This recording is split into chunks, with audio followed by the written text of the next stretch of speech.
What's going on, gang? What a week. What a couple days. What a time. How we all doing today, chat? What's going on?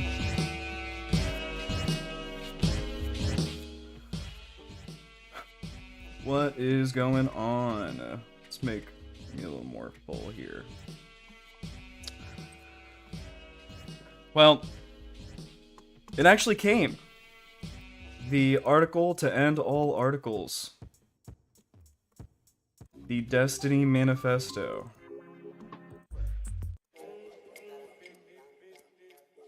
Let me know if this music's annoying. I just want to have a little something in the background while I do some of this opening shit.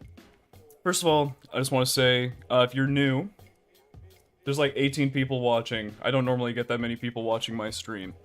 Most of you are probably Chud Nation. That's okay.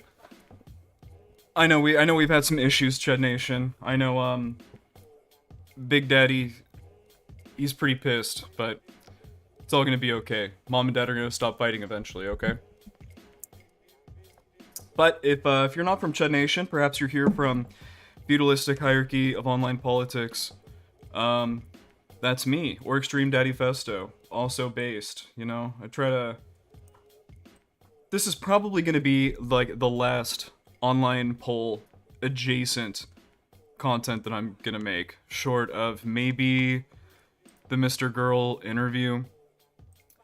But I don't even really want to discuss this really in the context of online politics. I mean, we will, because we have to.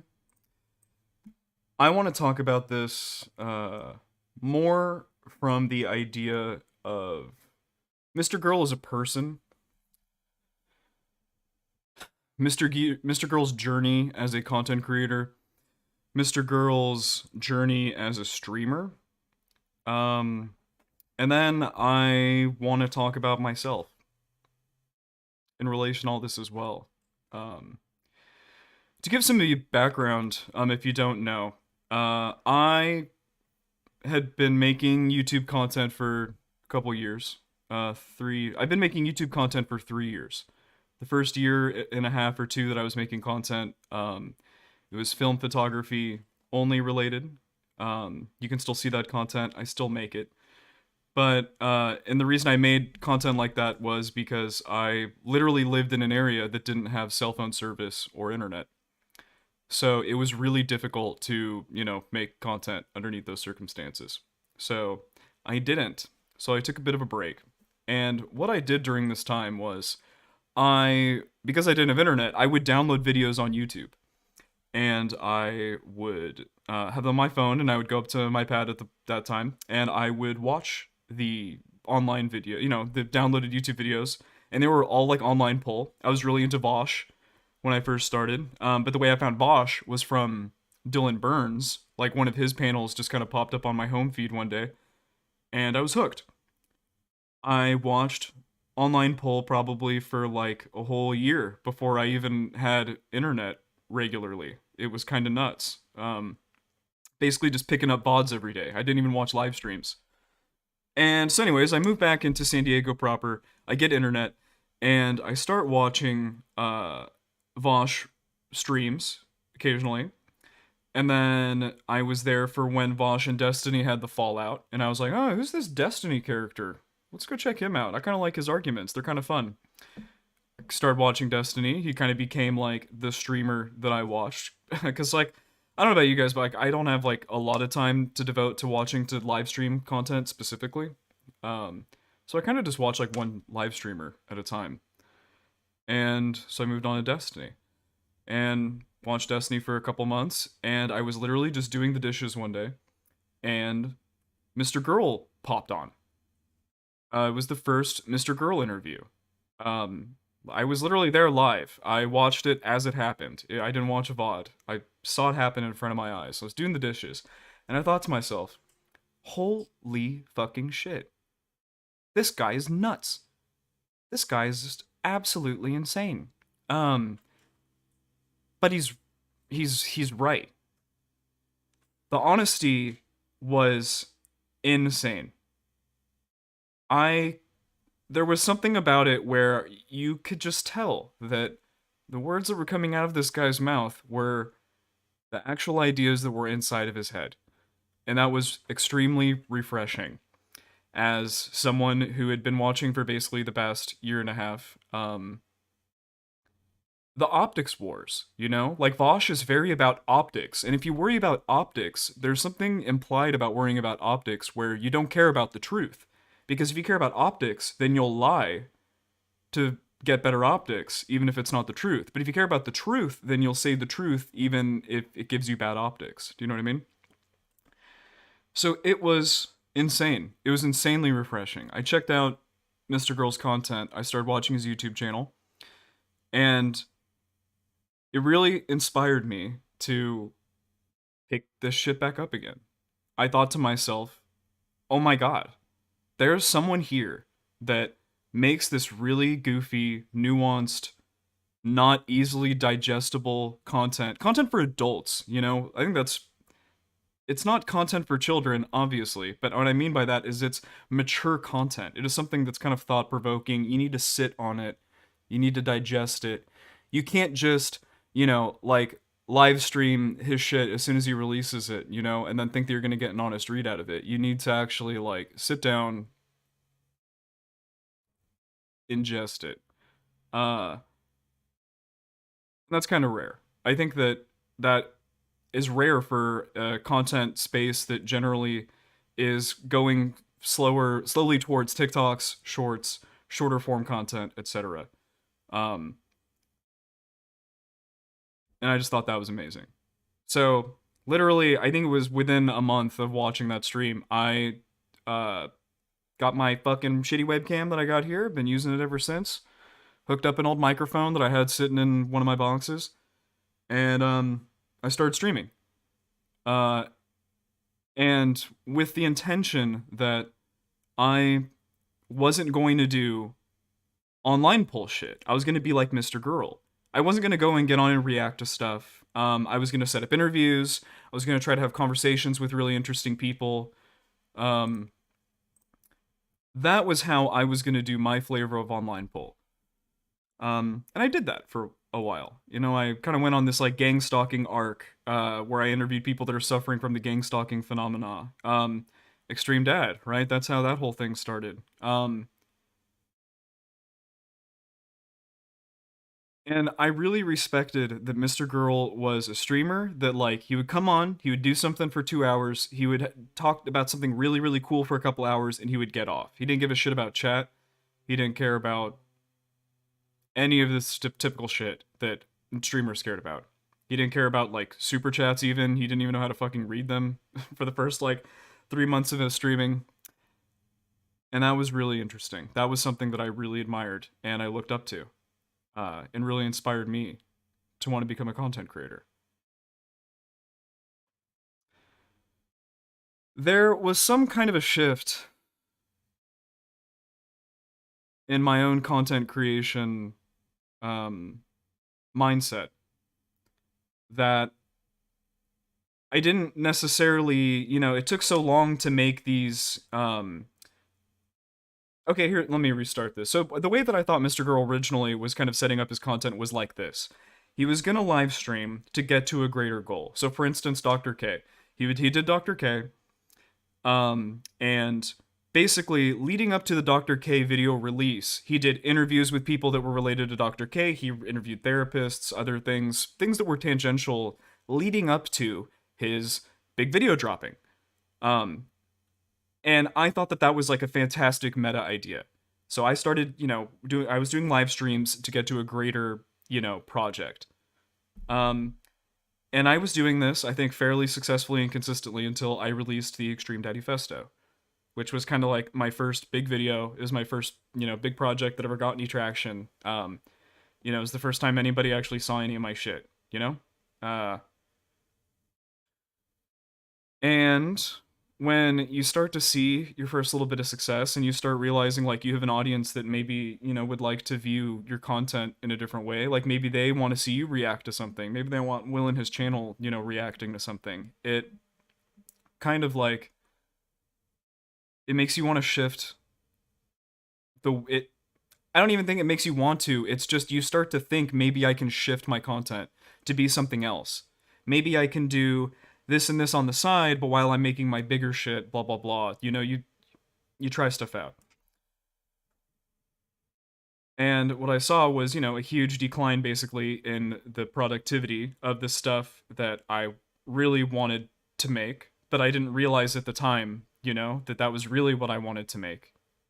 And an increase in basically just horseshit content, streams that nobody watched, content that was covered by better people. Um, and yeah. So after Extreme Daddy Festo Part 2 had to seal the deal. Uh, After doing a lot of soul searching for basically like 6 months to create the feudalistic hierarchy of online politics. And, many events that were in between just kind of really soured the taste of this space that I really enjoyed. That I really enjoyed at one time, Thoroughly, thoroughly enjoyed watching the interactions that happened here between people. Um, but it's just not as it appears on screen. Once you actually start getting into these spaces, you start trying to do things. Maybe it was naive of me to ever think that it was that way. It's just not. It's not the same as someone that has the that wants to like make something of this, or like they want to do this as a living. Like it's a completely different ball game. The mechanics of how you interact with this stuff just completely changes. So that's why I have made a conscious effort that I'm going to. I mean, honestly, kind of a forced conscious effort. I mean, Chud really kind of kicked my ass in that regard. I really enjoyed being a part of his community, and I think that was kind of fucked up. But maybe that was kind of like just the inevitability, of this. I'm not like, I don't want to be content for him anymore. I don't want to be like a lol cow. That kind of sucks. It does suck. I mean, you fuck up one time, and you get a whole bunch of people like, making fun of you, berating you. It's pretty rough. Like if you're not someone that can like, really, the sticks and stones kind of person, sticks and stones may break my bones, but words will never hurt me. If you really can't embody the ever living shit out of that sentiment, you cannot make it as a Twitch streamer. Period. At least in the space that we currently occupy in online poll. It's rough. Coming to these realizations over 6 months, releasing feudalistic hierarchy of online politics, saying, hey, I don't want to do this anymore. I want to go and create my own meta, and I want to just partake in something different than this. Coming to this realization by myself, and then reading, and also I haven't really been keeping up with Mr. Girl basically since he made the split from DGG. That I lost a lot of faith in Mr. Girl when that happened, and just to be perfectly blunt, I have not been. I just stopped watching his shit as much as I used to. I just thought that was a pretty boneheaded move on his part, to come out like that. So I'm a little less biased towards the article and the fact that I know that there are a lot of people that are like, oh, Mr. Girl has said A, B, and C about the article prior. Like, these are my goals. Da da da da da da da. And I know he's, I guess, I know, I'm not even gonna guess. I know that he has said many things that didn't come to fruition into this article. We don't know why. Mr. Girl has yet to elaborate when questioned on it. I don't know. I don't know what to say. Whether, it was because he was trying to hype it up or whatever it was he was trying to do. I think that probably is a fair critique for why people might find it underwhelming. I just want to say that going forward, as I'm about to make my analysis of it, and I'm going to try to do this in an hour and 15 so that we can do Q&A at the end. I don't have this. Yeah, like, where are the interviews? I know. Like, I completely understand. I empathize with this a lot. That's pretty... It's just bullshit, Like, if you go, like, into Spicy Chat and you, like, search my name and you look at all, like, the claims that I made about, like, feudalistic hierarchy of online politics, like, during the entire, like, 6 months I was making it, I think the majority of those will cash out, right? Because I was telling the truth. That was I was really making it, right? I think if you go like Mr. Girl, you can go through and just easily disprove multiple claims that he made about things that he said that were going to be in the article that just didn't. Like I said, sorry, I'm kind of rambling here. I don't have this bias going forward with my analysis, so I just want to let people know that if maybe you got a different read of this because you've been literally watching him religiously every single weekend, like you're a hardcore horse, like, and that's why you're fucking pissed. I think I can empathize, but that ain't me. People call me the Mr. Girl Orbiter. Like, I'm going to be honest, hardly. When I made the feudalistic hierarchy of online politics, I aligned myself with Chud. When I named the Mr. Girl Orbiters, I did not name myself. I was not one of Jesus's Mr. Girl's disciples floating around him, right? And that was purposeful because I do not see myself as like connected by Mr. Girl other than for inspiration. He hasn't boosted me. He's pooped on me more than anything, just as much as anyone else has in this space. So, yeah. All right. I wrote notes. This is going to be really structured. I'm going to go through my analysis now of the article. Pretty much what everybody was waiting for. So, and may I just say that this is the first time the Will in his channel has ever been monetized. I guess I'll be taking super chats. I've never gotten one before. But if you do, I will be reading those as they come. So maybe throw your boy $1. I don't fucking know. Anyways. How do I feel about the article as an orbiter, or at least as a perceived Mr. Girl orbiter? Overall, I think that it was underwhelming. And I think that this is because there were many goals, claims, hype, etc. during the 4 months before release that didn't come to fruition. I don't have to know them to know that they didn't happen. I know that's probably sounds like a cop-out, but I'm sure that I can go on the Mr. Girl subreddit and I can find a long, long, long list of all the things that didn't pan out by people that are significantly more autistic than me and that are devoted to this. That being said, there has been a now stated goal that I'm going to try and repeat here that I believe was told on the Mr. Girl hotline the day of release, and this is the goal that I'm going to be using to really anchor myself and pivot for the rest of this conversation, because it was after release. Mr. Girl wasn't being coerced by anybody. He was just talking candidly to the camera, and he said exactly what it was that he wanted to get from the article, right? And that, in layman's terms, it was this. To make people like Lex Friedman's assistant who book his shows, okay, so that's the quote, have second thoughts about bringing Destiny onto their platform. So, how do I think that Mr. Girl did with this goal? Pretty shit. For these, like, 3 main reasons, right? 1, I don't think that this would pop up in the algorithm of Google for someone to find if they were going to do research on Destiny. Like, dude, I hire interns all the time to get them to do random Google searches for me, stuff like that. Like,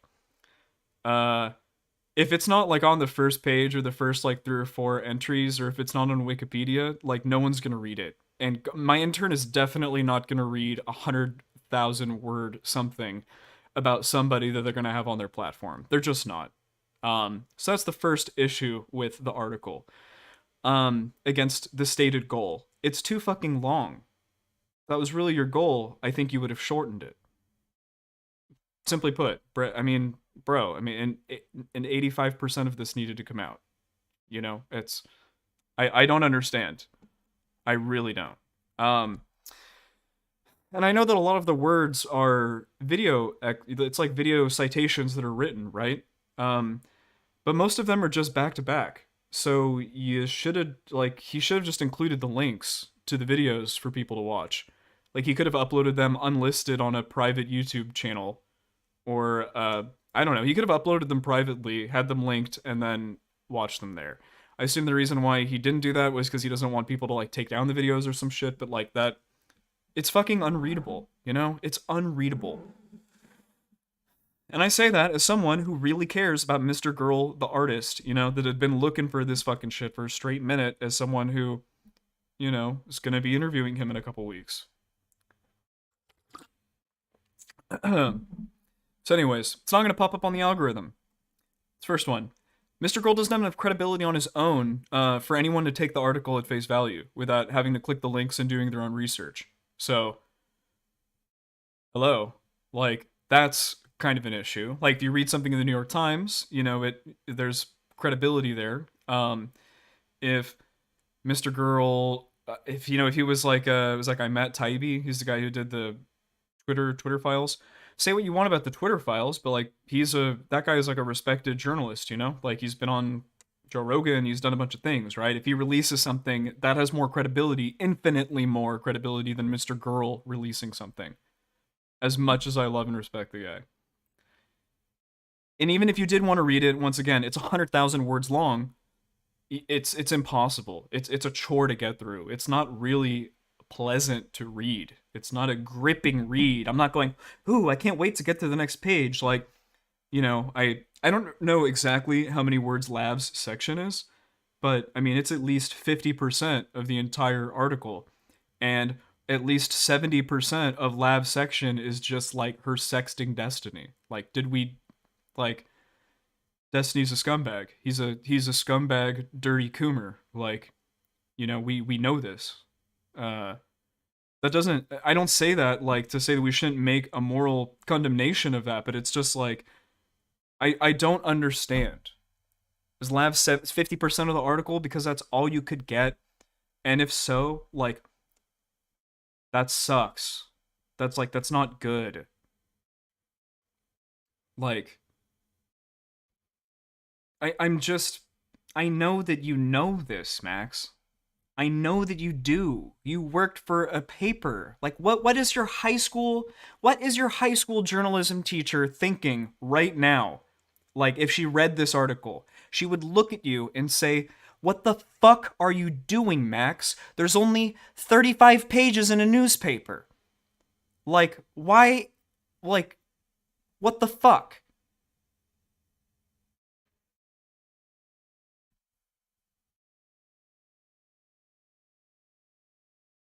Like a part of it is like, you know, if you had all these people that you were trying to defend, you needed to do your best effort to try to defend them. 100,000 fucking word article where more than like I don't want to make an exact number. It must be I'm going to call it 70%. Where 70% of it is just you and Lav is insane. Like it's not objective. Like it's not journalism, you know? I know it's the reports, the Destiny report, you know? But it's like you framed it as an article this whole time. So like I don't know what to say. It's a fucking article. It's an article in my mind. So you need to be held to journalism standards, and part of that is brevity. You know? It's frustrating. Um and the main reason why it is so frustrating is because there are we're gonna get on to the next section here. Like there are things that are true about the article. There are things that are true about Destiny. There are things that we theoretically should be able to say about Destiny after reading the article, right? Like if we replaced Destiny's name with a famous actor, producer, blah blah blah, right? And we changed all the infractions with like famous actors and actresses' names, right? This would be one of the most scandalous Me Too movement things of all time. Um, so maybe that more speaks to like us as the audience of Steven, you know, than Steven himself. But like I think that there have been celebrities that have been canceled for less than what's in the article, right? But we can't like get to any like meaningful discussion around that because there is 70% of it is Lav sexting Mr. Girl, or excuse me, Lav sexting Destiny, and like it's insane. We're gonna get to it. I want to offer everybody who's watching the actual preferred reading order. Okay, so kind of like how there are those two Game of Thrones books that you should actually just read, like you should take the audiobook files and combine them together and read them in that order. This is the I'm gonna give my recommendation for how you read Mr. Girl's article, having read all 200,000 words twice at this point. So the best reading order, the first one is you should do the full Okay, here's the second best one first, all right? Full read, but you save Lav's section for last. Um, my first read, I did everything all the way through in order but Lav's section, and then I did Lav's section last. And like, oh my god, it's just so boring. It's just so boring. It's just so boring. And I do not have any sympathy for Lav because she obviously wanted something from this engagement just as much as Destiny wanted something from this engagement. It is literally just stupid Coomer sexting, dumb shit. All sexting is cringe. Remember Extreme Daddy Festo? All sexting is cringe. Post your fucking sexting messages in the damn live chat right now for fucking review if you don't think that they're cringe. Like, it just doesn't matter. It just literally doesn't matter. Like, that wasn't even like Lav couldn't even be an example of Destiny abusing his platform because she wanted to be a part of the platform. Like, I talked to Lav for a grip of time, probably six months plus before she even made her first appearance on Mr. Girl's stream. And like, we all knew, like, we had all predicted, all of us in this Discord, she was gonna do this from the very beginning. She was gonna be the clout demon. Like, as soon as she was like, oh, guess what? I'm texting Destiny, lol. It's just like, we all were just like, oh, okay, great. Like, that we know exactly where this is going. We could see it from a million miles away. Toby-Wan Kenobi was there. Toby-Wan Kenobi can literally verify everything that I'm saying. Quite literally. In the chat. So anyways, read Lav's section last, and dear God, like, if you can't make it all the way through, maybe just read the first quarter of Lav's section and the last quarter, and then you can kind of just guess for the middle part. Maybe the first eighth and the last eighth, honestly. It's unbearable. It is unbearable. It is against journalistic standards to keep shit that unreadable in your fucking document. Abridged, the best version. So this is how I think you should actually read Mr. Girl's article, okay? You read the intro, you read the summary, you read the assorted stories section by itself, so without reading the individual stories, and then you read Mr. Girl's section. And then if you want to go into detail on each of the infractions, you can go ahead and just read those separately. But like, you know, like, some of them are more interesting than others, and I'm going to go through the most interesting section, in my opinion. But I'm going to go through basically the summary now. So we got the intro, okay? Mr. Girl makes the case for the article, and it's probably better than the rest of the article. Like, just this little bit is probably better than the entire article. God, you're such a fucking bastard, Mr. Girl. I know that you can write better. Like, I know you can. I know you can. That's why it's so fucking disappointing. Mr. Girl makes the case in the article, probably better than the rest of the article. He lays out the thesis for his 100,000 word mammoth that Steven is guilty, basically, of these 4 infractions, okay? Unequal sexual relationships, retaliation, sadism, and narrative control. Is there actually something condemning? I heard only Anna part was kind of scary. Yeah, if you're asking yourself that question, then what I would say is, if your friend came out to you and said that they had done all this stuff and you didn't know about it, how would it color your opinion of your friend? You wouldn't go like, fuck, you need to go to jail. But you'd probably be like, bro, you're kind of a piece of shit. Like, this isn't really, like, good behavior. This is, like, some fucking sexual delinquent type shit. You know? Like, maybe you should, like, get your life straight. But then at the same time, it's like Destiny's making fucking 6 figures. Fuck if I know. You know, he's got a wife and a kid and a house and a... You know, how do you judge success, right? But then again, there's a lot of shitty people that are successful. But yeah, so we lay those out, okay? Unequal sexual relationships, retaliation, sadism, narrative control. Those are the 4 themes of the article, okay? Then Mr. Girl goes on to a section called Who Am I? Where Mr. Girl summarizes himself, but fails to leave out his actual most famous work. Okay? The cuties thing, obviously, maybe that's what got the most, like, views, right? But that's not what Mr. Girl's really famous for in our community, is it, everybody? I want my 47 concurrent viewers. Someone fucking type in the chat right now what he's actually the most famous for, an online poll. Somebody. It can't just be me that thinks this, right? The look? No, the thing he covered. The actual shit that he covered. The article? I'm so dead. It's Dr. K. He's most famous for Dr. K. His Dr. K video on YouTube was easily his most viewed video. Over 100,000 views on that video in, I think, 48 hours. Easily his biggest video by like a mile. I mean, eclipsed the sex doll review, right? I mean, there's no way that sex doll even came close in view count.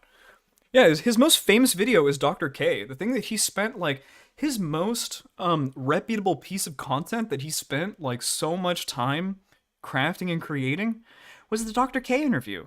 Think about how many interviews he did with people that worked there. How many interviews with, like, therapists and whatever that he, people that actually talk to Dr. K. In our online politics space, the most work that he's ever done within the space was against Dr. K. But he doesn't mention it in his article. That, to me, is some, like, insanely, like, fucked up shit, in my opinion. I think that this is, for 100,000 words, and you don't mention one time that you were the creator of an actually legit good piece of content that actually, like, would have done good, that attempted to do good for the world, I don't know why you don't mention it. I mean, the cynic in me, right, is that you don't mention it because you don't want people to think that you have a tendency of zeroing in on particular people and just going full force, against somebody. But that might be what your trait is that you have, theoretically. Is that you kind of just, like, maybe go too ham. And, you were already 2 or 3 months into this, and you had already made it so public from the get-go. Like, maybe a week or 2 after you had went public with this, you could have been like, JK, I'm not going to do it. And we could have, like, recovered. But double, triple, quadruple, septuple down. And here we are. I'm psychoanalyzing, but I don't know. Between the lines, I find it very suspicious that he didn't put the Dr. K video in there. It feels like a lie by omission, and yeah, and like I said, I just have to wonder that if people that are fresh to the space, like, he said if he could put it in front of journalists, he doesn't want them to find that and then find his most, like, find that whole series of content that he went down. And I don't know why that is. Thinking logically, I think it's his best content, so I don't know why he would do that, but it seems silly to not put it in there. If anything, that would give him more credibility towards this article. I did this entire investigation against Dr. K, released this video, and yeah, like, this is my credibility. This is my shit. And then that's how you can prove that I did the work to do this. I don't know. The one of the quotes that I really love from this About Me section is this. This is Mr. Girl writing this. Throughout my life, my family, friends, and fans have consistently said, "Oh, Max." Let me read this better. Throughout my life, my family, friends, and fans have consistently said, "Oh, Max." 3 months into my relationship with Shaylin, by which time I'd already freaked out everyone she knew, a childhood buddy of mine told her, "It's a mistake to assume he enjoys it. He doesn't."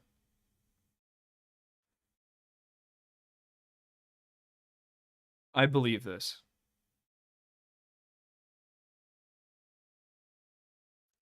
I think that this is like Mr. Girl's personality, for better or for worse. Uh, to do things like this. Uh, which is sorry about that. I think that when he wrote this, like, I think that that's true. I think that probably he does have a pattern in his life of doing things that hurt himself and others potentially in the name of justice. I think that Mr. Girl, to give him credit, I think that he really does try to minimize the hurt that he does to other people. He tries to really maximize the hurt that he does to himself. Maybe not on purpose, but I think that his intentions are. I don't think Mr. Girl is like a bad person. I think that he's probably naive. Maybe in a little bit of denial about some of this stuff. And I think that he really does want to do good, but he does it in probably the most stupid way possible. Of course, he's not a bad person. You know, you say that Jabuk Neselevic, but I mean, I think a lot of people would say that he's a bad person. You know, I don't know. I think they would. So my next little bit that I want to talk about here is basically from the summary to assorted stories. Okay, so it's everything kind of from the intro to lab section, not those parts, right? So I want to give you an objective summary of literally perhaps close to 40,000 words. I don't expect that what I'm going to be able to say will be the most accurate analysis, right? If you want the most unbiased, excuse me, analysis, I would just say read it yourself, right?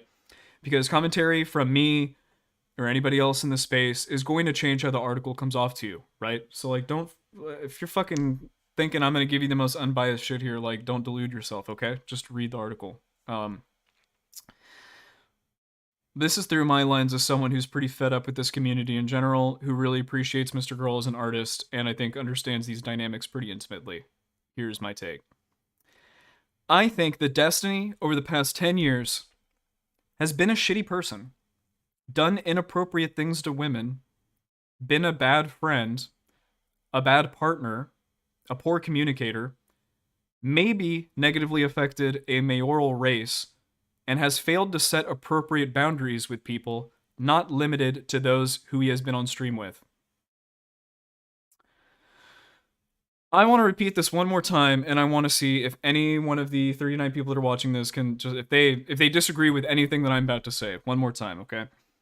Destiny over the past 10 years has been a shitty person, done inappropriate things to women and other people, right? But done inappropriate things to women, been a bad friend, a bad partner slash lover, a poor communicator, maybe negatively affected a mayoral race, and has failed to set appropriate boundaries with people, not limited to those who he has been on stream with.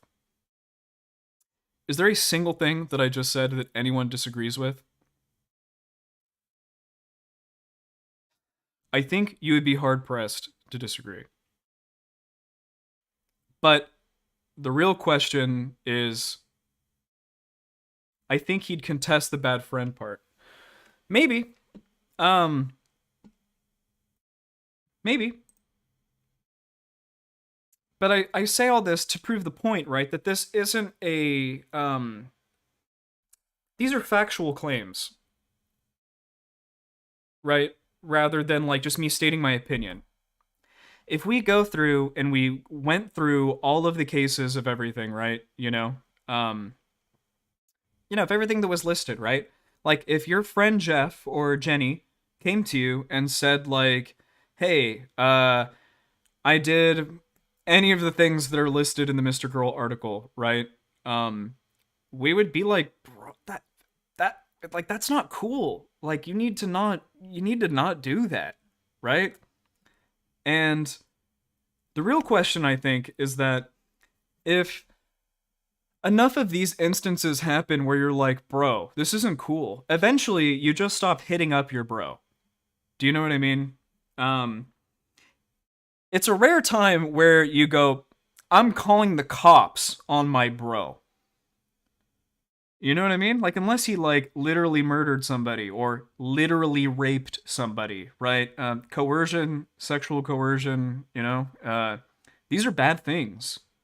But it's like you kind of cut ties and then you just move on with your life, right? We've all had people like this in our lives, there've been many great people in my life, that I still have some, bit of love and respect for today, for things that they've done for me in the past that I can never repay, but they ended up not being good for me. So we parted ways. I didn't write a 100,000 word article about them, right? Um, what definition of sexual coercion are we using? I would just say, like, using an imbalance of power to maybe gain the upper hand, like to gain sexual leverage. That's what I would say. It's totally legal.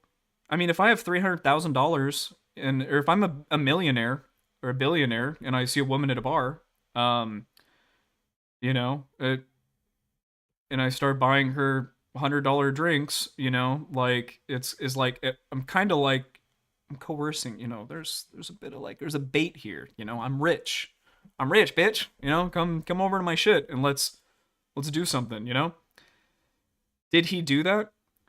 I'm telling you that as a streamer, there is and everyone knows that Destiny can boost your stream. Everyone knows that Destiny gives you the kiss. Like if you kiss the ring and he, reciprocates, you get followers. Look at my fucking channel. There's 46 people watching right now. I don't think I've ever had 46 people watching in my entire life. And it might just be like hype from the Destiny thing, from this, the article. But like, literally, I got 880 subscribers the day I released Feudalistic Hierarchy. And I can tell you that was Chud first, and then Destiny coming in, and then everybody after that. Like, pretty broad definition of coercion, though. Right, I mean, it's like the wink wink, the nudge nudge, Like, I understand, like, and that's why I'm saying, like, it's not like Destiny needs to go to jail. The millionaire is, like, it's not like the millionaire is committing a crime, right? Like, it's just kind of how it is. It's just the natural. Destiny is a big streamer. He has a lot of influence. If you're a streamer and you care about that, maybe maybe you like fucking. I don't know. Maybe you think you could fuck Destiny and then you could get some views. Like, it's just implied, even if you don't say it out loud, right? And I just want to, in the Mr. Girl article, right? Like, there is a part where I think Lab says something to Destiny of some nature and basically like gets on the stream, Um what is it? It was like what was the quote? I'm gonna misquote it, so like forgive me, but it was like, can I be on your stream sometime or something? And he's like, well, do we have something to talk? If we have something to talk about, sure, blah blah blah blah blah. Who gives a fuck? They both were manipulating each other. That's why, like, I'm not even gonna spend like any time talking about Lav, basically.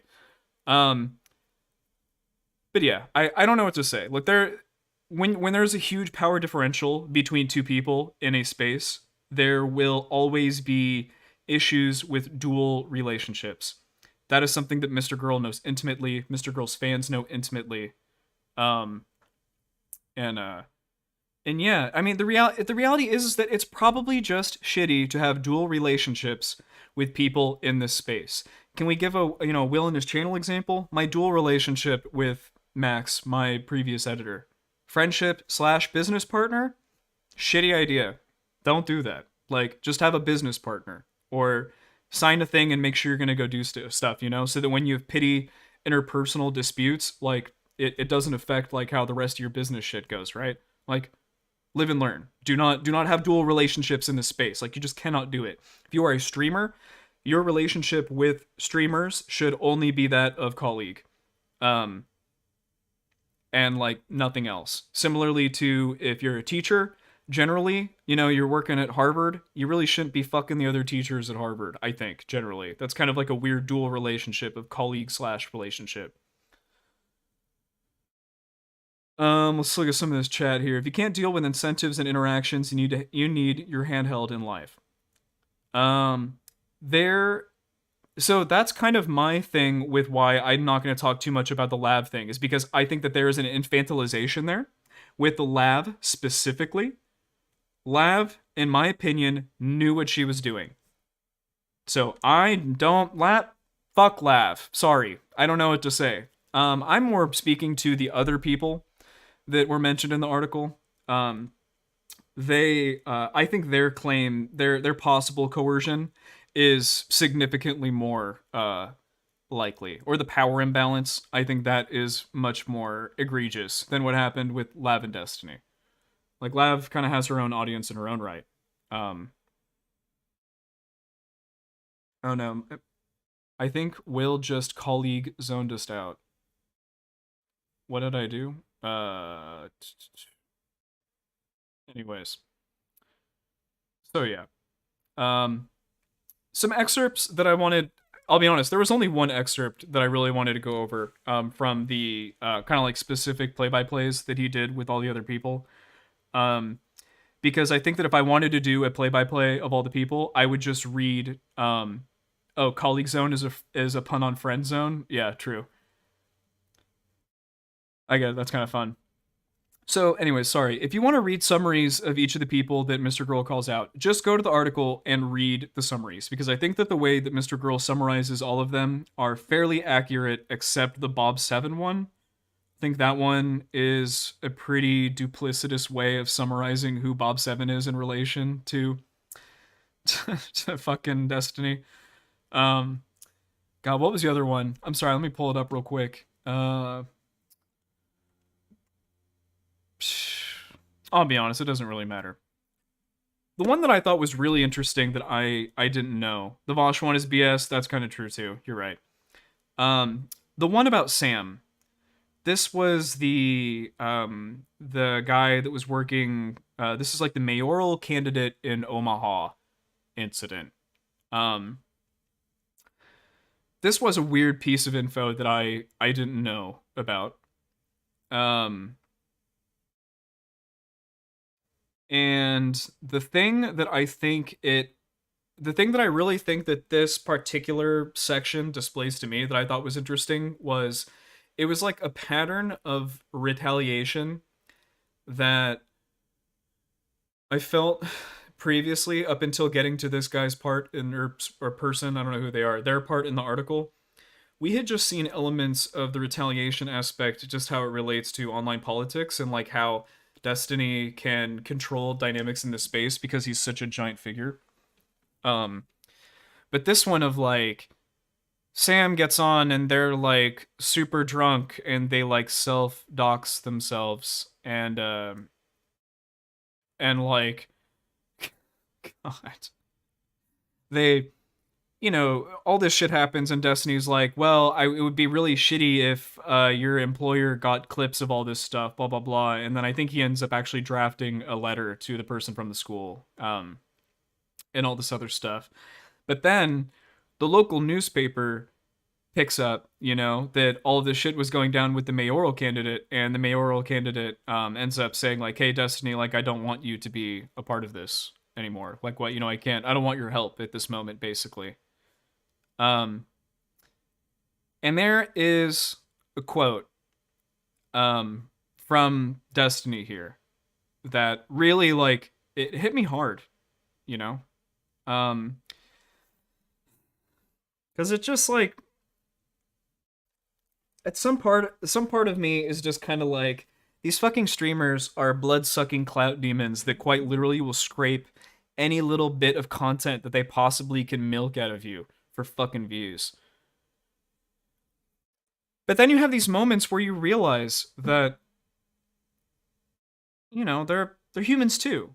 They got their own issues. You know, a lot of the people in the content creator space that a lot of you enjoy, they're going through shit, and some of them are unhappy with the places that they're in, like career wise.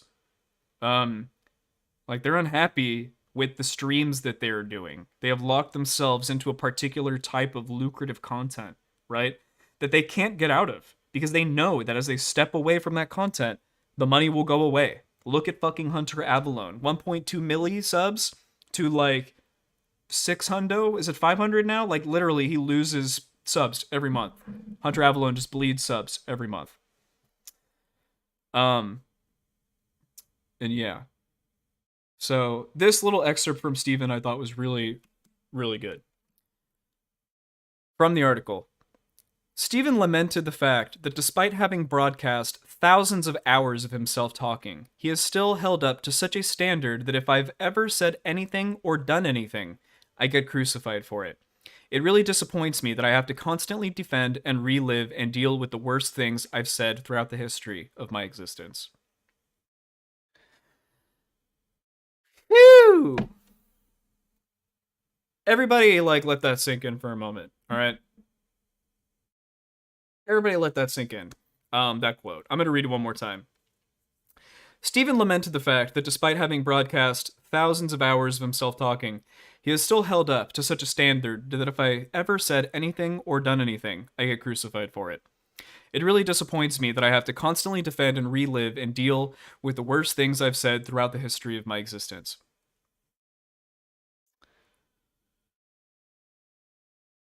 What must it be like to be Destiny? To like literally have like an innumerable amount of like hours online doing stuff, you know? As critical as I was of Destiny earlier, right? About of all the things that I think that he has done objectively that I think are bad. What are the good things that he's done? I think that Destiny has debate broed people out of opinions.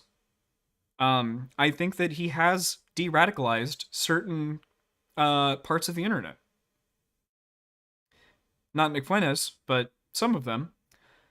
I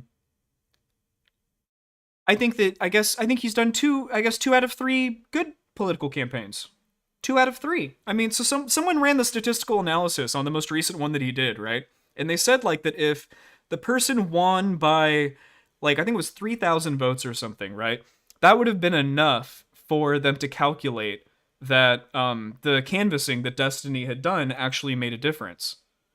And like I think the person won by like 30,000 votes or some shit. So technically, like they hit that mark and like above of like making a difference for canvassing, which is pretty fucking cool. Like I can't say that. Name another political streamer that can like say that they did that. Like that's really cool. I don't know what to say. That was a net good. Like you got to give credit where it's due. So and then a lot of the things that happened, you know, in the article are things that happened 5+ years ago, some of them, you know? Like this sexting Coomer brain shit is really bad, but I mean, what you see even in the more recent sexting Coomer brain stuff is that Destiny is, like, nicer? I don't know. He does set boundaries. They're still kind of like, I got a big power imbalance over you, and I'm gonna draw these boundaries, so, like, you know, they're set because I said it, and there's no way that you would, like, you know, there's no way that you would, you know, lower yourself to, you know, break your own boundaries because I'm a big streamer. You know what I mean? Like, he's better about it now, but he's still, like, a giant Coomer. And I think that there is some element to this where it's like, you know, he has been streaming for 12 years or whatever, 10, 12 years, and he's said a lot of shit online. Is there ever a point where we can just kind of like reset it? You know? Where we can just say, hey, we forgive you. You know, you're right. You know, we can forgive you for these dumb things that you did in the past. You have done all these thousands of hours of good, we can forgive you for all these objectively horrible things that you did in the past now. I think like Louis C.K. Louis C.K. did an objectively pretty horrible thing. I mean, that was a huge power imbalance. He didn't rape anybody, but like it was, it's how it was. Like if you, it's the fucking wink wink nudge nudge of it, right? It's not illegal, but it's definitely some non-0% level of coercion. Even if it's like implied, if it's not explicit. But what do we got? We got Louis C.K. selling out Madison Square Garden, right? I guess we decided we can forgive him. He did a horrible thing, and he who is what is it? He who is without sin shall cast the first stone. I can't say that I've never done something fucking shitty. I don't think I've really done anything on the level that Steven has. But should he go to jail for it? No. Should people think twice before they platform him? Maybe. But the Steven that we've seen has changed. Like, even the past year, he's gone more mainstream. He's really, I think, tightened up a lot of his rhetoric.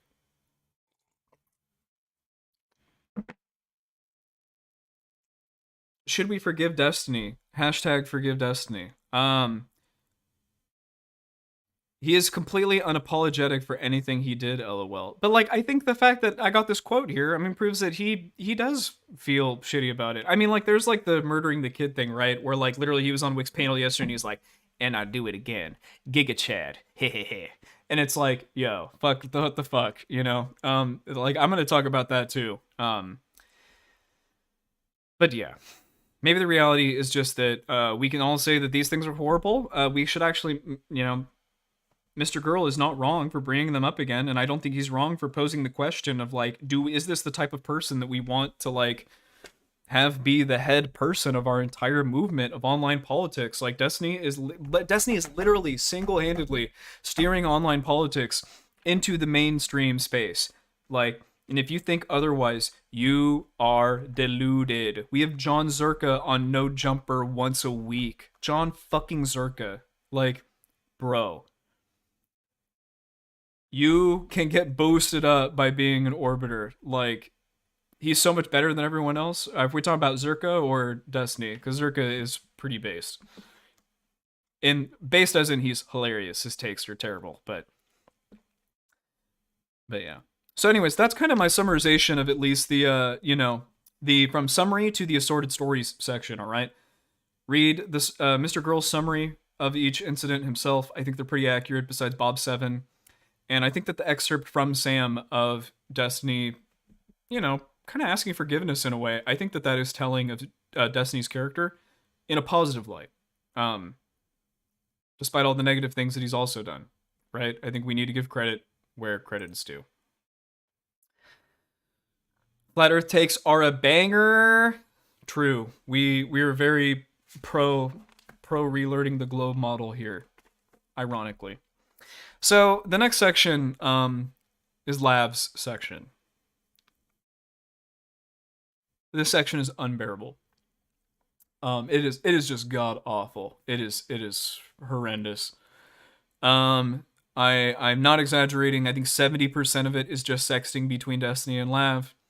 I think that if you have the fucking free time to go over all this horseshit yourself, I think you'll end up finding that it's mutual. I don't know what to say, gang. If it is more mutual, in my opinion, than the other instances of coercion that were going on. And I think part of that is just evidenced too by like Lav's size. Like, if you don't know, Lav has 700,000 viewers on TikTok. Lav is married to a rich dude.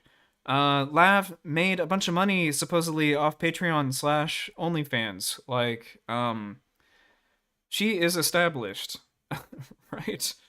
Like, this is mutual.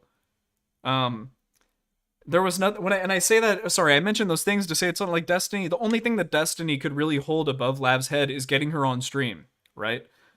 But I have this headcanon theory that Destiny lives for maximum dopamine release for his brain.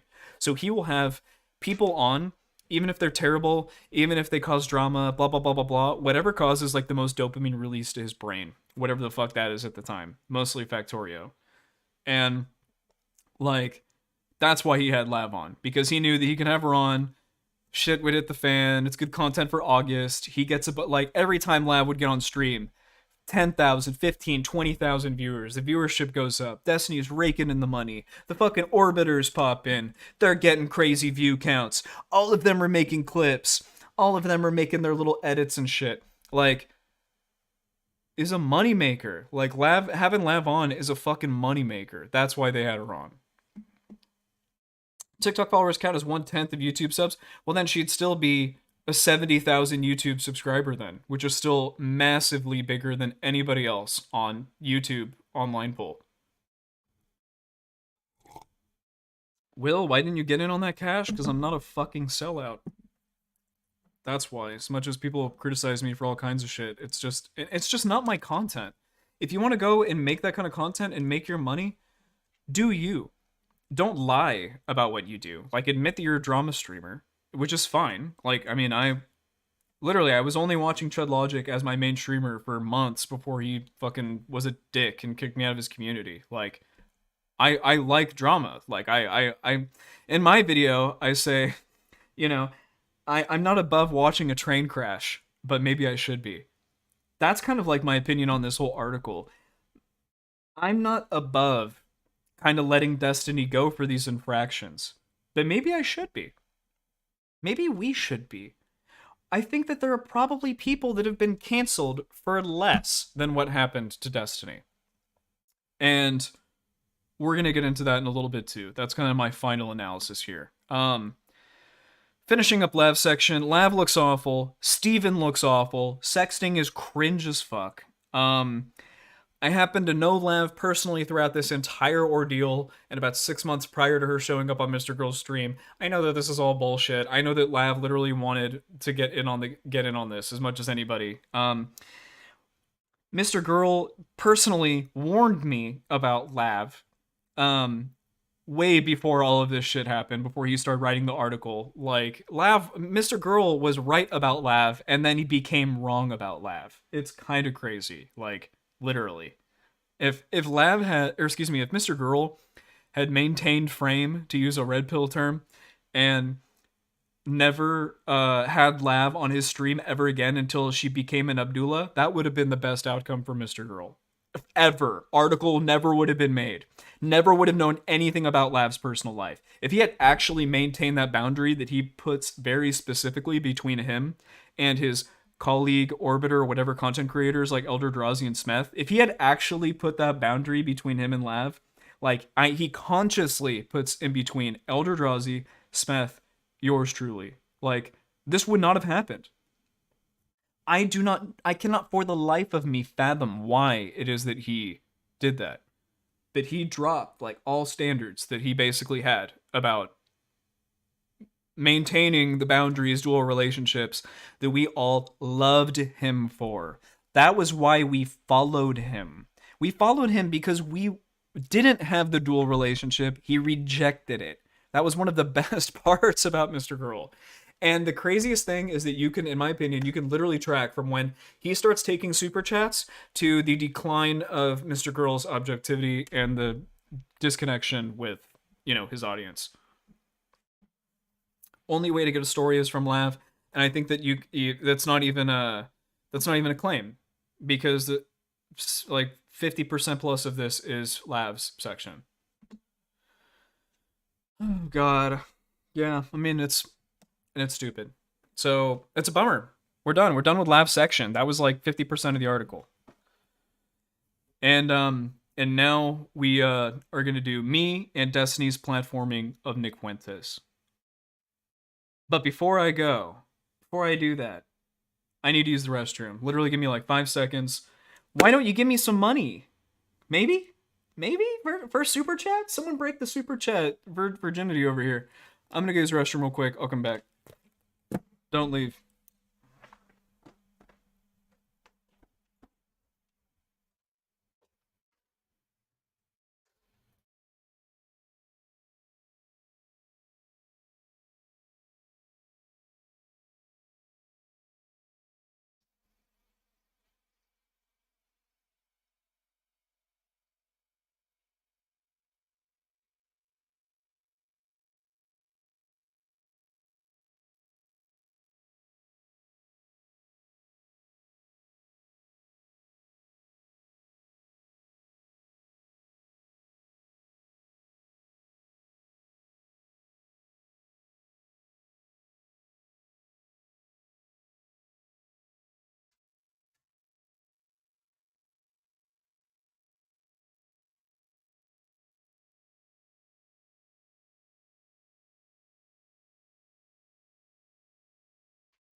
Alrighty. All right, let's finish this bitch up, and then guess what, chat? We are going to be taking call-ins at 12:30, which is 23 minutes from now. So we're gonna do it. I think we're gonna finish it. I'm on the last section. J Defoe Z4, you will never forget me now. You are absolutely correct. Do you want to know why? Because I'm gonna screenshot this. I appreciate you. Thanks, Jay. You're awesome. I really do appreciate it. Did my bar actually go up? And my fucking bar went up. I actually set it up properly. Yay.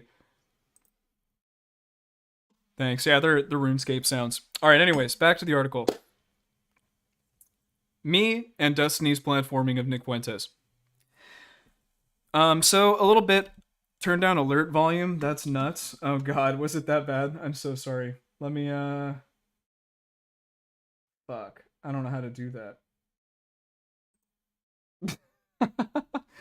Shit. Okay, we'll figure that out later. I'm just gonna we'll just turn the fucking computer sounds down like crazy.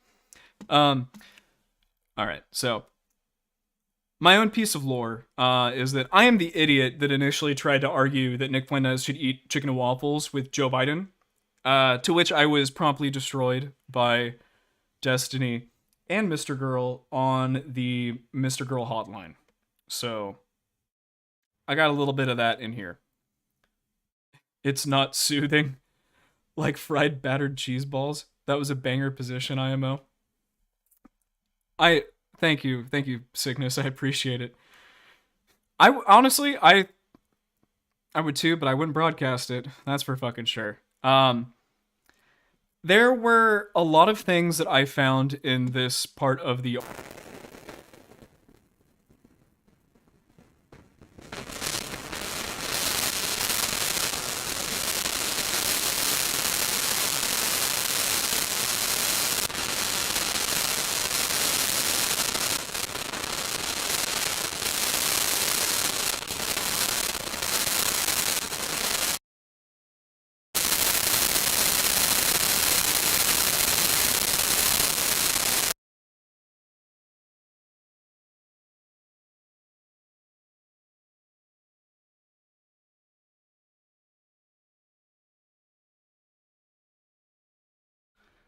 Hello, I think we fixed it, right?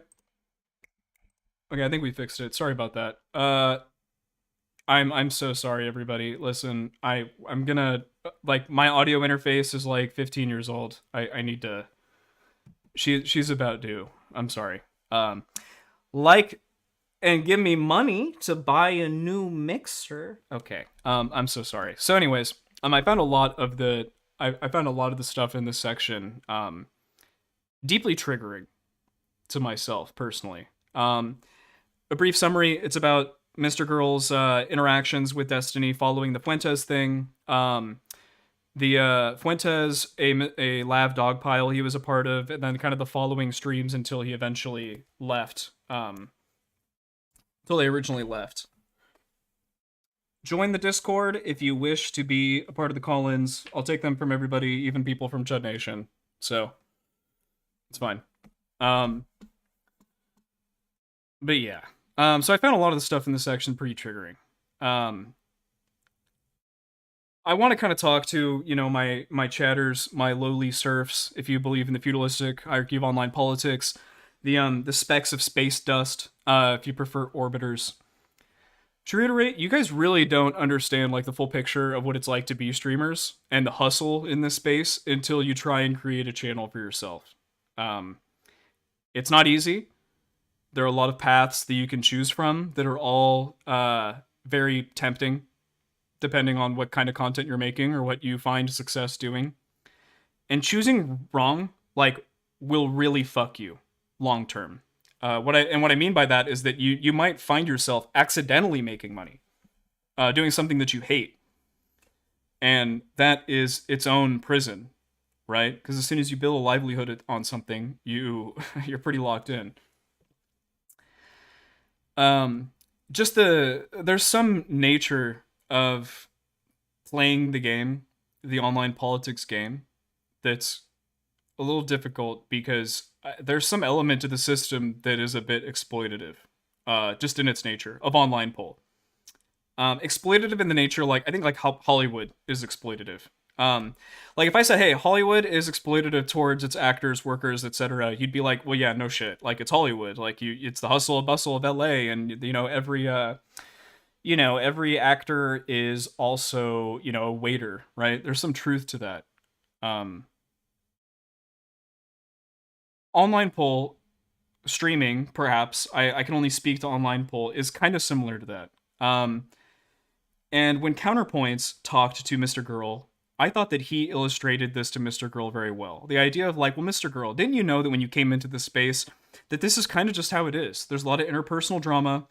Um, there's a lot of shit talking. There's a lot of clips and sniping and going back and forth and blah blah blah. And like this is the name of the game. Like if you're not careful, you'll be exploited. That's just kind of how it is, and there's a nature and an incentive to do so. Um, I do not think that that is properly elucidated to people that want to come into the space. I really don't. And that was part. That was kind of one of my bigger themes, I think, in feudalistic hierarchy of online politics. And is that like it exists. It really does exist. And if you're not prepped for like the potential at every turn for you to be made fun of and shit, like to be turned into content, and then to be made to feel shitty afterwards. Um, don't be here. Like it's the name of the game. Like it gets the most views. Like getting dunks gets the most views by like a lot. Um, let's just be prepared for that. Uh, like in my opinion, I don't think you're rewarded for having correct virtues. Um, I think it's harder to be rewarded in online poll for being stoic or honest, level-headed. You're rewarded by being able to be monetized. And what's the most monetizable shit? It's like drama disguised as online political discourse for the most part. If you don't believe me, the most viewed panels, the ones that always get, rewatched and reacted to, they're not the ones with the most important topics generally. It's the ones that are the most entertaining, where President Runday leaves a debate midway with Destiny, or, Mr. Girl debates Wick and it goes off the rails, and fucking Corantos talking about demon snow bunnies and shit like that. Um, those are the most viewed panels, and I can't lie, those are my favorite fucking ones to watch too, because I want to sit here and get some fucking blood, right? Like, let's just be real. Um, but if you don't want to be a part of that, like, I don't think that you can fix it. So like me personally, I'm just not gonna be a part of that anymore. So when I keep saying like I'm leaving online poll, that's what I'm leaving. This kind of like toxicity, the assumption of like you have to play this specific type of game to get viewers. Like I don't want to play that shit anymore. You know? I want to talk about ideas. I want to be able to like be vulnerable and like feel like I can say something without like getting called soy in a fucking, on a live stream in front of 500 people, like when I'm actually like legitimately asking for something. Just it kind of sucks, you know? So I say this because it's kind of nefarious, You're always potential content to farm. This is probably being watched and reacted to by some asshole right now. At the drop of a hat, you're gonna be talked to, like are we gonna still be talking about this shit over a year from now? Like or things that that you've done like years ago will just keep being brought up on stream, shit like that, and no one's gonna protect you. If you turn into the cow, you will be milked, guaranteed. No one will protect you. People that you think that you have personal relationships with, it doesn't matter. Streamers will your first priority to streamers is content. Second is acquaintanceship. And I think this is something to relate this back to the Mr. Girl article. I think that this is something that like somehow Mr. Girl kind of discovered this like at the same time that I was discovering it. And I only started my content creation journey like a month after Mr. Girl. And Like, I just think it's really funny. Like, it's crazy. Like, I really feel like I have a lot of similar ideas about how, like, I was just very naive about what this space was like, um, and what it was that I wanted to get out of it, and things of that nature. Um, I think Mr. Girl knows this. He's scared by this, and he's probably personally scarred a bit by this process of content creation when he originally came from a space where he could make more thoughtful, produced, and slower content that was meant to be judged by an audience rather than reacted to by a streamer. I just don't think that he I just don't think that he did it, you know? Like I think that he didn't transition very well from this space to the other. And I think that anyone that is a fan of his content will agree because a lot of us love his produced content, love it, love it, love it, love it, and we want more of it, and he won't give it to us. And I will tell you as a streamer, the reason why he's not giving it to us is because streaming takes a fuck load of time. Just like getting eaten away just by fucking sitting here and chatting with you guys and other shit, you know? And generally, you can't turn this time into time for your other video. That's why Dr. K was such a good video. He had so much research that he had done on stream that was very interesting and insightful, and then it eventually became a piece of content. And we were like, oh my god, thank you, Jesus Christ, the stream's turned into something, right? And he hasn't done that since.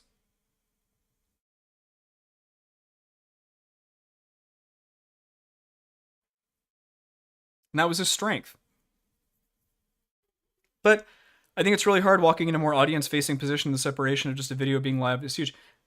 This is the thing that I'm trying to get at too. You get one little lick of success. You know what I mean?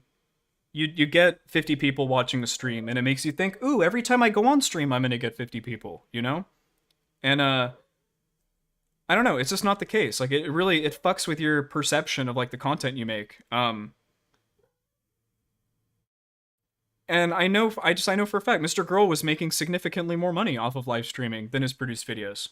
Um, if you include like Patreon, you know, and most of that comes from the live stream. You know, like the reason why people sub to the Patreon is because of live stream stuff.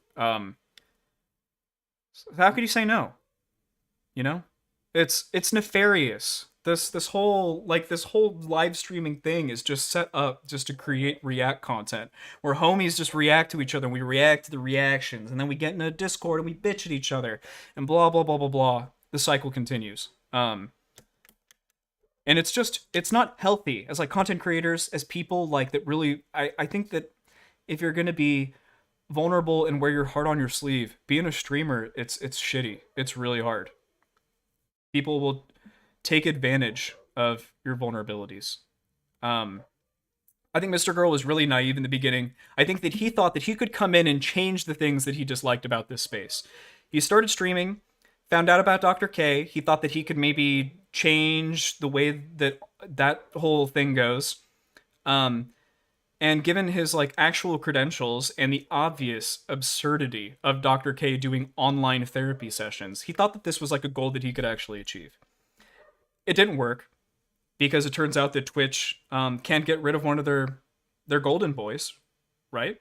I mean, realistically, like there's no way there was a 0% chance that Twitch came out against Dr. K, and that would have to be the first pin to like really get something going against Dr. K. And that was just never gonna happen. The thing with the medical board, probably pretty safe to assume that's not going anywhere. Could be wrong. I could eat those words, but yeah. I also think that he thought that he could make friends in this space, as long as he maintained single instead of dual relationships with these content creators. But the reality is that you can't. The majority of the time, a streamer is content to a person and an acquaintance second. I know I've already said that, but it's worth repeating. Mr. Girl is a very open and vulnerable person. In an online poll, your vulnerabilities are weaknesses to be exploited. Every streamer in online poll eventually comes to this conclusion either gracefully or not so. That's probably is my case. I I've some of the retarded shit that I've done, I have not handled very gracefully. I, what can I say? You know, live and learn. But it's hard, you know. Like when I come here and I get on camera, like I'm really me. Like if we went out, and we had a bar, like this is me. Like this is how I talk. This is it's me here. This is Will. Like so it's kind of hard when like people say things about me personally because I feel like I really do try to portray like the most honest version of myself, even when I'm shitty. You know, I'm like my worst critic. You know, and it basically goes like something like this: You did something bad. You're right. Like I did something bad. It was really like I did something bad. Like I admit it. Blah blah blah blah blah. Um, and then it's like, well, yeah, and you did bad, and it's like, I know, I said I did bad, and I apologized. It's like at some point, it's like they want you to beg for the apology, and then like that's content. You sitting there trying to justify your, you know, how shitty you've been. I've been so shitty. Please, I beg, don't let the fucking viewers come after me. Like, please, you know. And at some point, it's just like, fuck you. You guys don't know shit about me. Go fuck yourself. Like, you don't know any of the fucking personal shit that I do in the background. Like, you know what? Even if you did, still go fuck yourself. So yeah, there's that. I don't think that you can actually have regular like relationships with other content creators. I think you can, but it is extremely rare. Extremely rare. Like there are some of you out there I know that are watching this that you know, that you know, we're definitely closer. You know who you are, right? That is a rarity. For every one of you, there are 100 other people in my DMs that, you know, I don't really give a shit, and they don't really give a shit about me. That's just kind of how it is, you know? And that's okay. It is just kind of brutal when you think that you have other relationships with people, and then it, you know, it turns out to not be such. Maybe you just misinterpret it or whatever. But Mr. Girl, he's a very open and vulnerable person. And I think that people, in some ways, exploit this vulnerability. And I think that over time, this has kind of really colored the way that Mr. Girl interacts with the space, and it's made him bitter. I think that Mr. Girl has become like a pretty bitter person throughout his year of doing online politics. And I think that there are some reasons for that, some like good reasons. And I want to get to that. But first, I want to go through some of these really notable sections from Mr. Girl's section. I'm kind of just going to go, I have them all queued up chronologically through the article. I'm going to read all of them. I think it's a good summary of his section. And then I'm going to speak a little bit more about this thing. And then I'm going to try to start taking calls at 12:35. So 10 minutes, okay? Let's see if I can plow through this. All right. From the document itself. Chud Logic. Man, it is really fucked up. I think I'm feeling a bit burnt out, to be honest. Mr. Girl. Burnt out from what? Working or the depressing reality of online politics? Age of the Giga Chad, yeah. It's the SJWs being triggered and calling everything racist that made it funny. They give cover to actual racism. No one likes being policed by the other side, and now no one will police their own side. Chud Logic. The reality of it all. I honestly just want to do a week of playing video games. In a rare moment of vulnerability, Chud said, I feel enslaved to content all my fucking life, okay? And this was an opportunity to have a conversation that wasn't just about content. And yeah, there was a bit more to it, perhaps, and now again, I feel the pull of the content. I hate to admit that. I feel sorry for admitting that. I can't genuinely express how I feel sometimes. Mr. Girl, it sounds like you're rationalizing keeping your feelings to yourself by saying, if I can't prove that Fuentes is going to become the next Hitler, then I shouldn't say how it makes me feel to see him having chicken and waffles with Steven. Chet explained that after he'd expressed his concerns, his audience had pressured him to justify his feelings. Looking back, I see that I ignored the glaring presence of the audience and the threat of provoking Destiny. When you're a Destiny orbiter, almost all of your audience is really his audience, and if you say the wrong thing, he will snap his fingers and they will leave you instantly, and try to hurt you on the way out. Maybe if I hadn't pressed him so hard that final time, if I'd just let him vent to me about it during our next Halo session, we'd still be friends today. Chud Logic. Okay, I figured this out. I figured it all out, okay? I know what the problem is, right? Destiny. What is the problem? Chud Logic. Okay, Max, you've helped me. Thank you for that. I think the problem is that I feel like you've got to have a feeling that aligns with Mr. Girl and some of the other people that have criticized this. But you know what? I don't actually feel that way about it at all. I actually feel like this looks like kind of a fun stream. And I think that this could probably actually do some good in terms of like, I don't agree. I think with this idea, I don't feel that we have to be as concerned as we have been about some of this stuff. And I think that because I've come to you, Max, and I've said I feel worried about this, but then upon looking at it, I'm like, okay, actually, this seems fine. And actually, some of this seems kind of okay and fun and probably a good thing. Bit of a mashup there. But yeah. That's how it's actually written, okay? I didn't just read it like I have dyslexia. I actually believed him. It's funny. Destiny says now that I have narcissistic personality disorder. It's the only way he can explain why I'd turned down all that money and power by coming forward as his abuse victim. In my early public statements about my investigation, I said I thought it would take me about a month to write this piece. Sometimes in the middle of the night when I'm writing, it's 5:13 a.m. at the moment, and my hands and wrists are burning and my herniated disc is aching, I ask myself, what would I have done if I'd known? That it would not take 4 weeks, but 4 months. That I would lose over half of my income. That I would be doxxed by a crazy Destiny fan who would match interior photos of my house to a rental listing in my city. That I'd get death threats, and that Chud would allow his editors to publicly say he hopes Shaylin gets murdered.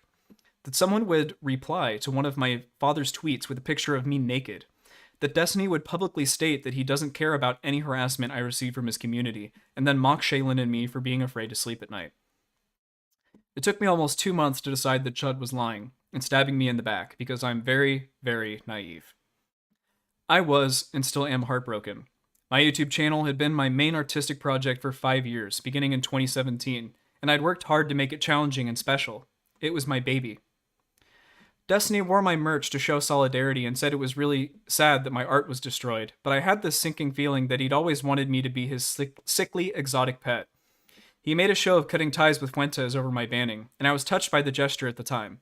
But it's more likely that Destiny distanced himself from Fuentes because I'd ruined the fun for his audience and he wanted to cut his losses. Destiny and his mods began banning people from r/Destiny just for being my fans. On the heels of the YouTube ban, this was hellish for me. I'm easily misunderstood, and having people in the audience to participate on both sides of the provocative discussions I like to start is crucial for me. Not to make money, but to feel like I'm accomplishing something. Other orbiters, drooling over the vacancy I'd be leaving in the top spot, joined the call and made a display of just how much they agreed with Destiny's position that they should silently endure routine humiliation so he can make money. If the YouTube algorithm were a person, it would be Destiny. The algorithm follows the same lizard brain instincts. It has no qualms about manipulating you, hurting you, scaring you, or provoking you to rage. It does not care who or what it platforms as long as you keep watching. Look how much effort it takes to knock down a lie it took Fuentes only 2 seconds to tell. So that was in reference to like a quote from Fuentes. I just thought it was interesting. And when YouTube gets caught promoting Nazism, vaccine misinformation, or conspiracy theories, they'll ban the creator of the video or attach a little hand-wringing notice above the description box. It's not safe for anyone. How can it be? The algorithm is never held accountable. It's never even seen. I poked it with one finger and my career was instantly ground to pieces. I was banned from YouTube because I'm a Jew.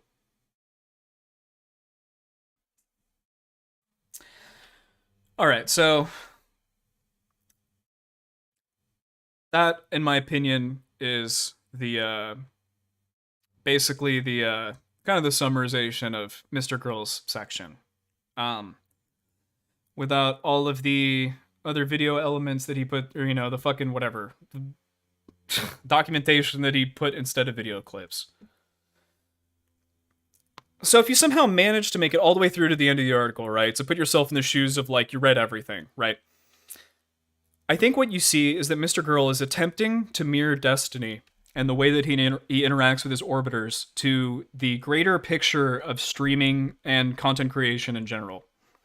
Mr. Girl feels that he has been, Mr. Girl feels that he has been punished for interesting, unique, and provocative content. He attempts to stay within the boundaries of not being canceled, not for some tangible harm he actually caused someone, but for his ideas that he holds in his head and then manifests to the viewer. Mr. Girl looks to people like Chud Logic and Destiny as people who are doing tangible harm. Stuff that would either get you canceled in the eyes of the public or canceled on a platform, but sees that they still have both fans and platforms. The realization that I think he had is that if I can't have a channel or be platformed, then how can they? I am not calling, this is now me talking, or excuse me, I'm still Mr. Girl. I'm not calling for their removal or even Nick Fuentes' removal from YouTube, Discord, etc. I'm calling for either an injustice that has been done to me to be corrected or for a consistency across the platforms to be maintained that would effectively see Destiny and Chud Logic canceled for offenses Mr. Girl sees as more egregious than anything he has truly done. I hope that made sense. Basically, I think, and this really boils down to like why I'm kind of pissed that I was kicked from Chud Logic shit, you know? Is like I did not call for Chud Logic to be deplatformed. What I stated was the objective fact that Spicy Chat can be TOS sometimes. That's why we like it. That's why we go there. That's why it's basically the bar that all the streamers like hang out at while all the streams are going down. Is because it's fun. There's a bit of like a gate there. You have to like accept a thing before it even like lets you into Spicy Chat.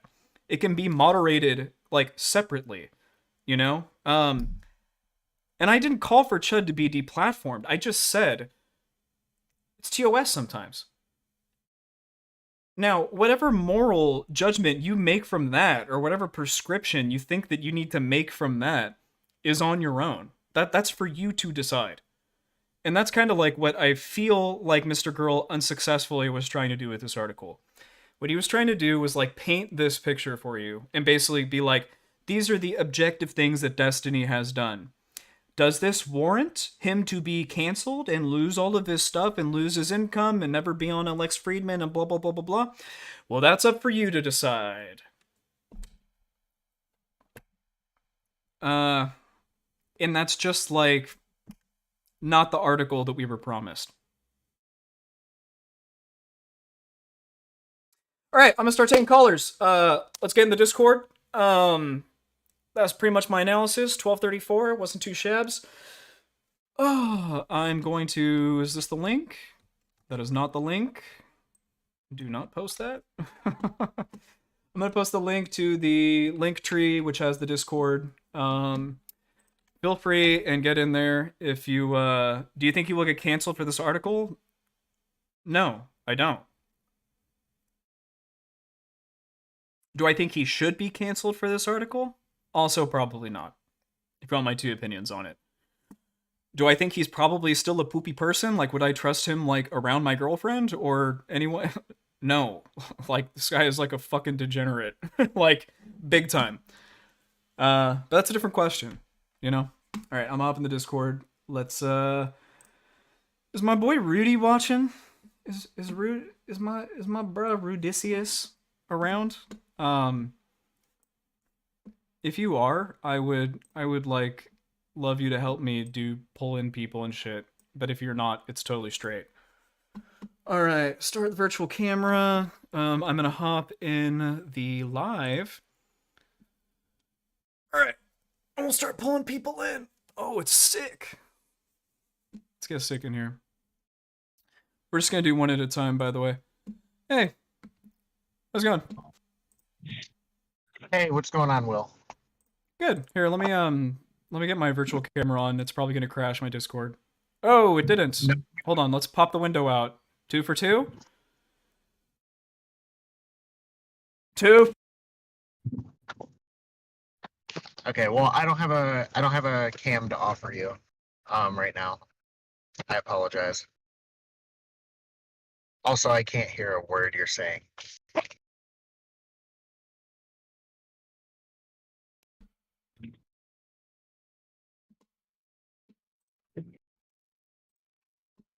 No?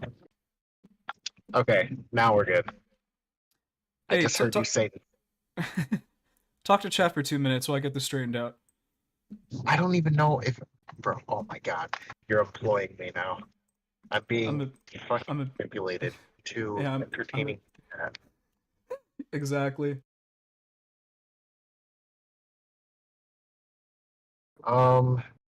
Chat, I'm not gonna lie, okay? I don't know that I care to entertain you guys all too much, and it's nothing against you. I just don't care. All right. I just want Will to stop saying that spicy chat is TOS because people do they do TOS shit in spicy chat and they get clapped for it every fucking time.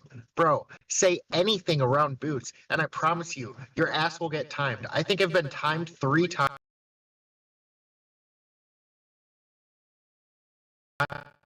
It's not that complicated. People come in Hey, there, they I'm intentionally sorry. break the time because they don't understand spicy chat and they get clapped for it.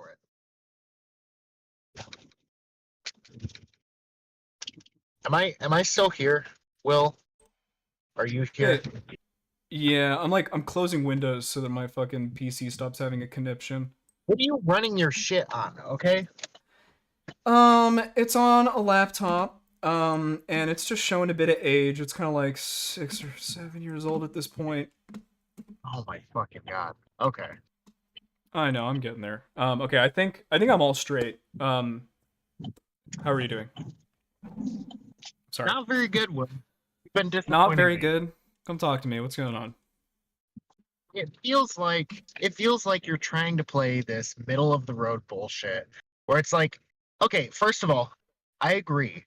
Destiny's engaged in some shitty practices. He acknowledges those shitty practices, but Mr. Girl is a lol cow because of the reason that like even for the stuff he's correctly identifying as abusive behaviors, he's getting so many fucking details wrong in in those abuse accusations themselves that like you can't take anything in the article seriously. Yeah, I mean, I do say in the beginning when I was giving the analysis, like, he doesn't really like have credibility. Like that's Yeah, why I mean, no journalist will read this or yeah. in the same section for the Bob 7 section, when he was saying that in the same section that he was saying Melina, Bob viewed the relationship as him looking out for Melina's mental health. He was also saying Bob was manipulating Melina at the same time.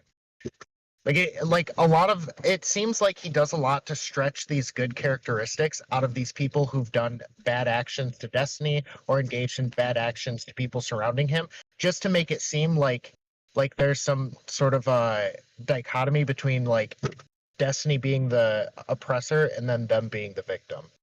And I don't think that that's even necessary. Like, you can say Destiny did some shitty shit and then also say the people that he's victimizing are shitty people.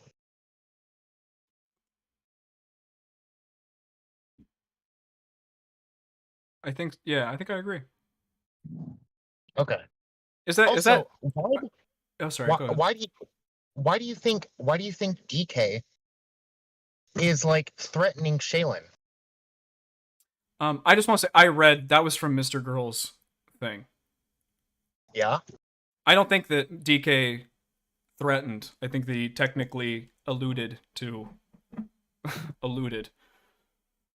would be, I think, the most accurate way to describe it. Alluded to threatening her?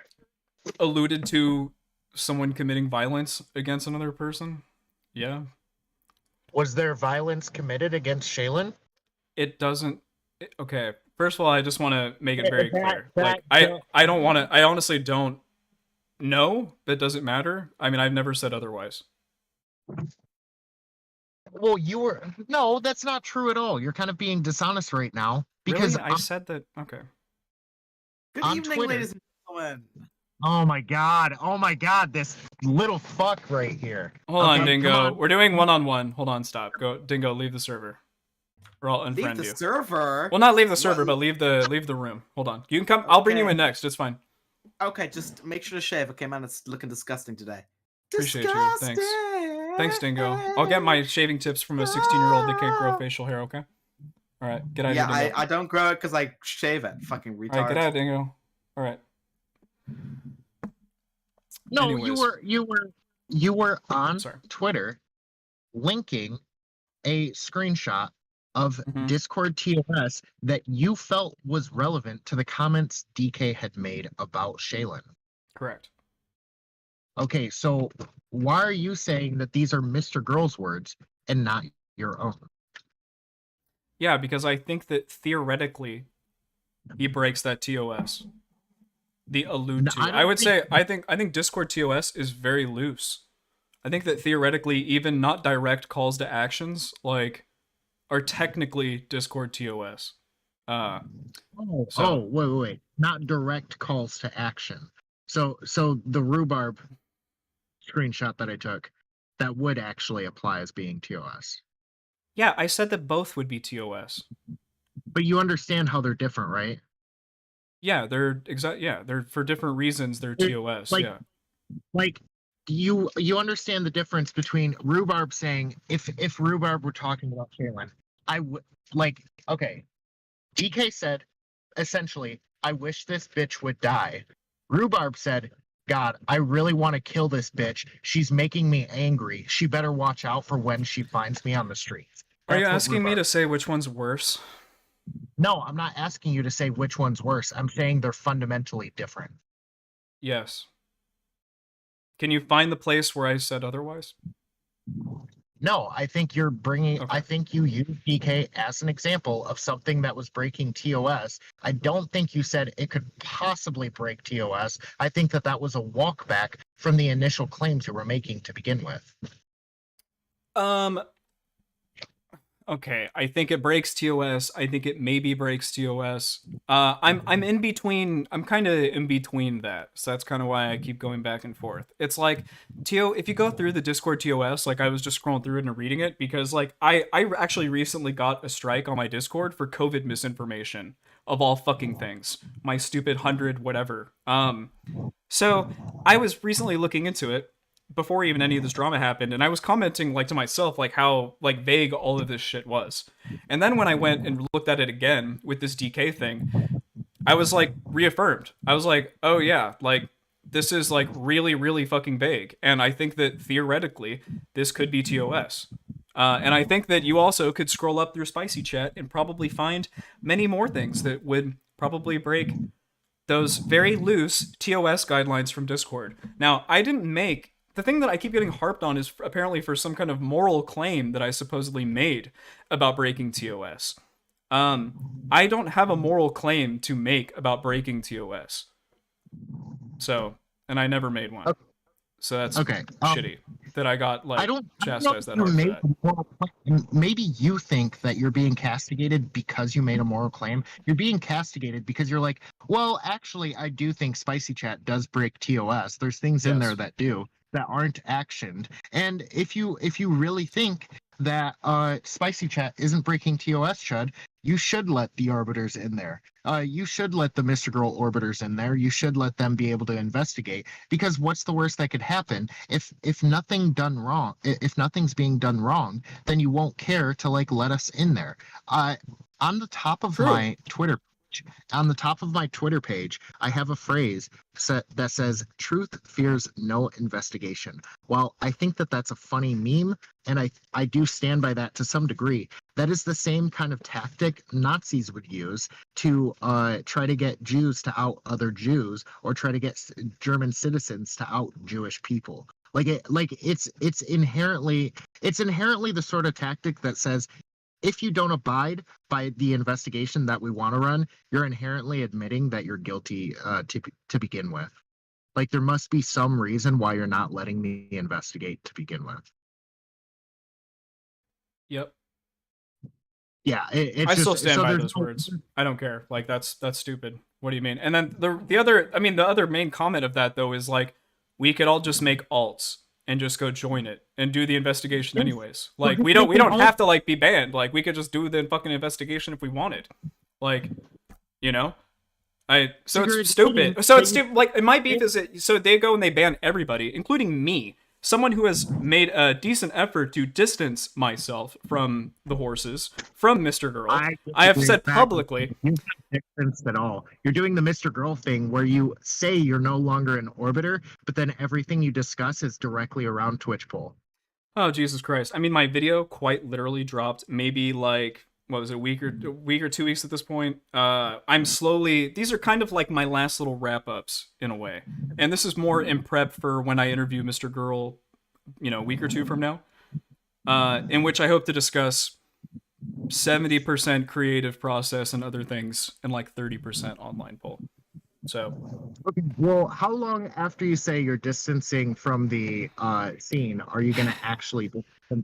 Also, not to say that I want to see you go. I don't actually think anybody wants you to go, Will. People enjoy having you around, whether it be because they actually like your personality or the lolcow behavior. It doesn't really matter. I don't think people want to see you go. I think you're frustrated with some of the behaviors inside the scene, and that's fine. But it doesn't look like you're taking any steps to actually get the fuck away from here. And I'm wondering if you put multiple months into a project, which is essentially you, it's your swan song when it comes to the Twitch poll space. Why the fuck are you still around? You know? can you tell me how many streams I've done about online politics since I put out the video? It's not about streaming. It's about you saying you wanted to separate from the space. This would be like Lav saying, well, I really need out of the debate space and stuff. And Twitch is just so toxic. And I just don't like any of the people there. But then if you look at her stream and you look at her Twitch, of course she's not going online very often and she's not communicating with everybody. But if you go to Twitter, she's got 300 fucking tweets a day that she's sending out to people that are the exact same people who interact with the Twitch poll space. It's just being dishonest. I separate myself as a content creator and a viewer. And I still am viewing some online poll content. Like some, significantly less. Like I've unsubscribed from most online politics things from my private YouTube channel, like where I watch all my shit.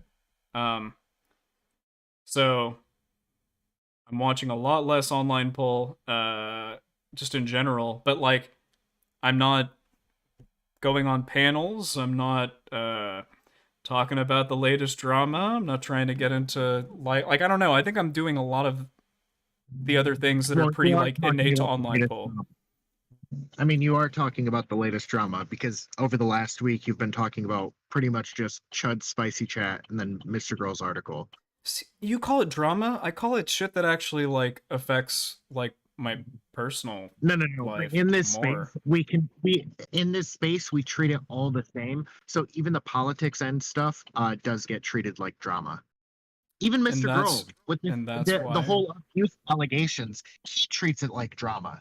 He doesn't even care about the fact that there's victims inside of this. He's just like, actually, I'm not going to acknowledge where these people disagree with the things that I'm saying about their recounting of events because they're victims and I'm not here to attack them. But he's also not like healing to their wishes. Like he included Anna in this entire situation. She didn't want to be in the fucking article, not the way that he presented her. Like Okay. he is treating it like drama. It's actually like for Mr. Girl, he just needs the content. And maybe he doesn't view his report as content, but he certainly needs it. I agree in some ways. Yeah, well, even I don't Mr. think we Girl, I don't think we disagree that much. I'll be honest. No, but we do. I really don't. But we do. What is it Because exactly Mr. that we Girl- fundamentally disagree on? Mr. Girl, somebody who props himself up to be this moral arbiter for justice, is still treating everybody like it's fucking drama.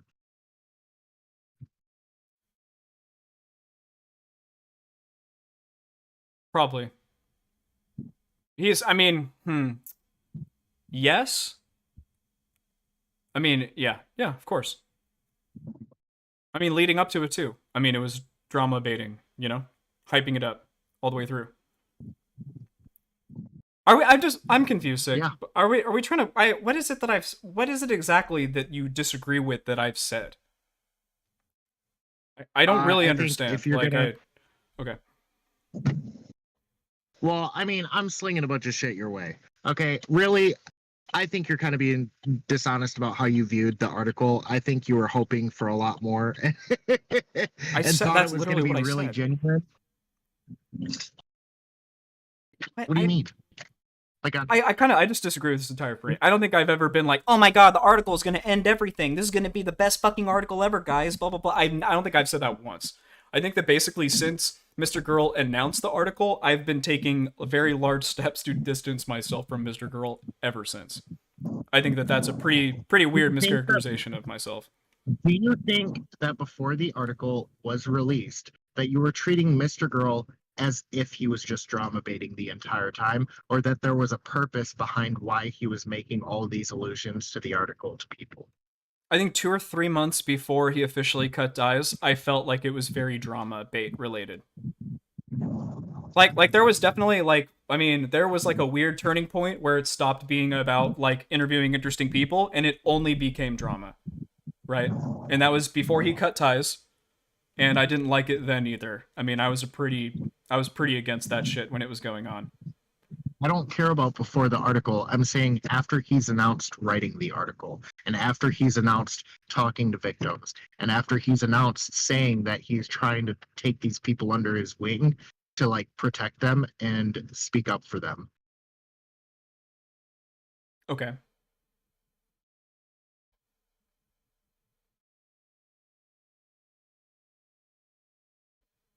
I think after he did that, I don't think you treated it as if it was drama baiting. I think you treated it as if it was a genuine investigation with a goal. And even if people disagreed with Mr. Girl, Mr. Girl was going to come out on top, at least showing people that his intentions were genuine. Do you know what I think? And then we're just going to have to end this call. I think that I haven't said basically a single solid statement about this article until today. And I think that basically whatever I've said on stream today, you can take that to the bank, that those are my opinions on the article, and nothing other than what I've said today are my opinions on the article. Because I don't think I've really made a firm statement on Twitter, Discord, anywhere, really, about this article. The article is an element of it, but we're talking about Mr. Girl and his intentions and how we present him as a character.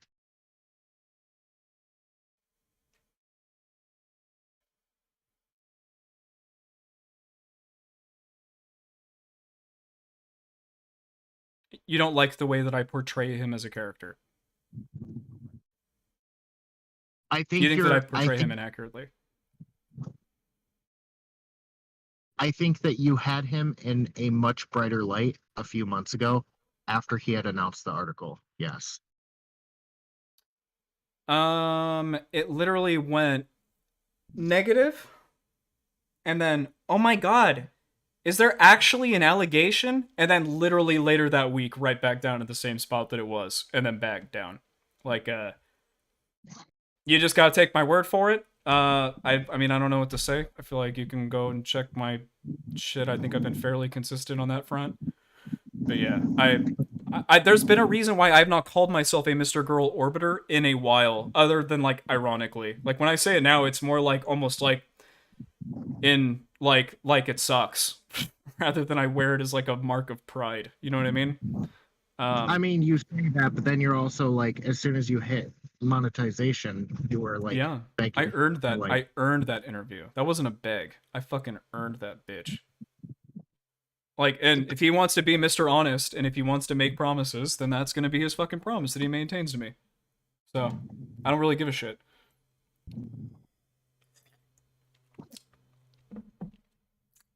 okay. All right, sick. I mean, anything whatever. else before I get out of here, or let you get out of here? Nope. All right, have a good one, sick. Bye bye. Alrighty, next up, let's get. Oh, he's not even here. Let's get a Red Penny in here. Dead Peter, you'll be next, okay? Alright. How do I move you? There we go. What is up, Red Penny? How are you doing today?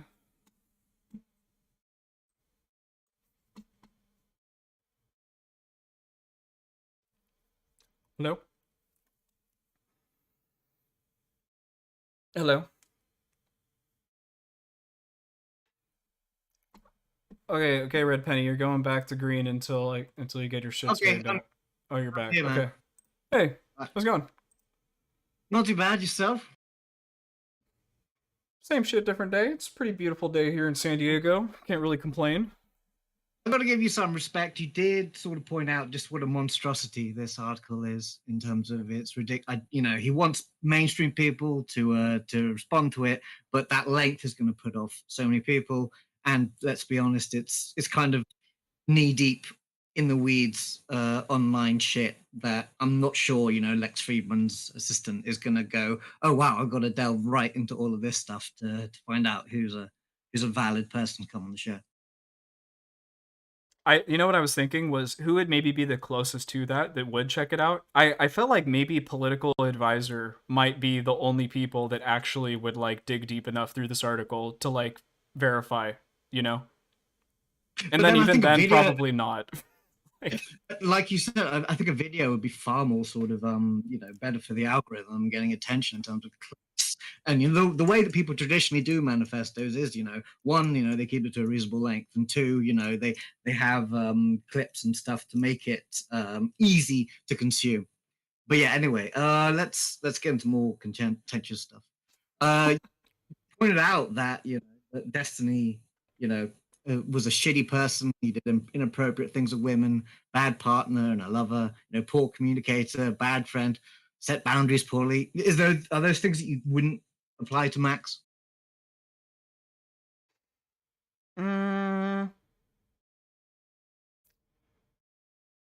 Sheesh. I mean, yeah, Mr. Girl has some issues, for sure.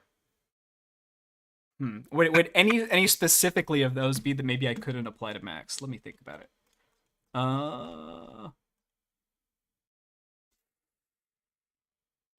My gut says no. I really don't think that Max is Coomer. I guess here's the thing. I don't think Max is like Coomer. Well, that's because he's found his girl. I mean, if we look at his history before he got with Shaylin, you know, that's where, you know, there's a lot of red flags in the stories he tells.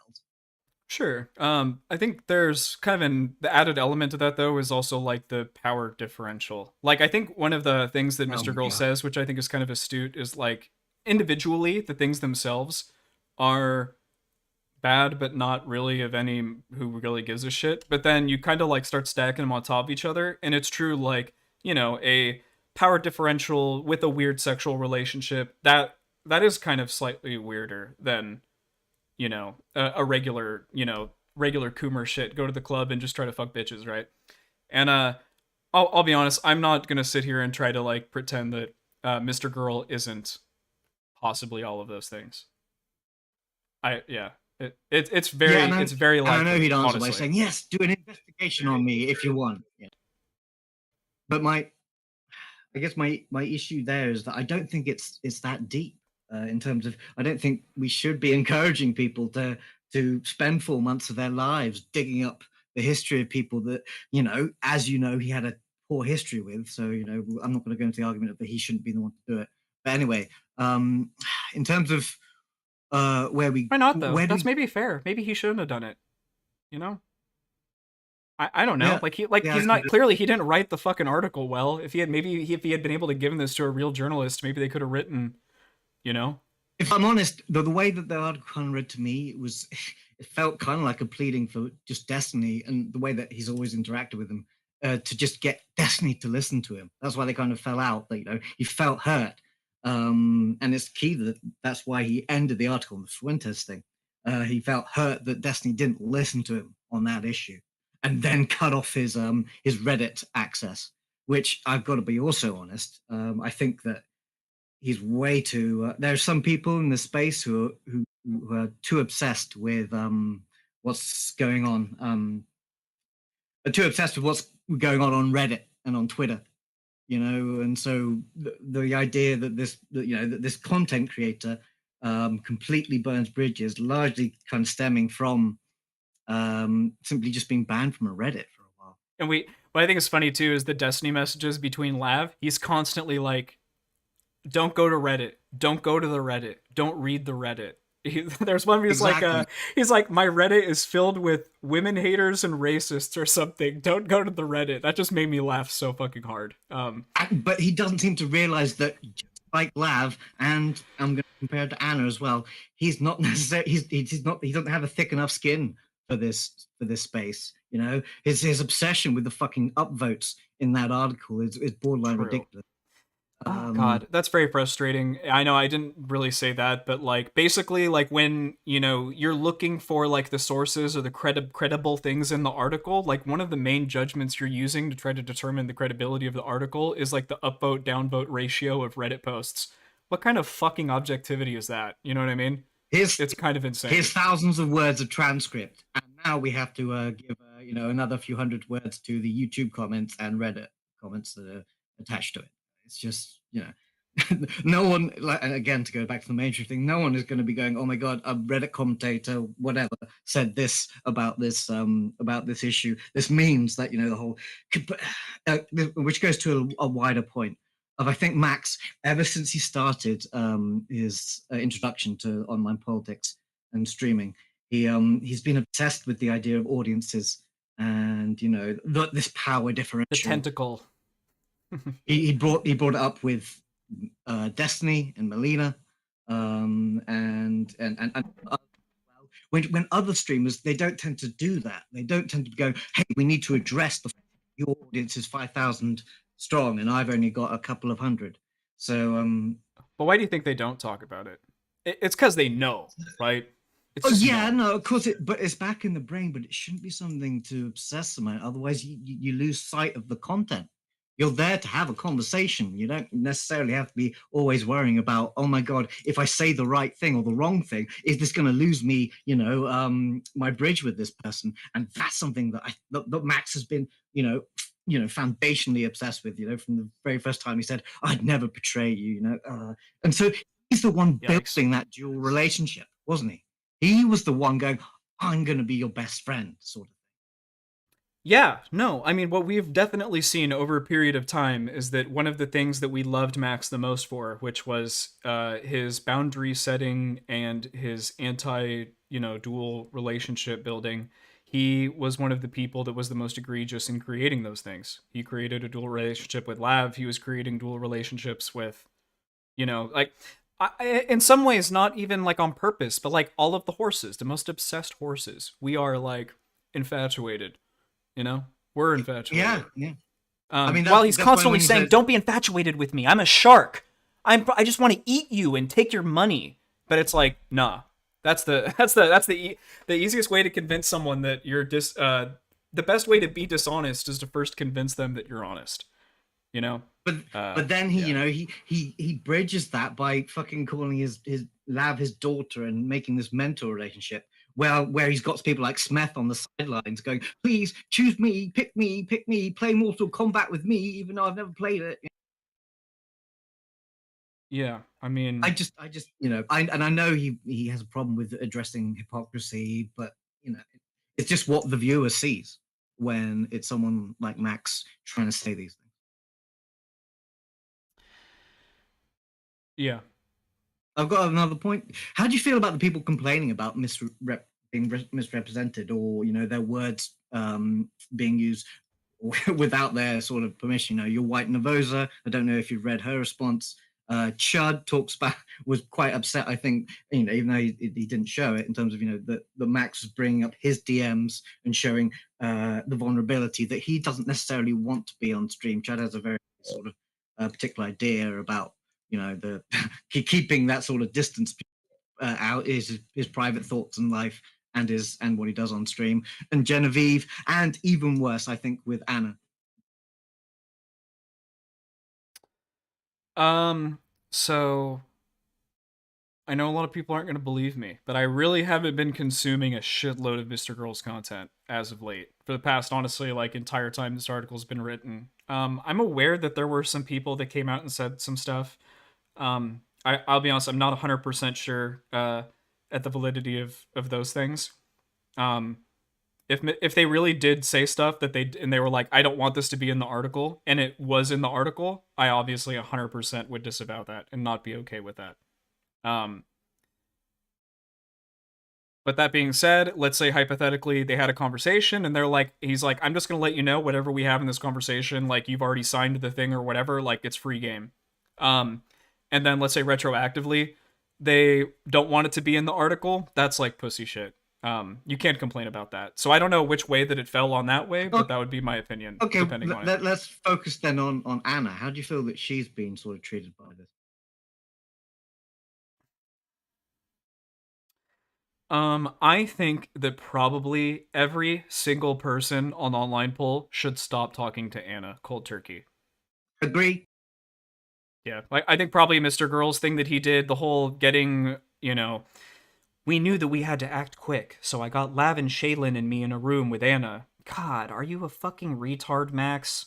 Like, come the fuck on. Like, if you can't see the blatant hypocrisy of how that could be easily seen as just as manipulative as anything that Destiny has done, it's insane.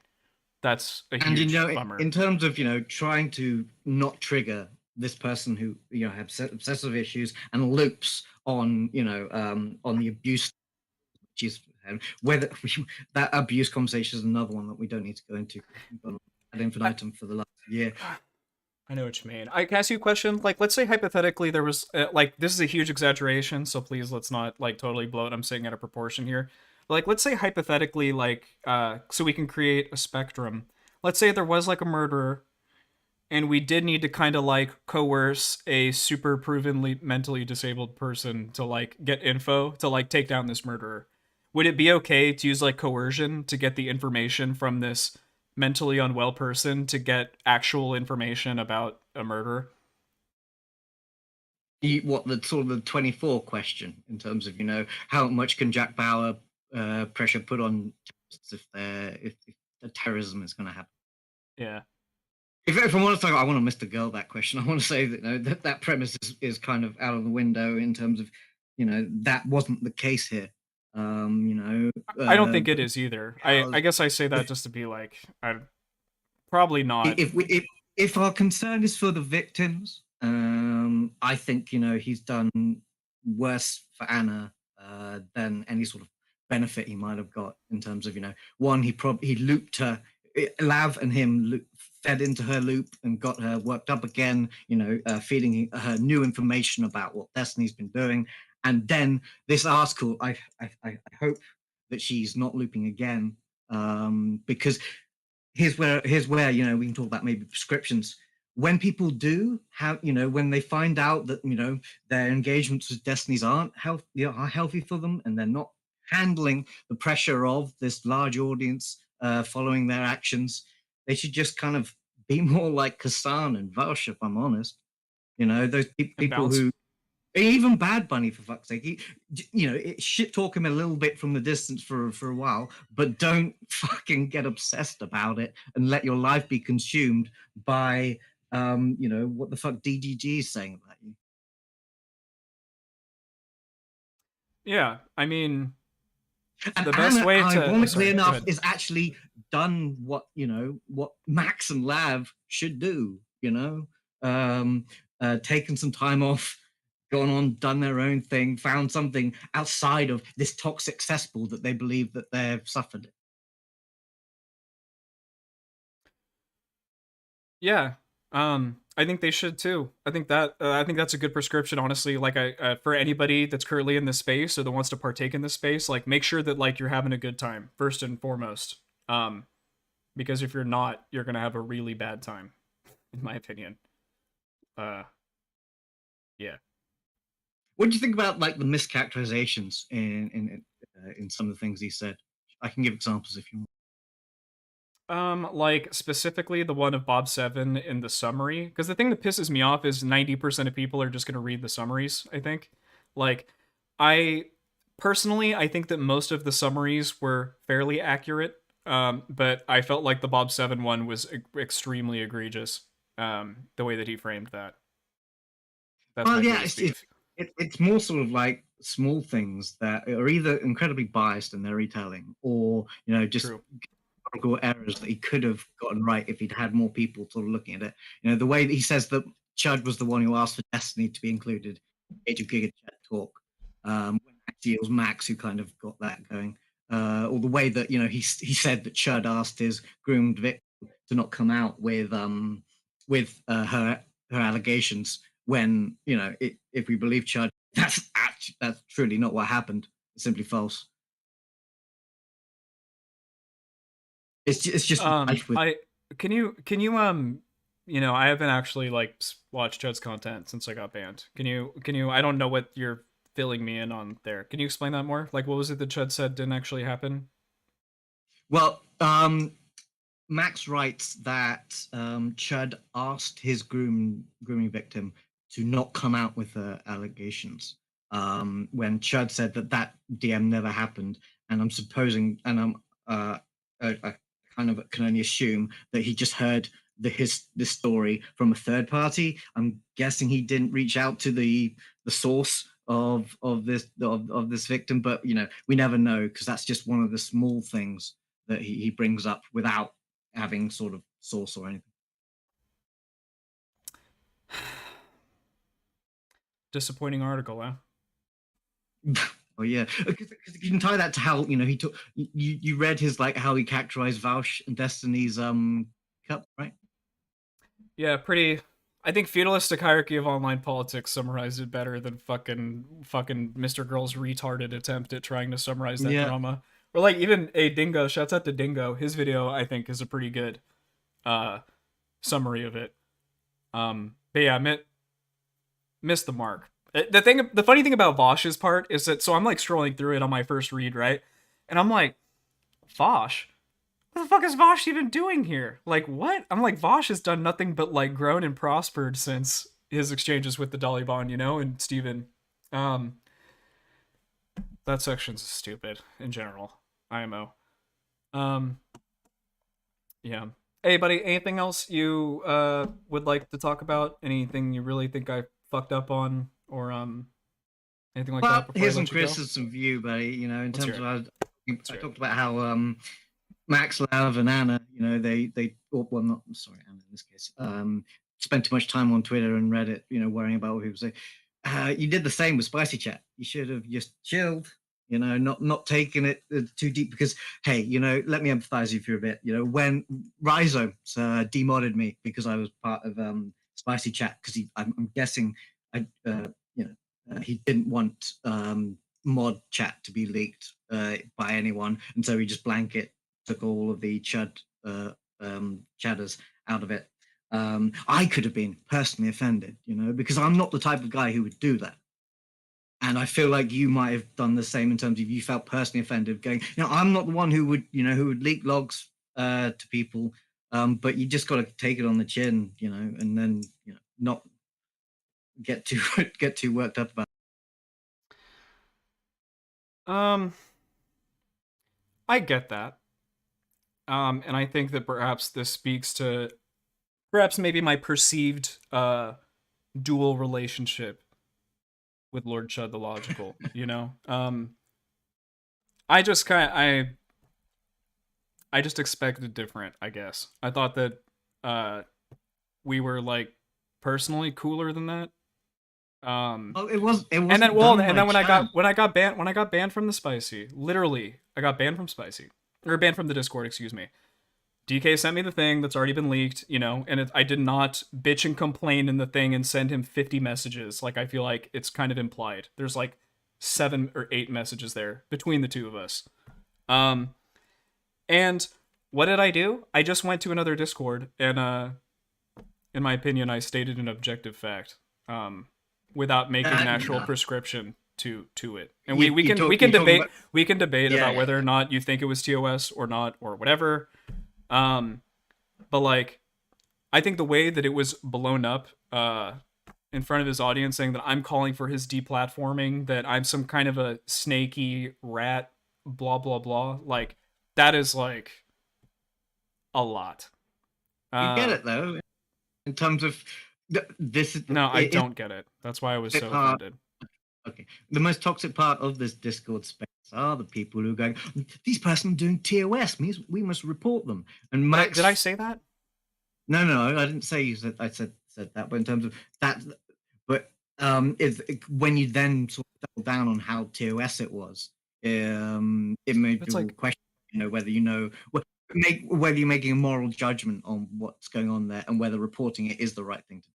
My moral judgment, if anyone's curious, is I think that the Discord TOS should be a lot less loose, and they should be more specific with what it is that they want. because I think that you That's a can story. like. Sorry, what? I was just saying that's the story of all platforms, and Twitch, YouTube, everyone they have pretty loose TOS. I agree. That's why I don't think that I should have been like chastised in front of like a 600-person audience, like for like I didn't say anything crazy, like at all. Like what I said I think was pretty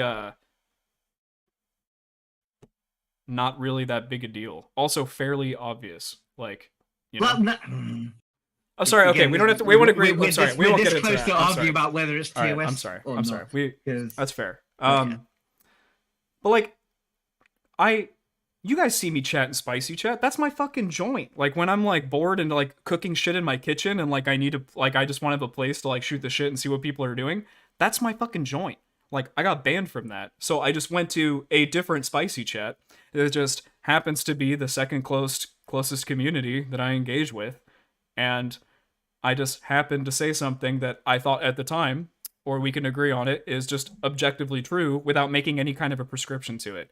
And then I felt like I was getting kind of misaligned because maybe there are people that make that prescription or are willing to go that extra bit and they make the moral claim. But I never made a moral claim at all. Yeah. I was just saying, let's be real. It's not just any second Discord community. It was the Discord community that is, which basically went at war because of Max. I agree, but like dude, I honestly didn't even know that like Max made like I didn't know that Max even said that thing until after I had already been banned. Like I didn't that's like I'm telling you, like I think people think I watch like Mr. Girl's content every day. I barely watch that shit. This is kind of a bummer. I'm really a Chud Nationer, like really, like with my foot in the horses, you know. Like it was just kind of, it really personally offended me, you know. And like Chud could have went and DM'd me personally. He has the connection. He could have been like, "Hey, what is this fuck shit you're typing in Mr. Girl's Discord or whatever?" And I could have been like, "Hey, this is X, Y, and Z. Does this actually offend you? Okay, well, fuck, I'm sorry. Blah, blah, blah." Like, it's kind of hard to find, like, where the irony starts and the other ends, you know? How spicy are we allowed to be? Like, am I really going to be held to a standard in one fucking person's chat and another? You know what I mean? Like, I just don't think that was appropriate. That's kind I think of a the bummer. line is when we start talking about TOS and reporting. That shit can shut down an entire platform. I agree. But I mean, like, I mentioned the thing about how, like, I got a DM from Discord, like, a couple weeks ago about how they want to shut down mine for COVID misinfo. I'm like, fuck me. Like, I obviously am not for the deplatforming of anybody. I don't even think Mr. Girl is really for the deplatforming of anybody. It's a bit of, like, I'm psychoanalyzing him here, but I think the reason why... But then his actions say something else entirely. No, I know. I think... Like I said, I'm not going to justify that because he's his own fucking person. I don't really give it, you know, whatever the fuck he wants to do. But, like, I think the reason why he's saying that is because he's, like, hurt as a person. And when he says, I think they should be deplatformed, I think what he's thinking in his head is I should be replatformed because I didn't do any of the shit that they've done, and I've lost my entire piece of art. You know what I mean? And, I don't think that should justify what he says. Like, I think that sucks, but...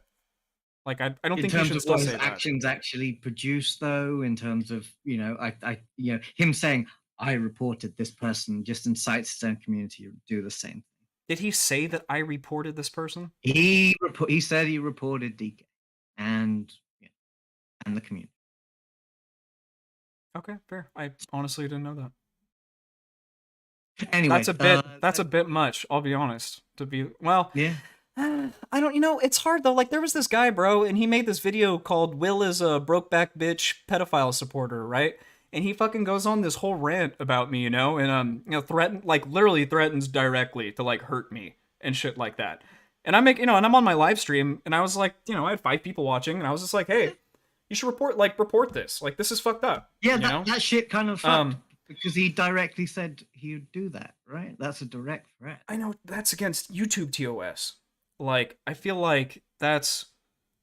I know what you mean. I don't think that anyone should get deplatformed. I was simply making in my opinion, an objective view of what I thought spicy chat is. Like, okay, one more quick thing. It wasn't even a direct threat. My point. That's my. No, not direct. Right. I don't think it was a direct wasn't threat even either. really an indirect thing. When President Sunday and DK had that initial drama, where President Sunday was being like, DK is a horrible person and Chud Logic should disconnect himself from DK.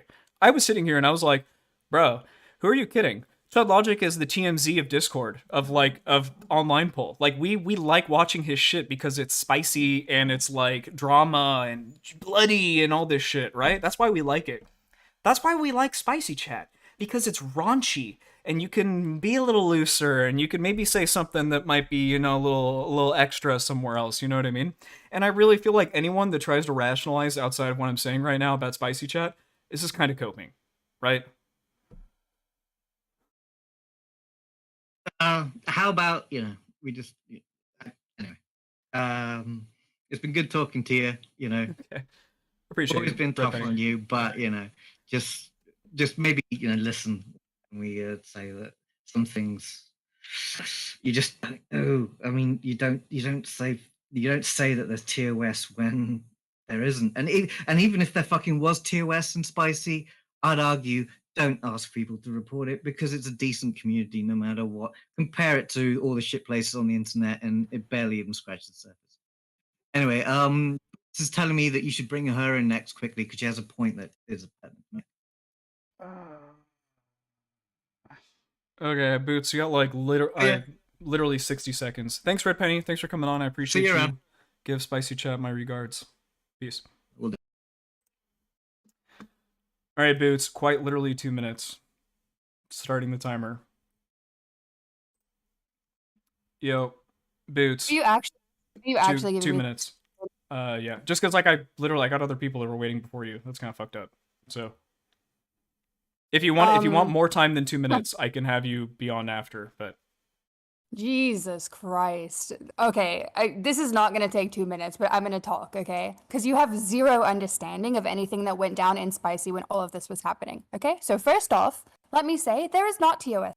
unrelated to what we are discussing today. All right, Dead Peter. All right. I don't know what part of like I'm leaving online poll people don't really seem to understand. Hey, how's it going, Dead Peter?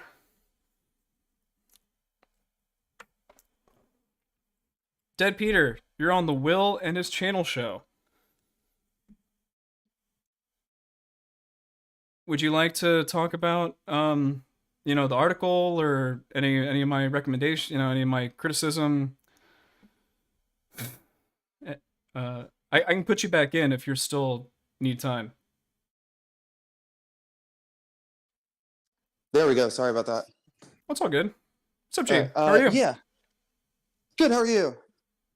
Hanging in there. So I think I think I've a really big problem with Mr. Girl's whole the way he's framing the whole power differential thing. I'm like, frankly, like, not buying it. It kind of just seems like someone who went into a sphere they were unfamiliar with and they were fairly naive, but somehow had like their ego allowed them to have like a pretty big amount of hubris that they like understood how that sphere worked and that they could navigate it because they're a grown man who's lived for, you know, 30 something years, and that they could just step in and understand it. And even though, you know, Max had been like pursuing you know, entertainment sort of careers for like, or attempting to, obviously everybody's got side gigs when, you know. Yeah, he lived in LA. I mean, he attempted to be a screenwriter. I mean, he understands that hustle. Yeah. But besides that hustle, like, anytime you're doing anything that is entertainment, and politics on the internet is like, yeah, it's talking about important things, but like, let's be honest with ourselves. It's entertainment. No one's like 100%. Making policy based off of a conversation between, like, you know, like a VTuber and a guy with 69 at the end of his name, you know? True. So like, it is entertainment, and entertainment, when it comes to it, it's always going to be a popularity contest. And the whole power differential that he frames out is essentially, this person is more popular than me. Yes, there's like power that goes along with that because that popularity equals viewers, which equals money, but that's what everyone's chasing after anyway. You're not like, I find it like, you'd have to be insanely naive to frame all of this all these interactions as just like, oh, it's bad because of the power differential. Every time, like in any sort of sphere, let's say like someone's like playing in a band, of course they want to play with a bigger band. If that bigger band is like, hey, I know it sucks to play first, but I want you guys to play first because you're the bigger one. Are they abusing them? It's like, well, we showed up here too. We do the same thing. No, not really. They're giving them an opportunity to grow, to grow their audience, and in this case, it's people coming on to Destiny stream, and it grows their audience. Sometimes that growth comes with like people saying a lot of shitty stuff, and that sucks. But like, if you expose yourself to enough people, some of those people are going to say shitty things. Even if Max were to like completely organically grow his audience to the size of Destiny's, or at least that there'd be that many eyes on him, without him, there'd still be a bunch of people saying, man, especially with someone like Mr. Girl, who does say a lot of like really inflammatory things. I think it would still be the same thing would still probably happen, but who's the abuser then? Himself? I don't know. I have a really big issue with his framing of the power differential in like an entertainment sphere like this. Like, while it does exist, and we all understand that. Oh no, sorry, you go.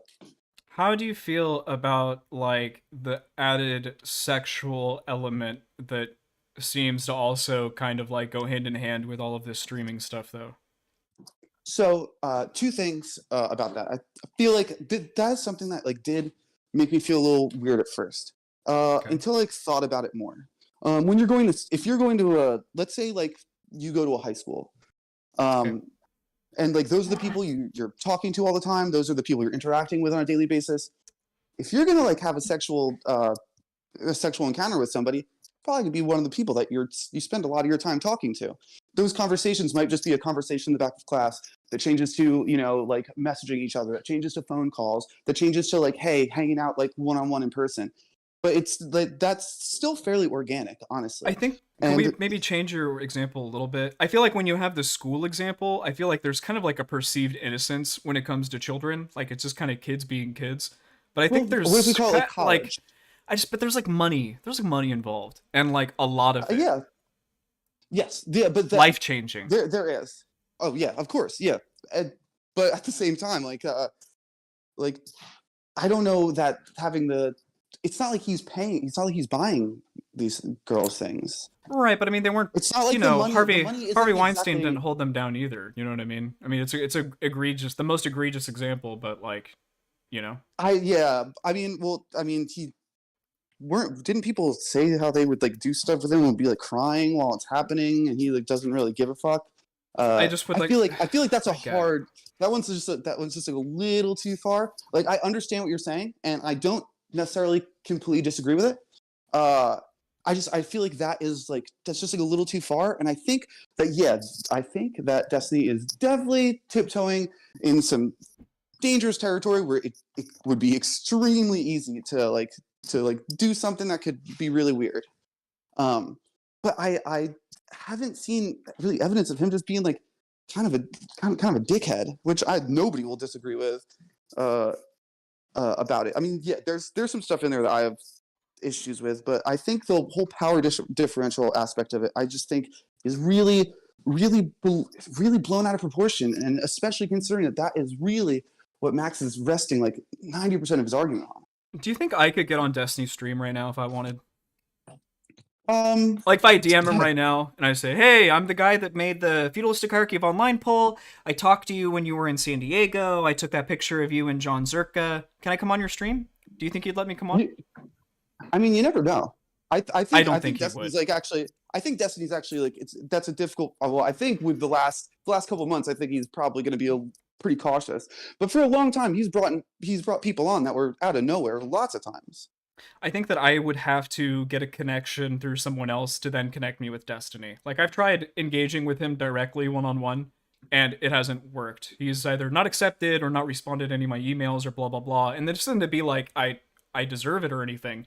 It's just that when he talks to Lav, all right, he's, she says, hey, can I come on stream sometime? And he's like, yeah, sure, if we have something to talk about.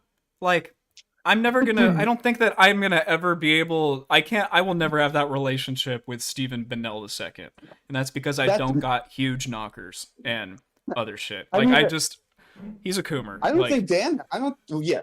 He's like a perma boner on him, and I don't know that that's going to go away. But I mean that he doesn't deny that either. I mean, I think that can. And I don't think he should be cause lots of canceled for it. problems. No, and You know what I I mean? mean, I don't like the word cancel because I think cancel like really easily. Like people like Hassan talks about how many times he's been canceled. Hassan hasn't been canceled from anything. He's on every platform. He's extremely successful in all of them. He talks about how many times he's been canceled. I think cancel is like so like ambiguous. I mean, like I don't think he definitely should be deplatformed for it. Canceled is what a bunch of people stop following him and say shitty things about him on the internet for a couple of weeks till something else happens and everyone moves on. Cancel who you want if that's what you're doing. I think taking away people's platforms is bad. I don't think Mr. Girl's platform should have been taken away. He could have gone. This novel he wrote could have just been a handful of like just rants, and probably would have been more effective, and probably would have raised more eyebrows because it would have been like little clip-worthy things that people with short attention spans could take in and have be the flavor of the week for a couple days, you know. But I don't think it's necessarily just knockers that's keeping you out of Steven's stream. You know, it's a bit hyperbolic, but I know what you mean. Yeah, I know. It could be a BBL. No, I'm just kidding. I gotta start doing crunches.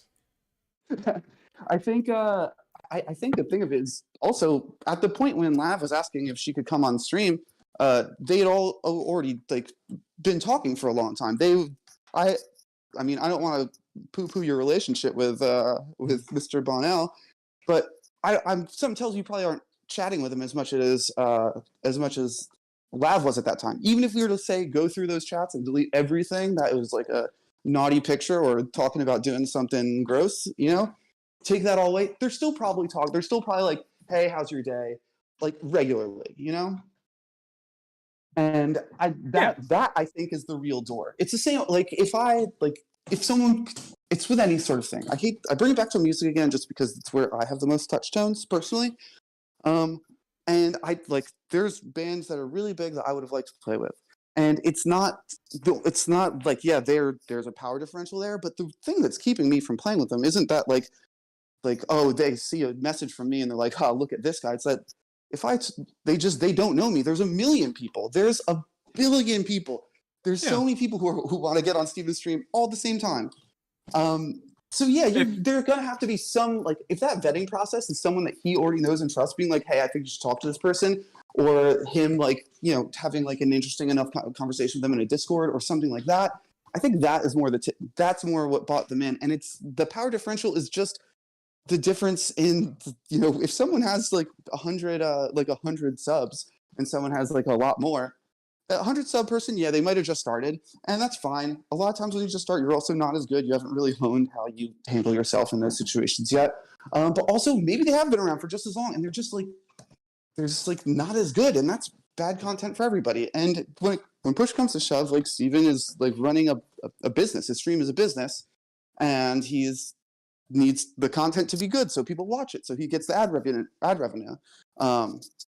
And so, yeah, I think a lot of it's that. Also, clearly, I mean, honestly, I think he should be vetting the people he starts bringing on his streams a little bit more, because if anything, he's brought on too many people that had no business, you know, being speaking to that many people out of nowhere.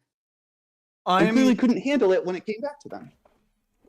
Feel that. I'm gonna ask you one more question, and then I think I'm gonna have to let you go, because I don't think we have too much disagreement, to be honest. No, it's like, I don't know. It's like you just think that you don't think he's.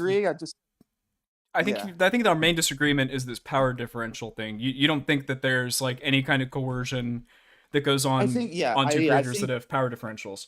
I think like calling like especially any of the sexual stuff in this situation coercion really takes away from people who are coerced like sexually.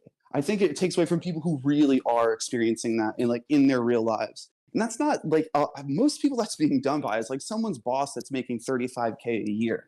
It's because if that happens, who's gonna find out? The 4 other people at that job, they move 2 towns over and they get another job. Someone the people who are gonna watch them are the people who are gonna know about anything bad that happens with them are gonna be people like public figures. All right, so my question to you. Yes. Let's say you found out that a close personal friend of yours had done all of the things that was listed in the article. Would that change your opinion of that close personal friend at all? Would that color your view of them at all? I mean, if it were all like complete news to me, like naturally, I mean, I'd have to examine myself to see how all of these things could happen and I wouldn't notice them. That would be a huge blind spot on my own part if they were like a close personal friend, and obviously I'd feel some type of way about it because that would be a large amount of like lying, even if it's lying by omission, because I'm sure there'd be conversations had about how, hey, doing stuff like this is kind of bad, or be like, oh man, like yeah, when I was younger, I was a real shithead to this girl, and man, I'm embarrassed about that, and I'm glad that I'm not that kind of person anymore because I grew up. I want to speak on that like, really quick. That's Yes. the other thing too. A lot of the infractions that are in this article, I think what you do notice is that while maybe the more recent engagements, there's still kind of some like power differential. I think he got better about it. Like Yeah, I think he the most became egregious more things, mature. You know what I mean?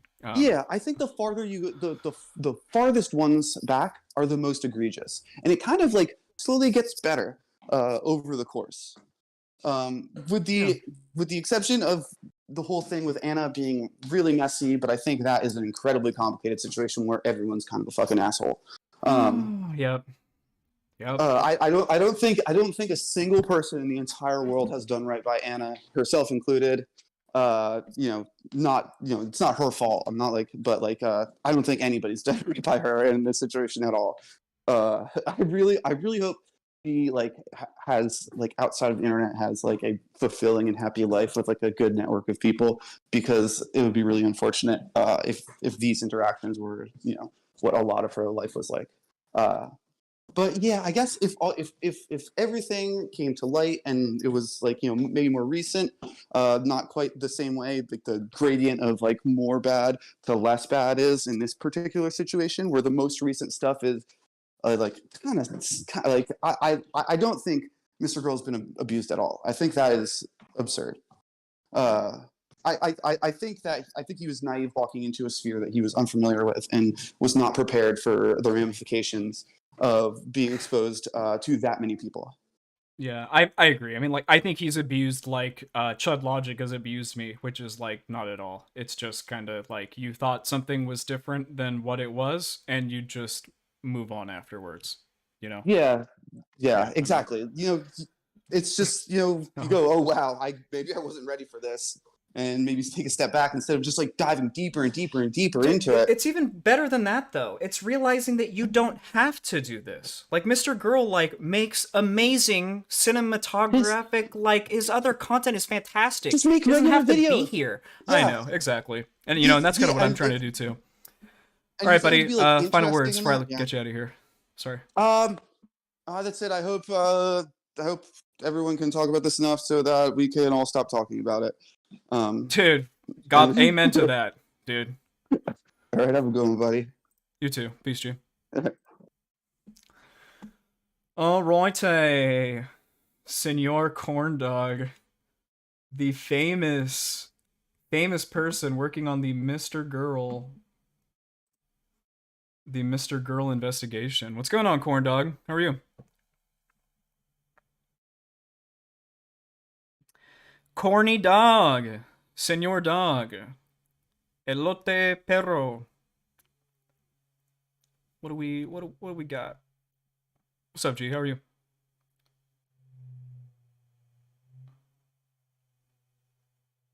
Hello? Earth to Corndog? Discord to Corndog?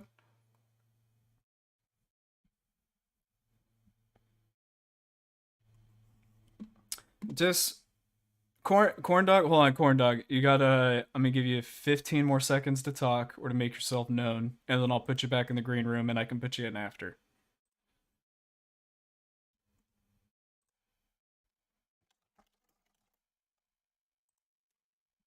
Let's see. Corn dog.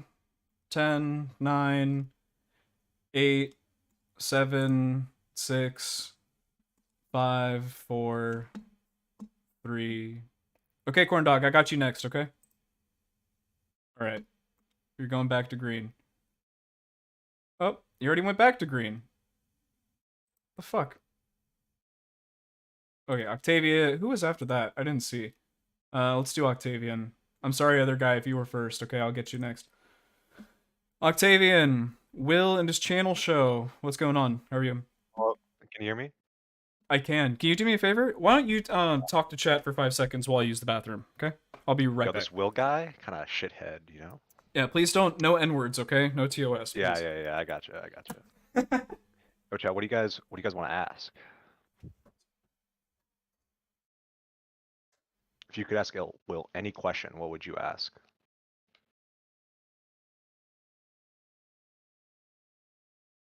Also, it's funny that Corndog's mic worked. For all those who know, you guys are gonna know that Corndog's mic works. He just can't hear him.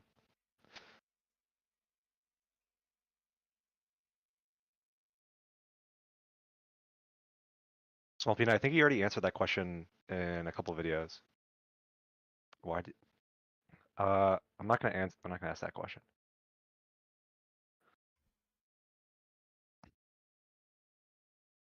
That's a good question. I might ask that question, Russell.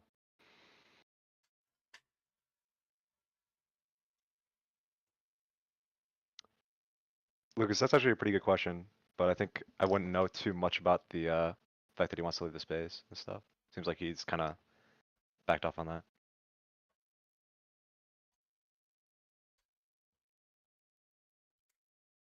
If no one's asked about the white universe system, that might be a good question. Okie dokers. Alright. What you got for me, buddy? What are we talking about? Okay. So, I came in here with one thing, and then I asked chat what I should ask, and then they came with another thing. So I'm gonna start with the thing that I came in here for. Let's go. I haven't watched the whole stream so far, so if this has been treaded already, just let me know.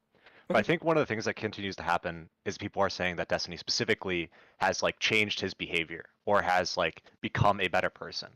And I think the one thing that this report, reading it, you can kind of keep in mind is that it seems that like longer members of the community can kind of tell that the actions that he takes with this like retaliatory stuff or anything else kind of don't seem to be changed after certain events, right?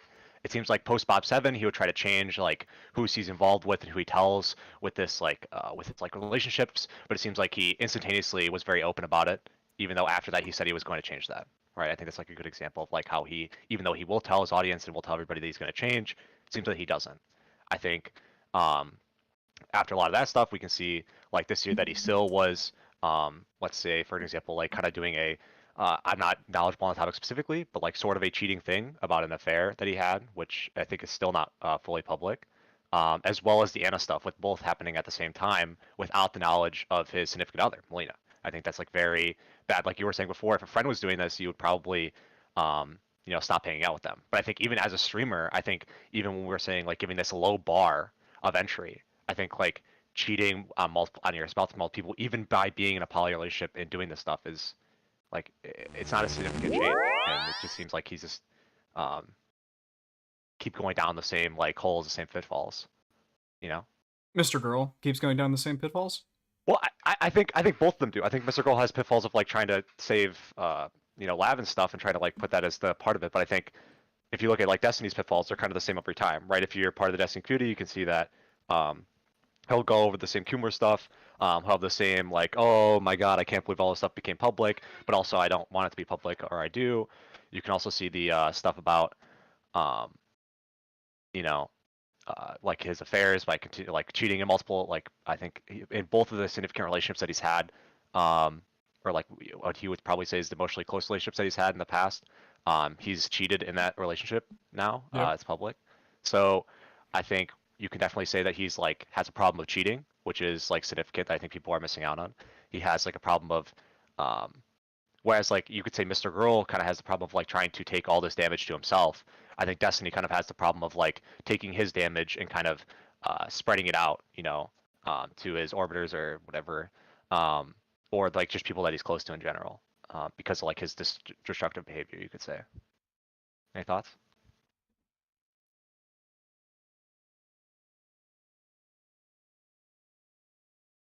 I think I agree.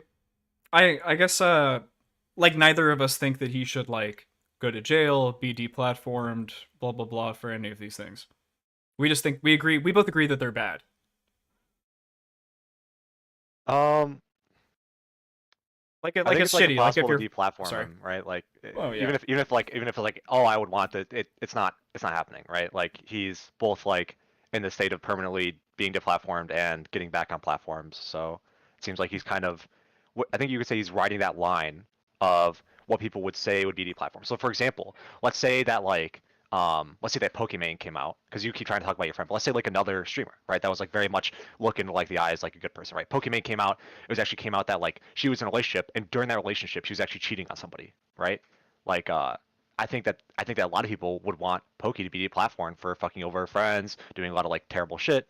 We can see that with like dramas that happened in the past. I mean, obviously, a lot of people that have been deplatformed kind of have came back or stuff like that, or might have not have been as like or might have been worse than this. But Well, if to we even talk about make people this that more are accurate, like, it'd be like Pokimane fucking a friend or an orbiter on stream all the time, or like something like that. You know? yeah, exactly. I think a lot of people will say, whoa, why is Pokemon doing that? That's crazy. But if we look at like, oh, that's just what Steve does. That's just what he does. You know, he's just that guy, and it's like that's still something that if it were to happen to like somebody who I think has a better perception, would probably be heavily deplatformed for a significant portion of time. I mean, I don't Can we know. clarify Go ahead. deplatform too? Like I see chat is like bitching about deplatform. I think what you mean by deplatform is just like lose their audience too. Like, right? Yeah, Like their audience would go away. Be like, ew, I'm not following the streamer anymore, and they leave. Here, Like we can give a good recent example, right? Do you remember what happened with Aatrox and the stuff where he was fine to do the watching the porn stuff? Do you remember Right. that drama that happened? Yeah, Yeah, the okay. deepfakes, So yeah. his community, right, like was very enraged about this stuff, right? Whereas like if you go to the Destiny community, right, where we can see like basically nobody cares and everyone thinks like, oh, that's okay, whatever, right? Even though there are like good moral arguments to why these are bad things, Destiny even acknowledges some of those moral arguments about why they're bad. But even let's say Destiny came out with the same thing, we wouldn't hold him to that same standard, even though he is one of the bigger streamers doing this stuff, right? Yeah, I mean, Like if it he, came out that Destiny was watching him, we'd probably be like, "Oh, based." like, like you know what I mean? even though Like, yeah, even though in all the like a significant number of other like what we'd say is like good communities, right? They do take these people down, right? And I think that's kind of like I guess the double standard where we like, oh, Destiny the man that does like that knows all about all this drama stuff, but then when he has his own drama, um it's just kind of like as a community, it seems like people don't really care, to be honest. yes. All right, let me wrap this up so that I can, unless you have something else you want to talk about. So like No, not really. It seems like I've got this like, it's like we have expectations of Destiny. So even when he fucks up or does shit that we think is kind of trashy, for lack of a better word, it's just kind of trashy, you know? Like when he does like trashy shit, we're like, we know. It's Destiny Coomer brained McTrashyton over here, you know? Like we know. And then that affects like our judgment of this person. Whereas like Pokimane, she's obviously like a clean cut anti-sexualization kind of person. So if we found out that she was banging orbiters, that would be like really, really weird. And that would completely like fuck up our expectation, right? So the thing that I'm trying to kind of wrap my mind around is just that like if we get rid of like this expectation, because I think the expectation is kind of what colors how we feel about it at the end of the day. I think what Mr. Girl was trying to do with the article, perhaps unsuccessfully, was he was trying to separate our expectations of what we have for these people that we watch for hours every week, you know? And just be like, this is what they did objectively. Are you still okay with watching people knowing that they have done what they have done? Are you still okay with having them on your stream knowing that they have done what they have done? Are you okay with having them on your podcast? And I think the answer is yes. Even though we know that he's done all this horrible shit, we're still okay with platforming him and we're still gonna watch his shit. And it's because I think for a lot of us, there's been growth. We've seen Destiny change over time, being as viewers. And it doesn't seem to Have we? be as I think so, a little bit. I think that I some mean, of the Coomer shit, like roping a woman on stream, Destiny wouldn't be caught doing that now. sure, right? Right? I would say Uh, when people talk about change of Destiny, right? It seems to me that like they're going like, well, you know, in 2012 Destiny, he's totally different. But I think when we're talking about change, have we seen any change since like let's say 2018 from 2017? Destiny, I 2017, s- something like that? I Have we s- seen change in the past 5, 6 years? That's a significant portion of time, right? Yeah.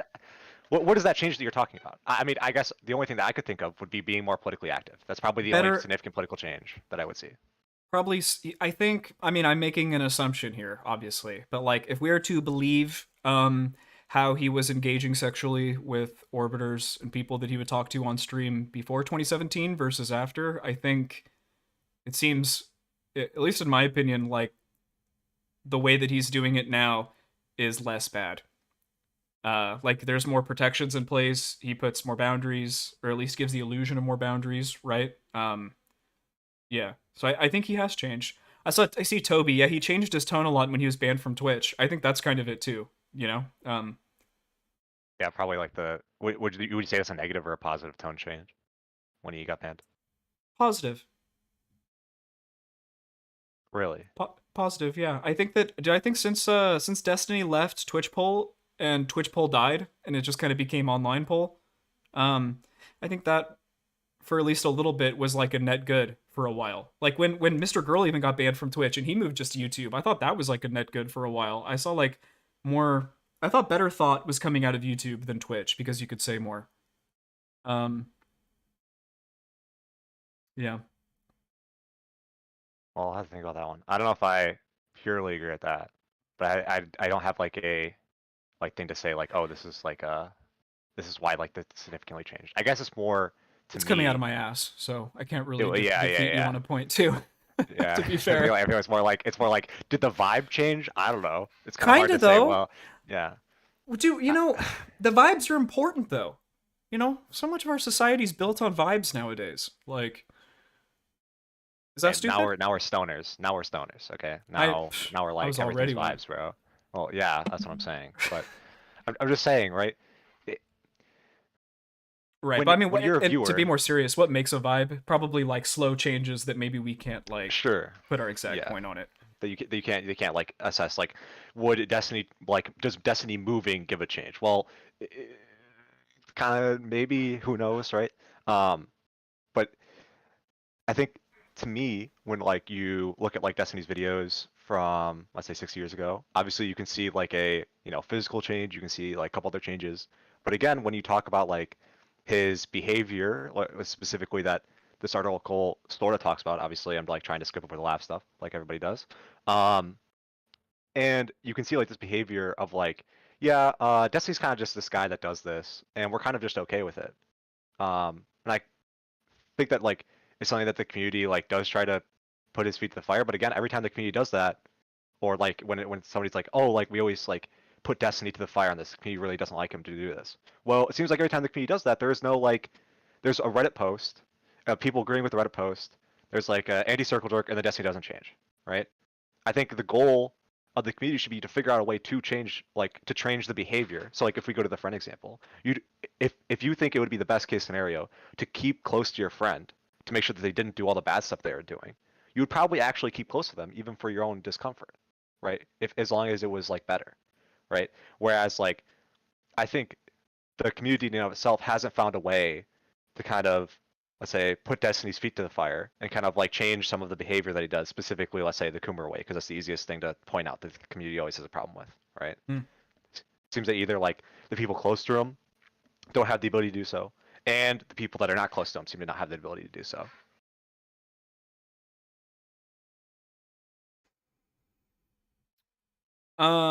I would say yes to all of that, and then just the follow-up question is just like, is this like cancelable?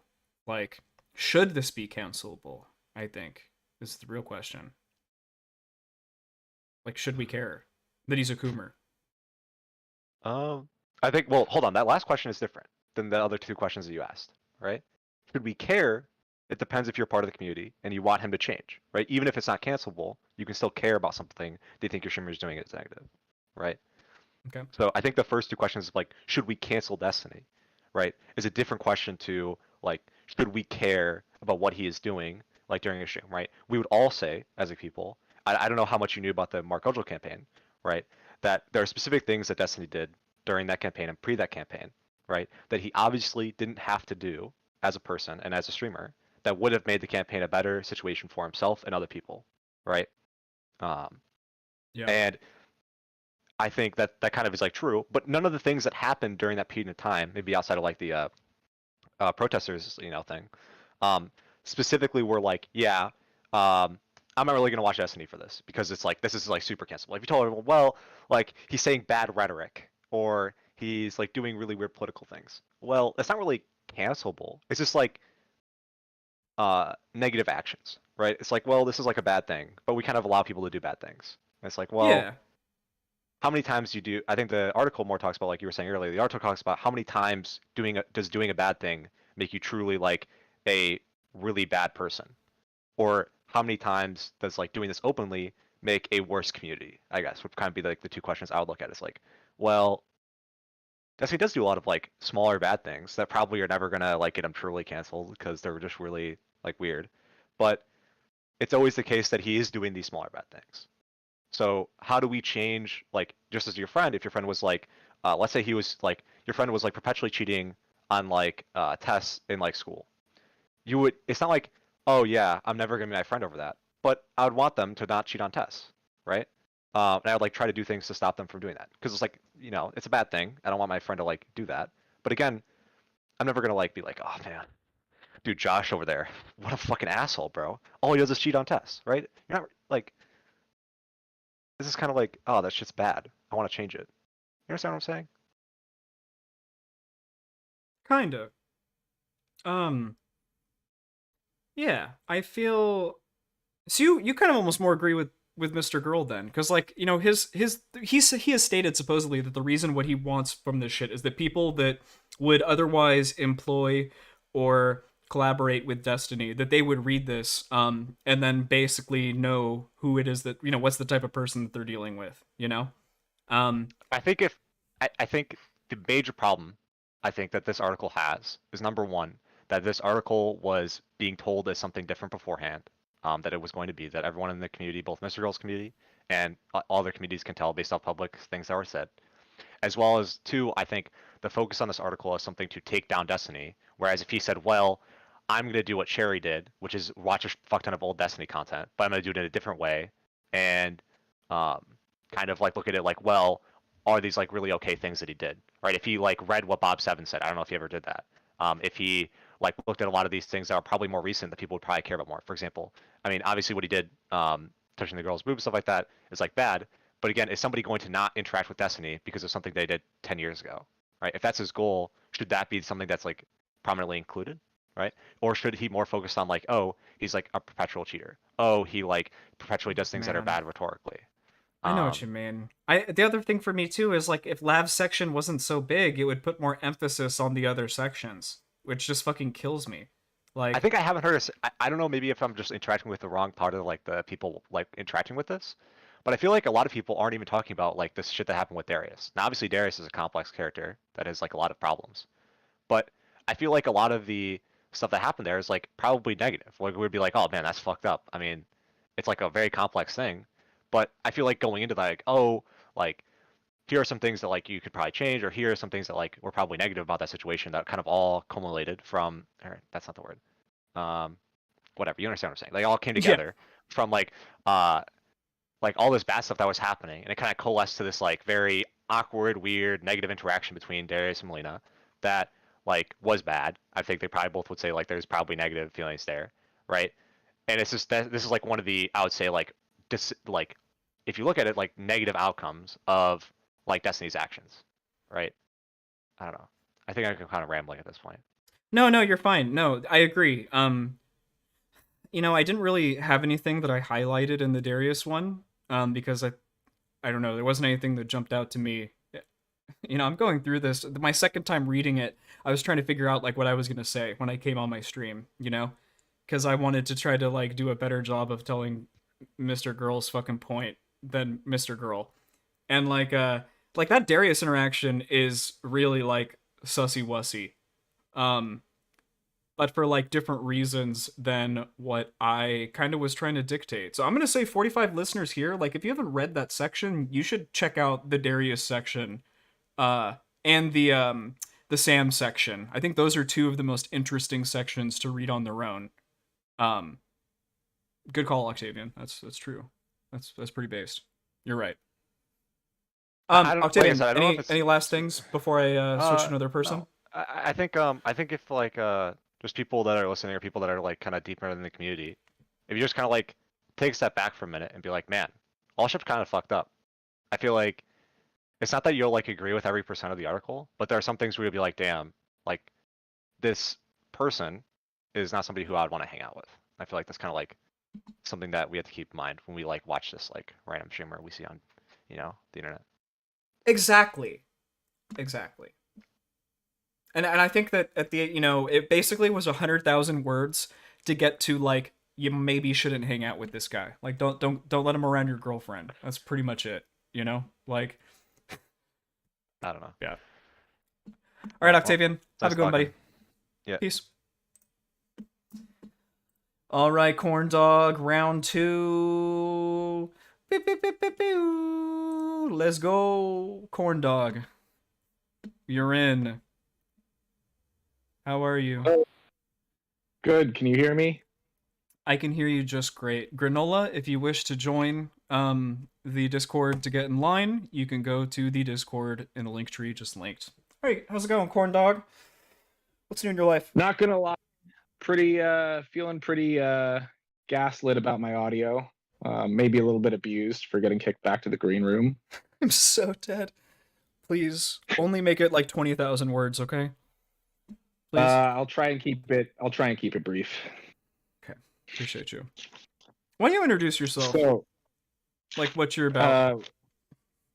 You mean my investigation of Mr. Girl, or What are you famous for in the Mr. Girl community, specifically subreddit? I'm famously known for being the man who's investigating Mr. Girl's pattern of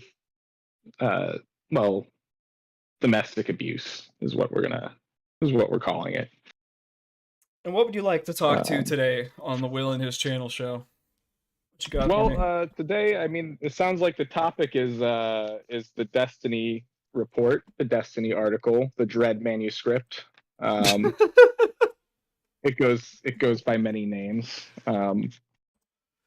But so I figured I'd focus on that for now. I'm not fully prepared to go into. I got a couple of things going on with my investigation. It's going in a couple of different directions, but that's not what I came to talk about today. What we got? Let's start with the integrity of the report. What do you feel about the integrity of the report, where it came from, how much effort was put into kind of verifying the claims in it, and the medium that it went by? A couple of specific things that I'm curious to hear about, or maybe things like mentioning Linus Tech Tips without knowing that it was not Linus Tech Tips, or even the fact that it was put into a text-only medium, which kind of removes, for the man who was all empathy and emotion, and I need to get on the call with these people who I'm interviewing so that I can convey my story and cry in front of them and all that, to then say, okay, well, I'm just going to take and transcribe text only with no links to the videos. How do you feel about kind of that whole situation? I think the integrity of the article has always been in question. That's been one of my biggest concerns since the inception of this entire thing. Like, I'm a communications major. Like, I've taken at least 2 or 3, journalism classes in my day. And, one of the things that they fucking drill into is this idea of objectivity, not giving your opinion when you're reporting something journalistically, right? And obviously this fails that on all fronts. You know, in my, I don't know how much of the stream you've been watching, but like in my steelmanned version of what I think the article like means to me personally, like there's way more of a like a story and a through line with Mr. Girl, but it involves so much of his own personal shit, you know? And a journalist worth their salt never would have touched something this close to them, you know? Which is kind of a bummer. So in other words, sorry, long answer, integrity, it's kind of fucked. I think that the most of the things that he says in the article are true. I think most of them. I haven't gone and verified all of them myself, but I think just the fact that there is such a plethora of like links to check out, it would be pretty stupid of him to like so blatantly lie about certain things. So yeah, but I mean, fuck, the thing about Linus Tech Tips, bro, this whole like, oh yeah, me and my editor that were working on it, we somehow got the versions fucked up and then I posted it. What in the actual fuck? Like, I have the version that he posted literally minutes after he posted it, and the new version. I think there's 23 changes between the two articles. Like, the one that was released at 9 a.m. and the one that was re-uploaded. It's like, that's fucked up. It's just, it's inept. You know? We've been working on this for 4 months. Fucking make triple, quadruple, septuple check it's the right version, you know? Yeah, I had a little bit of a chuckle. I mean, it's not like, oh, you got the creator wrong, it's the end of the world or anything, but it was quite amusing that it wasn't it seemingly wasn't fact checked by anybody. It was the impression that I got initially just from reading a couple of things like that. Who could fact check 100,000 words coherently, you know? Like, yeah, that's true. What did you think again about, I guess, about the choice to go text only? How do you feel that influenced some of the 100,000 words of evidence that he claims it is? You know, especially in the light of like Aristotle saying, or was it Aristotle? No, aristocracy. I don't. Too many fucking Arises. True. Can I curse here? I don't know. Yeah, that's fine. Just what do you think about that? Because it kind of seems like, you know, Eris said that there was something that was obviously a joke, but you put it in text form, and it's kind of like the Bill Burr thing where, you know, you read it out on a court transcript and it sounds a lot worse because it's actually a joke sometimes. What do you think about that? I think that sucks. I think that instead of putting the transcripts, he should have uploaded the videos to a place that wouldn't delete them, and he should have just put direct links to the actual timestamps, you know, and just be like, yeah, 2 minutes and 23 to 8 minutes and whatever, watch this and then read. I think that it would have, like, if his actual stated goal was so that journalists, people that are going to book Destiny, etc., are going to read this or watch this and then make a decision, then he failed. Like, spectacularly. Because no one is going to read this shit. Yeah, I tend to agree. So if he made it a video, it'd be better. You know, he should have just made it a video. And he's good at making videos, you know? Like, he's really good at making videos. So what a fucking idiot. So, all right, next question. What did you find, or what do you think was new in the article? Or like, what didn't already exist in the sphere of knowledge? What did he add with this other than, you know, what some people might say is just a compilation of like Destiny hit piece material? He did a bunch of interviews seemingly, and this was the impression that I had for the last, 4 or 5 months or whatever, was that he was reaching out to all these people, getting stories, accumulating whatever. And then,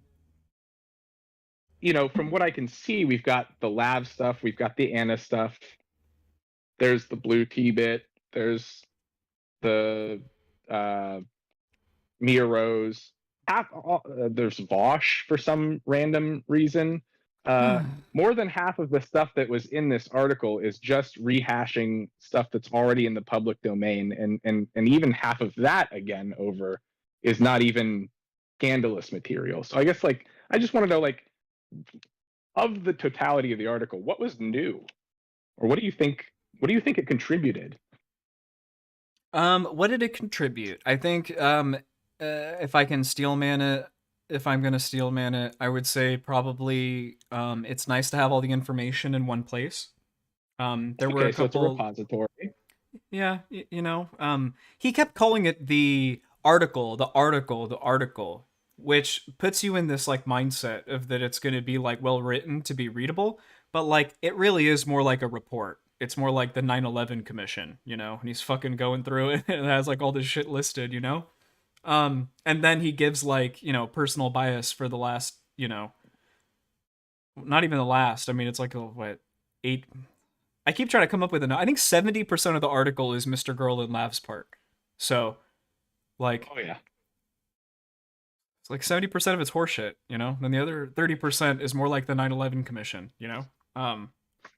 So it's kind of a bummer. Yeah. Sorry, what was the new shit? I didn't answer the question. I don't necessarily know if there was new shit to the greater diaspora of like lore or whatever. I will say that the new things that stuck out to me that I was really like, oh, like I didn't know that, and I actually think this is really cool.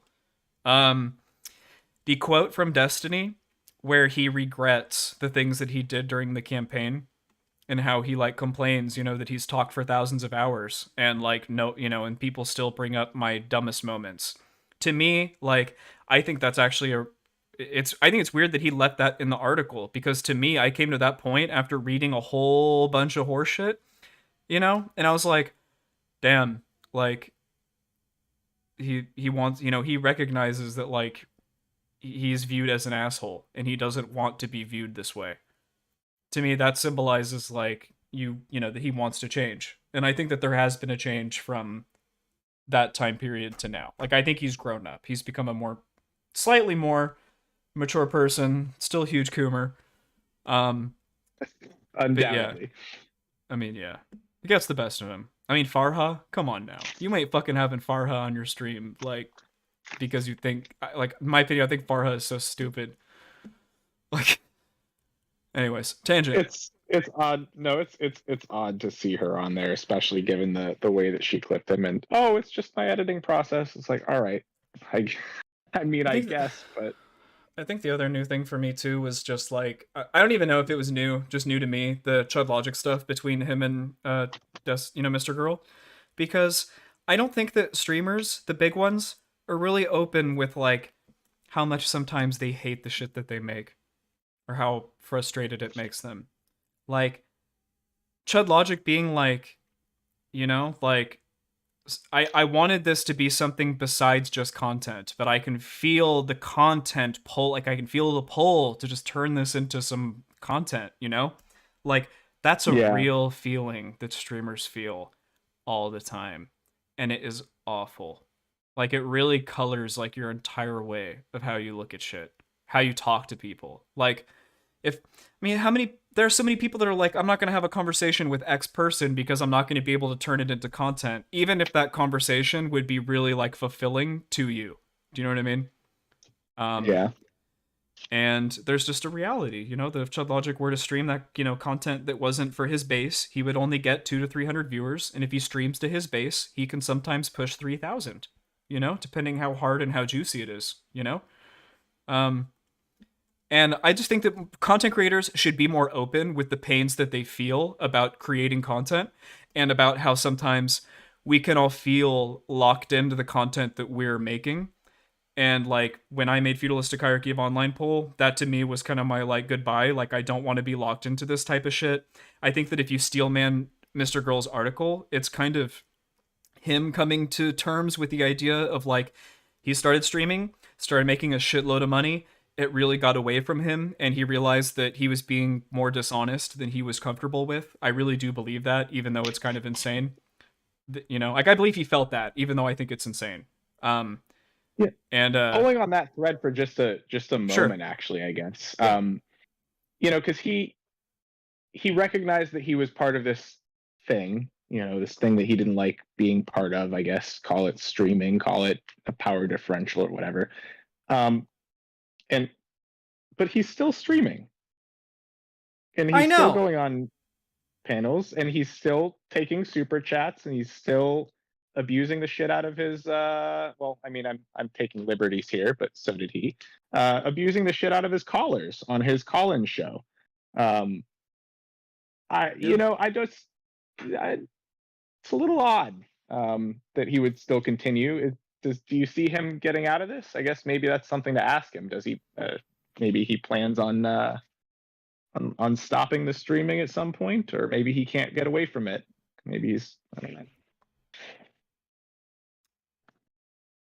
I cannot wait to ask him, because that's honestly one of like the things that I really want to talk to him about, is just like where he goes from here.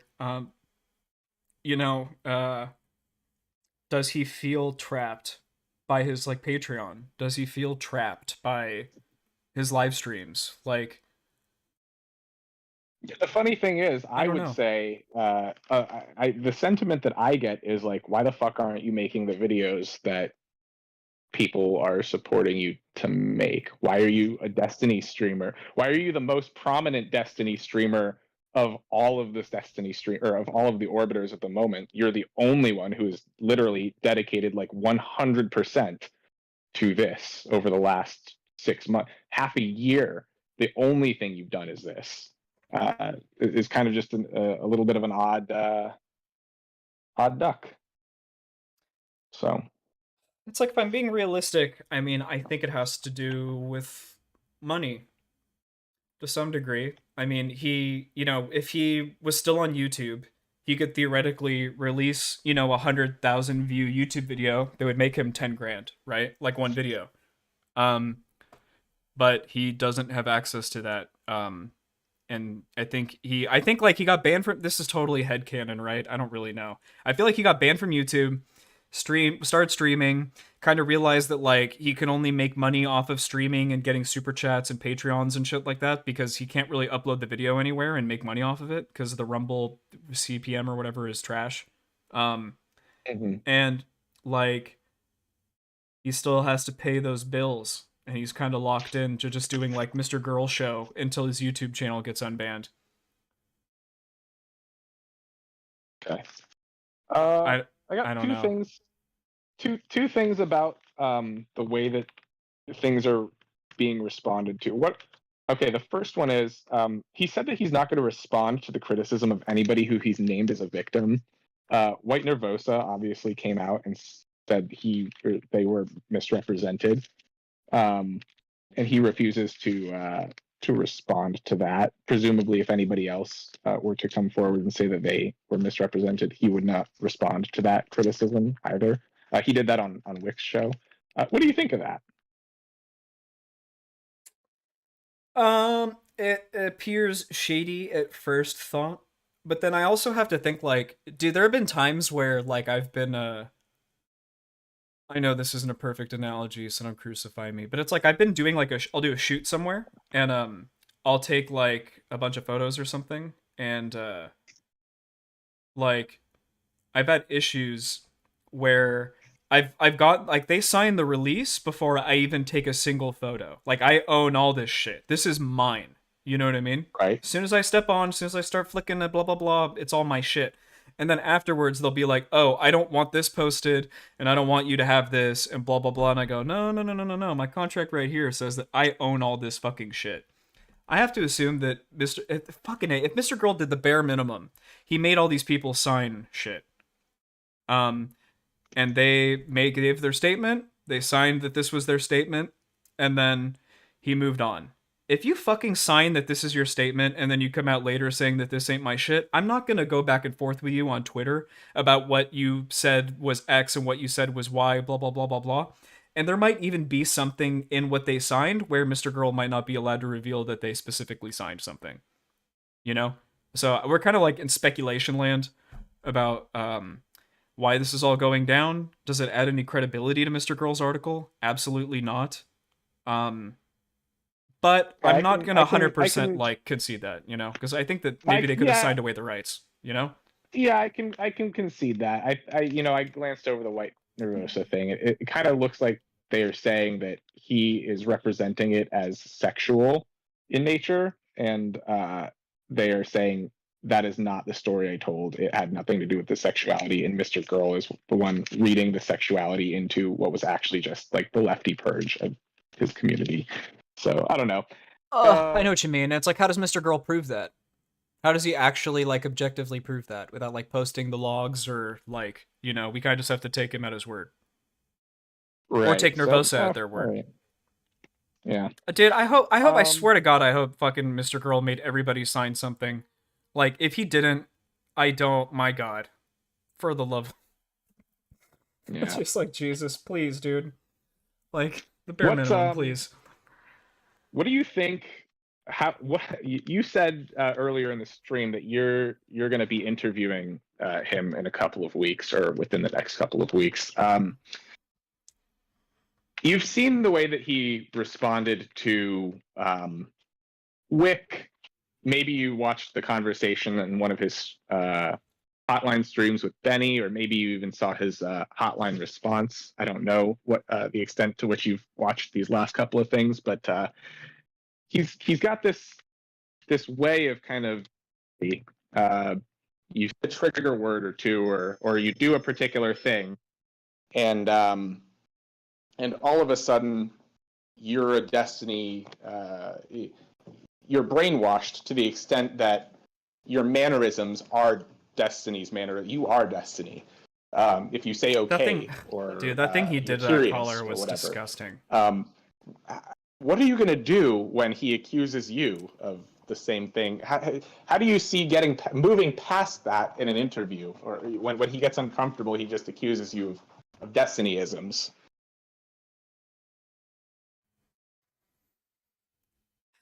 You know, I've thought about that. I don't know. My gut is I'm gonna tell him to go fuck himself. I'll be honest, I don't really know what I don't know what else I could do after that. I am going to have the most honest conversation I could possibly have with him. I've only projected honesty to him since I've started engaging with him. Even to my own detriment. For instance, going on Mr. Girl Hotline being the first call, and then saying that Nick Fuentes eat chicken and waffles with Joe Biden, and then getting completely fucked by Destiny and Mr. Girl for the next 10, 20 minutes trying to argue. Like, that's brittle honesty, you know? I make myself look stupid in the name of honesty. All the time.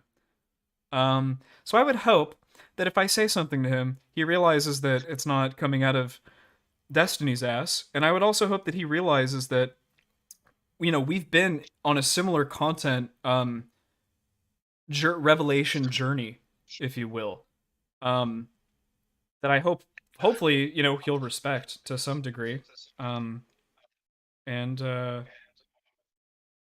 Destiny doesn't pay my bills currently, like, at all. I have my most famous video because of Destiny, but other than that, I have, like, literally zero connection with Destiny at all. And I've purposely distanced myself from the other orbiters the past couple weeks because they don't want me.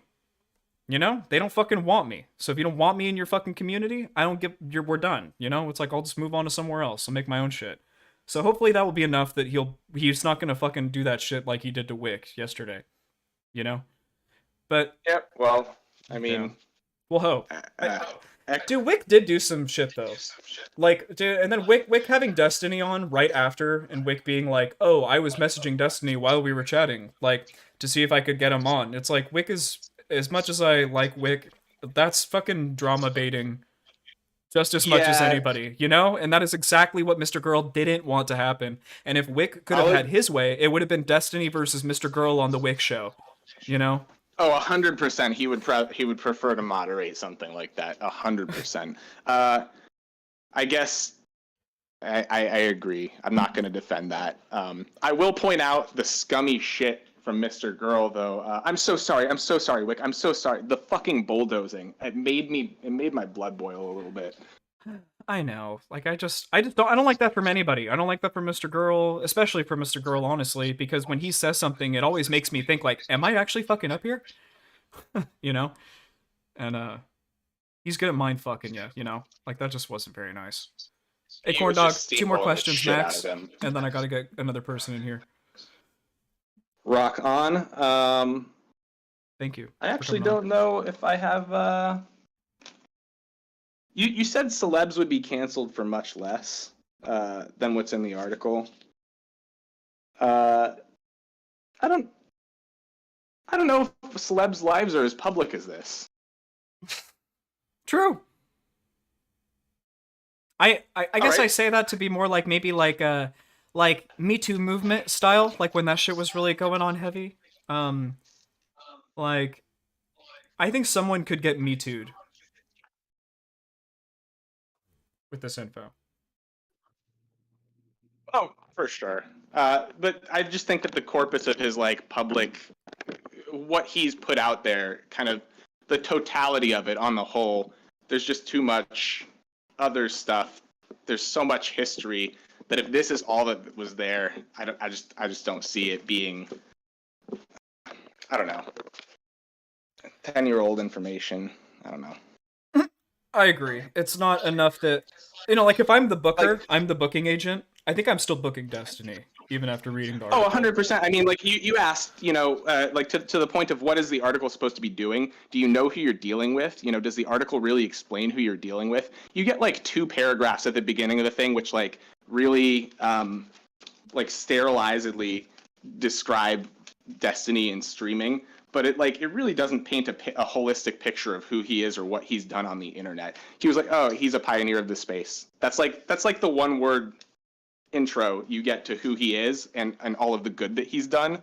And then you get the fucking 100,000 word hit piece on the tail end of that sentence. So, I know what you mean. I mean, like, could you imagine if there was a case where like Destiny held someone down and like raped him? Obviously, we would all look at it and be like, "Whoa, we need to keep this man away from women and the internet," right? But like, what we have is boundary breaking, maybe power dynamics, maybe. But it's just like there's not much meat on this bone, The completely to call for someone's deplatform and canceling, and losing their audience. I just don't think there's enough meat on this bone. yeah. Well, I guess we can agree on that and end it there. Corn Dog, thank you so much for coming on. I'm looking forward to whatever comes of your investigation. I hope you figure out what you're trying to figure out. Thanks. I will. I'll keep everybody appraised. Prized? May I ask you one quick question? Let's say you find out that there is nothing except what's already been revealed about Mr. Girl's, let's say, whatever, domestic abuses, whatever you want to call them. Will you come out and say there really wasn't enough here to make something? Or is there something going to come out no matter what? Probably I would just end up writing something slightly shorter to the effect of I was wrong.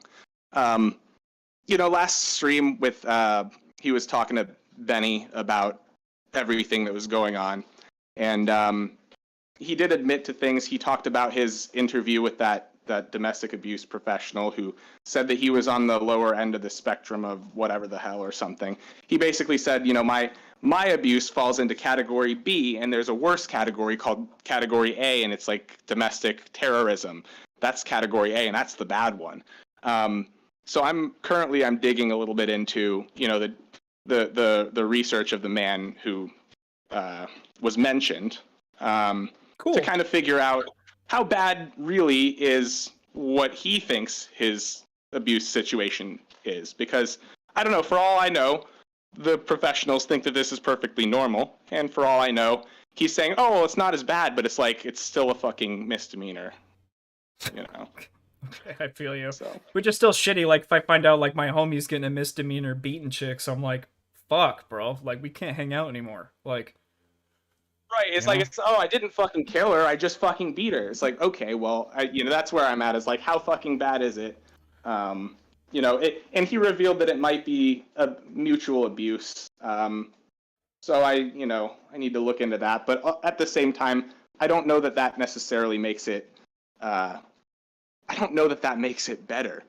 I actually think that it might make him more dishonest. because if he's only portraying himself, and he says he portrays himself as the worst, or he kind of paints the worst picture he can of himself, but he also paints it as like, this is the way that people in relationships should be. This is the way that you should communicate. But he kind of it seems like he's kind of actually hiding what Shaylin does to him in some regards. So I don't know if he really is being all that honest by omitting potentially half the story most of the time, to make it seem like, I have a perfectly reasonable relationship and I treat her this way, but I can't really tell you how she treats me, but just trust that I just don't know. I get a weird feeling. I totally get that. All right, I'm going to say one thing and then I'm going to disconnect you, but I want you to keep this in your mind. I had a conversation once about Mr. Girl about interviewing people. And he said that if you I'm kind of misquoting slightly, but he was like, if you interview somebody, you should always look worse than the person that you're interviewing. And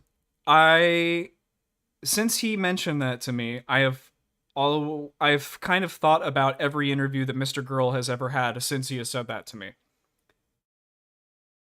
And a part of me wonders if he makes himself look like the worst person in all of those interactions, on purpose. So that as to, maybe protection of Shaylin even, right? So that he always looks like the evil guy. So part of me has to wonder, like, how much of that is real? How much of that is for show? How much of this is protection? I know what you mean. Like, how can we discover the validity of what you actually say, right? Sorry. I just want to know, how honest is that, Mr. Honest? True. So, all right, Corn Dog. Well, thank you for that. I'll think about it. Talk to you later. Have a great day, bud. Peace.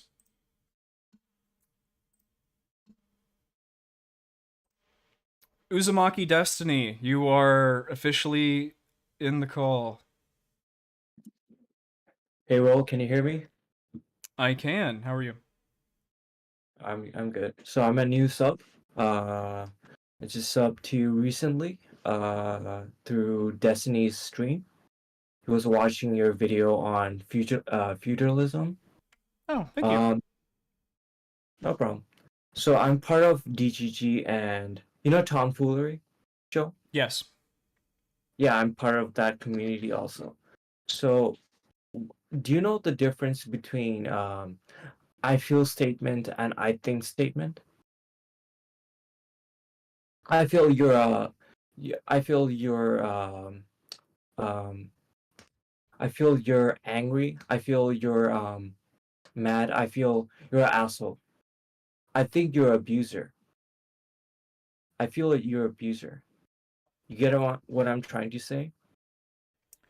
Sure. Like if I say I think you're an abuser, the assumption is that there is something that makes me think that. And if I say I feel something, I feel like the implication is that there's less of something concrete there.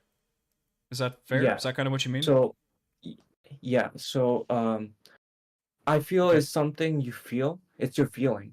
And feelings aren't wrong, I would say. You feel something and there's no questioning what's happening. But you thinking something, it could be different, right? You think, oh, I think he's a murderer, but the fact is wrong. He could be a murderer or not. Like, it is wrong. But being an asshole, it's different. If you feel like he's an asshole, then you're not accusing someone for doing something something wrong. You're just accusing, I feel that way. He could be asshole to you, but he could be not asshole to someone else, right? And what Max does with this conversation, he mixed up I feel statements with I think statements. So I feel your line of questioning is very what's the word he uses? Very leading to he did it with Wick. I'm not sure what he said. He was leading to future criticism or hypocrisy, I would say. Okay. That's a I think statement, and he has to justify it. And the problem with that is that rather than justifying that feeling, he said that your line of questioning, you do this and that and that. That's how it makes me feel. Doesn't make He doesn't justify why he feels that way. It makes it. It shows how the action of the interviewer is making him feel this, not why him feeling this way is justified or not. Do you think it's possible for someone to use? I'm not saying it's correct, but do you think that there are people that use "I think" and "I feel" interchangeably to mean the same thing? Yes or Yes, no? Do you but feel in like this context, okay? sorry, go ahead. Sorry. No, it's fine. I just feel like I understand the concept of what you're trying to get across here. Um, I just don't know if I'm personally going to be able to like really get into like get between the nuance of like when Mr. Girl says I think something or I feel something. Like even if you say like I feel something, at least in the public space that we're in, if you're going to make a public declaration of how you feel, you need to be upfront of like this is coming out of my ass or I have these reasons why I feel this way. Even if like you say I think something, I think this because I don't know, it's a vibe check, aka it comes out of my ass, or I have this evidence, right? So I feel like what we're really talking about is like our maybe we can frame our conversation differently. Do we just feel like Max doesn't provide enough evidence for his feelings that he makes publicly? Is that kind of like our big beef? My argument is that he doesn't. It's not that he doesn't provide enough. It, it's it, it's just that he doesn't provide any evidence. I see what you're saying. Like a feeling He doesn't necessitate evidence, but a thought does. Yes, his Okay. assumption is that most people have feelings, similar feelings to him, and he's kind of tapping onto that feeling. So I kind of get that when his did you I watched his conversation with Tom Foolery yesterday, and Tom Foolery asked like, okay, one thing I learned from your article is that you never define the term abuse in your report, and he said that yeah, I didn't because I think everyone has their own definition of abuse, and so Can I I stop you didn't for two really need seconds? to. There's a Mr. Yeah, sure, Girl go ahead. tomfoolery show interview? Yes. Really? Okay, I didn't know that happened, to be honest. I just watched the Wick one. I'll have to go check that out. Wow, interesting. Yeah, you Okay. could react to it, like make a content out of it. It's interesting. Um, I didn't know that. Okay. so yeah, so Sorry. I think what he does is, in some senses, pretty normal. People in their interpersonal relationships, they don't want their feelings to be questioned. Like usually when my mom comes to my house, right, comes to my apartment, and she sees clothes and underwears on the floor, and she's like, why is it there? But oh, it's my house, I can do whatever I want, and she doesn't want to debate or anything like that. No, I'm your mom. Get your shit up and do your laundry.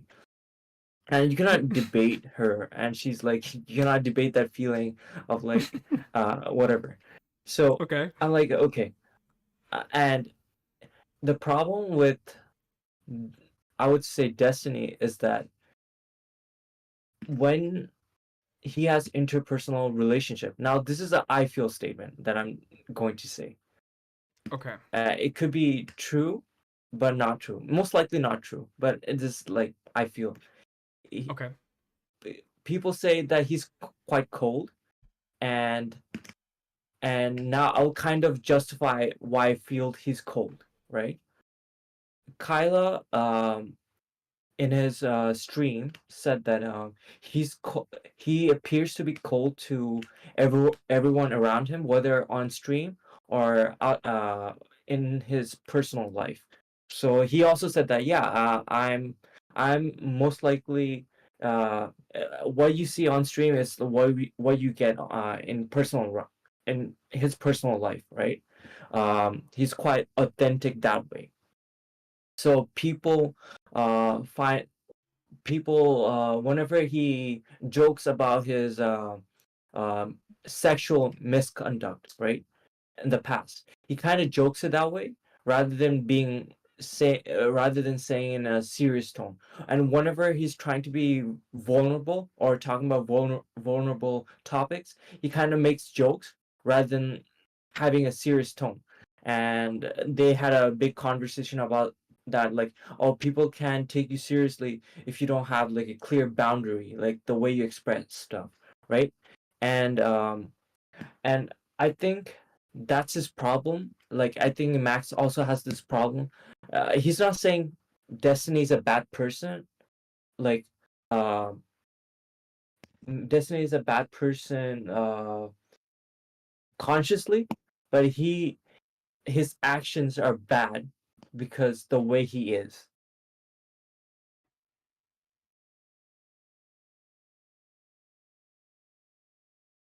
I'm gonna be perfectly honest. I'm not 100% sure I completely understand, but Okay. I think I kind of get it. Just because I got one more caller I got to get to, and then I get out of here. Why don't you try? Yeah, Do no me a problem. favor. Try and sum this up for me in like 1 or 2 sentences. I guess what your big thesis is. I'll respond, and then we'll have to part ways today. Is that okay? Okay, so I think Matt should have a thesis in his article saying that, okay, this is where I this is how I define abuse. And if you don't define it this way, I don't care. This is not for you, but this is for the people who have the similar definition of abuse. And here's here are a few. This is not a history class. Here are some few cases where Destiny shows a pattern of abuse, and by my definition, he is abusive, and he doesn't mitigate. He doesn't. There's a pattern that he's not correcting, and we should either cancel him or be really critical of him until he corrects his abusive pattern. And um, the problem is that this is a report, and it should have been a persuasive essay. There should be statements and proofs, but it's all about report, and you kind of have to, the audience kind of have to like go through the whole report and understand his worldview, which is like a tall order for other people. I know what you mean. Let me see if I can sum this up. Like Mr. Girl said that this was going to be a report for months, or excuse me, it was going to be an article for months. But what we actually got was more of, like you said, a report, and then we get like an opinion piece at the end of it. And I think that you're probably right. If he had actually written a report, it probably would be significantly more persuasive than the then the thing that the report that he presented.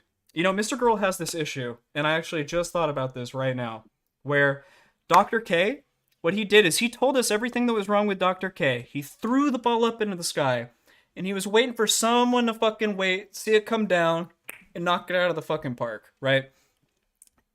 And because he never actually makes a prescription in his video about what should happen to Dr. K, ever. He just shows you what happened. He says that you watch it happen, and now you make a decision. He did the exact same thing with this article. He says, this is what Destiny has done. I'm throwing it up into the air, and now Lex Friedman, associate editor, whatever, bookie, knock it out of the park and stop booking this guy, right? But the reality is that this is ass. He didn't throw anything up into the sky, and no one is going to see or read this. Yeah, I think So, yeah. a goal for a content creator is to be really persuasive, not just like leaving out things in the world. It's probably why you're a And Destiny fan, yeah, man. right? Because we like him, because he's persuasive. He's persuasive as fuck. I think it is, but I also disagree with his personal life. I also kind of True. yeah. The thing is, Max could have been more persuasive in his argument, but the thing is that he I don't know, he has a long history of the internet, but he talks like a level 1 internet noob. You know what I'm saying? A Like little he bit. doesn't come into the gamer culture or YouTube culture. It's so weird. In some ways, that's why we like him, though. You know what I mean? All right. Anyways, all right, Uzumaki, I gotta let you get out of here. All right, Dude, thank bye. you so much for Yeah. coming. I appreciate you. Have a good day. No problem. All right, Small Peanut. I believe you were the last one, and then I think I'm gonna get out of here. Let me move you over. Oh, there's Well, Dingo. All right, Dingo. Well- I gotta do Small Peanut first. Hold on. sorry, one second. Can you hear me? I'm just gonna leave. Give me 5 seconds. Will, are you there? Will, Yes, make it quick, Dingo. you're a failure. my man. show. You're genuinely disgusting. Like I don't know what's wrong with you, why you are the way that you are, but personally, it's repulsive. You know, you need to show that word. You need to get outside, guys. Oh, I love Dingo. How is it going, Small Peanut? What's up? That was great. Can you hear me well? Yeah, you sound fine. How's it going? So, a lot of people have echoed the same points, which I will kind of say some of them. But as somebody who hasn't been in this space for a while, I'm a new viewer, and I haven't really seen much of Mr. Girl or whatever, but I knew a Destiny because I was a Hassan fan. Can I ask how many months you've been watching? I'd say about a month, but I've been I have no life. I have no life, Okay. so I have time to just research. But as somebody who's coming, from this and is like, what can this person say to convince me that Destiny is a sexual abuser and all that stuff? And like you have been saying, it didn't convince me. And he didn't really lay out a purpose because he kept going back and forth of what the purpose of the article was. And what I heard it was supposed to be was like, I'm gonna expose Destiny as this continuous sexual abuser, and that's just not what was painted, in my opinion. Yeah. Sorry. No, it's fine. That's fair. You're echoing slightly, by the way. I know what you mean. There was a lot of build up to what this was supposed to be. There were a lot of misconceptions about what the article would be, and I think that's mostly due to Mr. Girl himself, not necessarily orbiters that were trying to sabotage the article or whatever. Like Mr. Girl said supposedly, huh? It's harmful in the sense that you guys put your face, you Smith, all these people put your face in front of people who know you as the Mr. Girl, like, orbiters. And when he presents this shit article, it's like, well, look at the person I'm defending. And it kind of, like, we thought it was going to have more journalistic integrity, and there was none. Because he claims I agree. Kind of. Because in these big statements about, orbiters, like, how he would say that, like, Destiny was his boss, which to me was the stupidest thing I ever heard. Like, you're a grown-ass man. I'm sorry about my language. But it's like, he makes it seem like that these are your community, but you really just represented your community in a really bad way by making a shitty article that just, I don't know. It's almost not fair to you guys when you expect so much out of somebody that you enjoy watching. It's a letdown. I'm gonna agree, but also I don't feel any obligation from Mr. Girl like to do anything. I feel like you've been more detached than people like I've seen Smith, who's gone hard for Mr. Girl, and like now it's like you're on like you're on a tipping point almost. Like, let's say, okay, for example, let's say that I stand somebody named Bob, right? And everybody knows that I'm part of Bob's community. And then we come to find out Bob raped 5 kids. What are people going to think of me now? Oh yeah. I mean, negative ass shit. I mean, for sure. I mean, it's the Chud Logic situation, you know? I mean, I got roped in with Mr. Girl's entire community, even though I quite literally never engaged with them for the most part. Yeah, I've seen the streams. Yeah, that's kind of a bummer. Like, I know what you mean. And then he does this stupid shit, and then the thing that I learned early on about Mr. Girl being one of the orbiters is Mr. Girl has said himself that he does not want anybody defending him. He does not want a single person to defend him. And that is the best way to go about engaging with Mr. Girl if you want to be a content creator. Let his own words speak for themselves, and then review what his words say, and then decide if it's something that you want to defend or not, rather than defending the man himself. Yeah, because it's true. I mean, yeah, I've been burnt a couple times. I mean, like, Mr. Girl called me belligerent in, our when we did the the Mr. Girl what's it called? The fuck. Interrogation or whatever. Yeah, the where we were trying to the interrogation exactly. I'm like, I know because he's not that stupid. He said that to discredit what I was saying, and the only reason he said that was because I was drinking 1 glass of whiskey while we were doing a 5-hour fucking boring as shit panel. Listening to him talk makes me want to drink. Sorry. Bro, no, I'm telling for real. I mean, fuck. And Smeth, we kind of repaired the bridge, but fuck me if I got to listen to Smeth talk for an hour and a half talking to Mr. Girl. I need a fucking drink. Yeah. So when No, it came to me, and I'm all pissed, for many reasons, and then it gets to me, and he's like, "You're belligerent." That right there was to discredit me. Similarly to how Destiny calling Mr. Girl a rapist was to discredit Mr. Girl. So the fact that he would come and do that shit to me was revealing as fuck. I mean, and you hear me say on the stream, like, Yeah. like I'm disappointed, and he's like, "I live to be your disappointment," and I'm just like, well, fuck me, okay, boom, I'm done. Like that was it. Like that was really like my straw that broke the camel's back. Like I'm done. Like I'm never going to like defend your shit whole cloth again. Well, I have 2 points. But the one Yeah. thing is that, he says he's going to be defended, but that shit with the Stardust and Cherry, where Destiny didn't come to his aid, we all know he felt some type of way about it. We all knew it. So he wants, any human wants people to stand up for them. You can't just sit here and be like, I don't want you to stand up for me. Because in the back of your head, you do want somebody to stand up for you. And, I can understand you could say that, but when people do stand up for him, they just look like, well, you're associating with the cuties guy, so it's like, I swear to God, Hard I'm flag taking to it back carry. in my office. I swear to God. But then the last thing I'll say, because I think they're gonna vacuum the office, is that the thing at the end, they banned me on YouTube because I was Jewish, was the stupidest thing I ever read. Because point blank, I'm Jewish and I'm not banned on YouTube. And the whole I thing mean, Nick Fuentes and I then the know. subreddit. My thing is, you're a grown man. You don't have to read Reddit. Reddit is not part of my thing that I wake up and have to check Reddit. True. I mean, when you're a content creator, it's a little different, though. That's what I was gonna say. It's easier said than done for me, who doesn't make content. That doesn't. But I feel like you also have to have a certain mentality to be able to handle the space. You can't be a thin-skinned little bitch.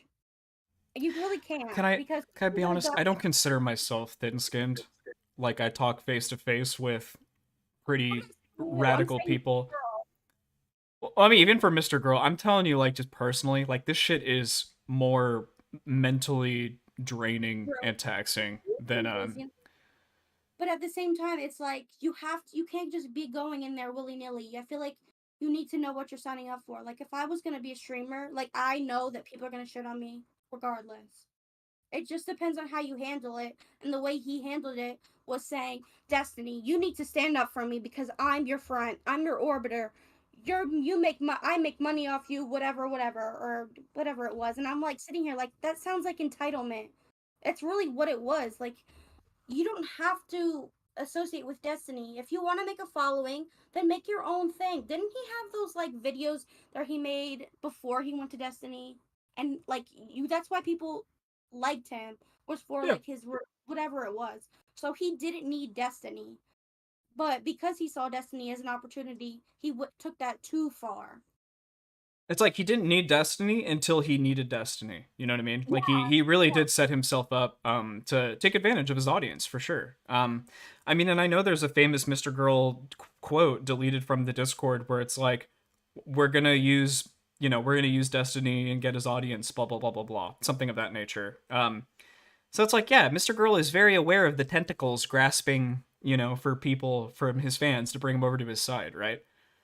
And then the whole thing Yeah. is like, what do you consider an orbiter? You might have already said it, but I like came in pretty late because the way that I knew what an arbiter was like a stalker. That's what I was associated the term with.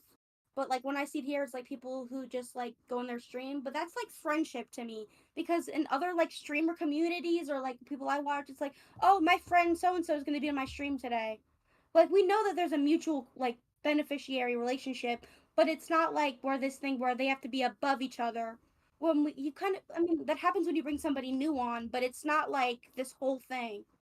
True, but it's like if I have Elder Drazi on my stream, like you know that that's like my homie first, you know, Right. and then that's like my streaming, and then we're doing a stream together, you know. In that moment we have a dual relationship of being a friend and also being like content creators at the same time, right? I think that if you get into things where you're expecting maybe the friendship part of that dual relationship to kind of come through, like especially when shit's really tough, like you need a friend or you need someone to kind of like help you out. And then you realize like, oh wait, like this person actually just like really needs me for content before they need me, like before they're willing to be my friend, they just want me for content, you know? Something that you would think that like I don't want to say that you would discuss, but it's like before you come on my stream, you would talk about like, oh, okay, so you're gonna do this. Like I don't know. I feel like that's something that grown adults would kind of like talk about because you would think that they would know better, but obviously they don't. I mean, yeah, I mean, you'd think that, right? But it's like I've hugged a Chud Logic, hugged it in person. Do you understand what I'm saying? Like, talk to that motherfucker face to face. I thought we had like really pretty decent interactions, you know, if not a bit goofy in our DMs. Like, you know, I thought that like that was someone that like, you know, over time, like maybe we'd build some kind of some kind of relationship there, you know, a little bit of a friendship, you know, a little camaraderie, if you will. But that was my mistake. Mm-hmm. This was Mr. Girl's mistake, thinking that he was gonna find that in Destiny. Mr. Girl should have just stuck to hanging out with the boys at the bar, you know, or whatever he does whatever the fuck it is, right? Stick to your real life friends, your real life relationships, and maybe online relationships where there's not such a big power dynamic. That way, you can actually determine whether or not you guys are actually friends. Like, if tomorrow I blow up and I get 1 million subscribers on YouTube, and like Elder Drazi is still gonna be my buddy, you know, and like we're all public now, right? Like if fucking I get 1 million subs and I start treating Elder Drazi like shit because he's not on my level, I'm a sack of shit. Right. But like I never. It is naive, and I made this mistake, and I think a lot of people make this mistake. It's naive to think that you're anything more than content to other streamers until, for a fact, you know that you're not just content. Because if there is any kind of power dynamic whatsoever, if they have more following than you, there's always going to be a little inkling in the back of their head that you're doing this for clout. I used to always get called out for being a fucking clout shark. It's like, nah, I just really fuck with this community, believe it or not, you know? I hear nobody talk about though that Destiny's friends with Abba. Abba has a bigger YouTube channel with him. And they're like, there's a relationship there, but nobody ever brings that part up when they talk about how, Destiny brings on people on his smaller streamers. Well, it's like he also has people in there like fucking Trainwrecks now goes in there every time, and Trainwrecks is fucking something on Kick or whatever. Like it makes then it's just I don't know. It's hard to explain. But I won't take up the rest of your time because I see somebody came in another channel. So I'll let actually. you go. Well, thank you for coming on and chatting. I appreciate it. Have a great rest of your day. Yeah, you too. Peace. All right, last one, I think. Roy Royce. Oh, wait, and then there's Dingo. Wait, hold on. Roy Royce. I gotta get Dingo on here first. Hold on, sorry. He technically was before. Wait, Dingo, come back. What the fuck? It's your turn, finally. Come get in here. Dingo. 10, 9, 8, 7, 6, 5, 4, 3, 2. Okay, sorry, Release. My bad. We'll do you first. How are you today? What's going on? Hello. I'm sorry. But you're Dingo here. You can go ahead, Dingo. It's okay. He's not even here. Oh, I thought you said he came in. I know he did for like 5 seconds. It's all good. Listen, Dingo, get your ass in the chat, and then you will be the last one. You'll be the caboose, okay? What's up? What's up, Release? How are you? Hey, I'm good. How are you? Hey, I just wanted to. You're willing to talk about the spicy chat stuff at all, or you're not no go on any of that? Is that what you came here to talk about? Yes. Can I ask why? I'm just curious of your thoughts on it because everything else was so boring. So I was just wondering. I thought that'd be a little bit better content than everything else. I live to disappoint. Yeah, I mean, if you don't want to, that's cool. It's your stream and everything. I just wanted to ask a couple questions about how it made you feel and stuff. Is all. Yeah, let's keep going with the misogyny arc, I guess. Yeah, why don't you ask me a few questions? You get Yeah. 2. 2. Okay. Why did it bother you so much that you got kicked out? Like because you went so far on the Twitter thing, it seemed like it really bothered you. I was just curious, you know. You don't have to respond if you don't want to. It really bothered me because I feel like I have really aligned myself with I've aligned myself with Chud Nation significantly more than I had the horses of Mr. Girl. I felt that I had personally been aligned with like Chud Logic more than Mr. Girl. Like I don't have like everyday conversations with Mr. Girl. It's not to say like I had everyday conversations with Chud either, but it was at least closer, you know? Yeah. It was just kind of a bummer, you know? Like yeah. Yeah. Oh, I know. I mean, I can understand being upset for a minute or something, but like, I think the problem was you went on Twitter and just kept on and kept on. That didn't do you any good. And I think that's what ended up making everybody kind of, you know, want to call you a rat because like, that's just how it felt at that point. Cause you just kept on, you know, with it all on Twitter. And if you would have just took the ban because everybody said like, hey, we're just doing it right now because they didn't want to take any chances. I know you think it's because they wanted to report, like you were scared people were going to report from inside. But from my understanding, the thing is that they were just worried that if they had a bunch of Mr. Girl stands, they were going to start posting shit in spicy chat to then report and say, look, this is TOS. Because it was kind of already established Mr. Girl was pissed at Chud and kind of wanted to get rid of spicy chat. Couldn't we just if the conspiracy was to get spicy chat banned by posting horseshit, couldn't we just make alts and do it anyways? What does banning the entire Mr. Gore Discord actually do to stop people from doing that? I understand, but why wouldn't you get rid of ones that you already knew could possibly do that? Like if you were having like I don't want to say it's a war because it's the fucking internet, but in a real life war or something like that, if you already know these are people that are inside your area already, wouldn't you want to do something? You know, I think that's where they were going. And it was basically my understanding. I don't know if you watched Chud's stuff when he was doing it. He was basically saying like, hey, we're just doing this right now. Calm down. People will get back in, stuff like that.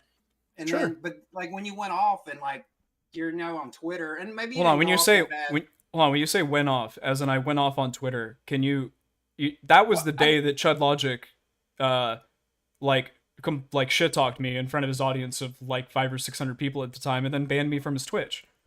Yeah, but like you weren't doing that before? Why else no, would Chud I wasn't doing that before. I literally, with the only other message is from me. Like Dude, stuff, right? No, I literally, I sent DK a total of 8 DMs between the two of us. So that was his DMs too. And he literally said, just chill out for a week. And I said, okay. I didn't go, please let me back in, DK. Please let me back into the community 1,000 times. I didn't fucking spam Chud a bunch of shit. I literally went to another community. I fucked off. I went to my second most viewed community. I went to the uncivil chat there, and all I said was, I think that spicy chat is TOS sometimes. And I think that the reason why they don't want, or the reason why they banned the entire Discord of horses from the thing was because they didn't want anybody finding anything TOS in the Discord. Okay, I think that's literally all I said. They turned off invites only, so you wouldn't have been able to come in with an alt account anyway. That's how serious they were taking it. And the reason that I'm understanding, obviously, this is my secondhand knowledge, come on, moderator or anything. They just basically didn't want to take any chances of anybody doing anything stupid. When someone comes out like Mr. Girl did, they just kind of took as many, they just wanted to take out any kind of chances of anybody doing something stupid. Why didn't they ban Sick? They fucking used Sick to get all of the names from our server and then banned everybody. Like, it's horseshit. I'm at least a member of Chud Nation as much as Sick is. I would have said so until you went off on Twitter. But I know you said that happened. My time frame might be wrong. I'll give you that. Yeah, it's fine. That happened. No, that happened after Chud stuff while it was all me. going up. But yeah, I think that's. But why did he start shit talking you? I was pretty sure I remember that was why he started shit talking you, was because of something you already said on Twitter, right? Or did he just? No, it was what was written on Discord that anything about that before? No. But so Chud just went and called you a rat for no reason. Yeah, he called me a rat based on the screenshots that they took from Uncivil Chat. Of what I literally said was, like, if you don't think that Spicy is TOS, like, I don't even remember what it was, but basically my claim was Spicy is TOS. The reason why they banned all the horses is because they didn't want anybody banning anything potentially TOS. That is quite literally the entire breadth of what I said. I didn't say Chud should be banned, Chud should be deplatformed, blah, blah, blah. I said none of this. None of it. You've been painted a story, my friend. And then we go, like, I know we see all this shit on Twitter, and it's like, yeah, that was my response after he shit-talked me in front of 500 people, and I thought we were cooler than that. You could have privately DM'd me, could have done a whole bunch of different shit. Like, if that's going down while he's live streaming, Chud's gonna mention it. I mean, that's what he does. Okay, well, that's fucked up. That's fucked up. That doesn't make it okay. So you feel like Chud betrayed you more than you betrayed him? Because that's the feeling he had, is that you betrayed him. I'm just from what I gather, obviously. Right. He thinks that I betrayed him, but it's like, how did I betray him? Because you kicked me from your community and I just decided to fuck off somewhere for a week instead of like bugging you guys? Like, I think that is like insane cope. So it was a week before you said anything about it? Yeah. 2 or 3 days, maybe, minimum. Really? It wasn't the same day? I honestly have no idea. Even if it was the same day, like, sue me for having an emotional reaction for getting booted from a community that I had partaken in for months before I even became a streamer. Like, no, I get that. It's like I haven't ever had an emotional reaction to something. I understand that completely. It just, you kept going and going. You always kept talking about you don't want to become a lolcow. Like, when you do shit like that, that's how you start becoming a lolcow. Well, but you're not still doing it, right? Because I don't follow you on Twitter, so I don't know. But you did ask to come back, right? Yeah, I sent Chud. I'm not even gonna. I sent Chud after all of this whole ban thing had gone on. I made that tweet, and then I texted Chud a thing, just kind of being like how I felt about this. Now I felt kind of betrayed, honestly. And that was after Chud went off on you on live. Yeah. Okay. I mean, the time frame, I don't know enough 100%. When I was watching it, it felt like it was happening in real time, but like, I don't know who shot the first volley, and I don't obviously know what DMs were sent to who or when, all that kind of stuff, So I don't know if like I don't think Chud ever said, "Oh, he's just like spam DMing me" or anything like that, though. I don't think he said anything like that.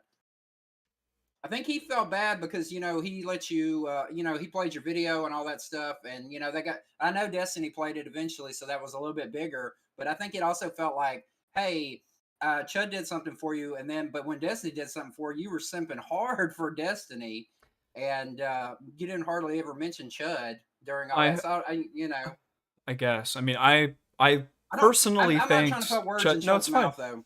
No, it's fine. I just in case anyone's curious, I personally thanked Chud Nation and Chud Logic inside of Spicy Chat multiple times. If Chud Nation doesn't understand how thankful I am for some of the things that they have done for me in my content creator career, then they're tripping. Like, I am extremely thankful for like all of the stuff that Chud has done for me. And that's why I was so taken aback when I was lumped in with all of, the other Mr. Girl fans, when the reality is that I've done so much to distance myself from that. I'm usually a pretty good sport about all of the bullshit that gets said about me. Like,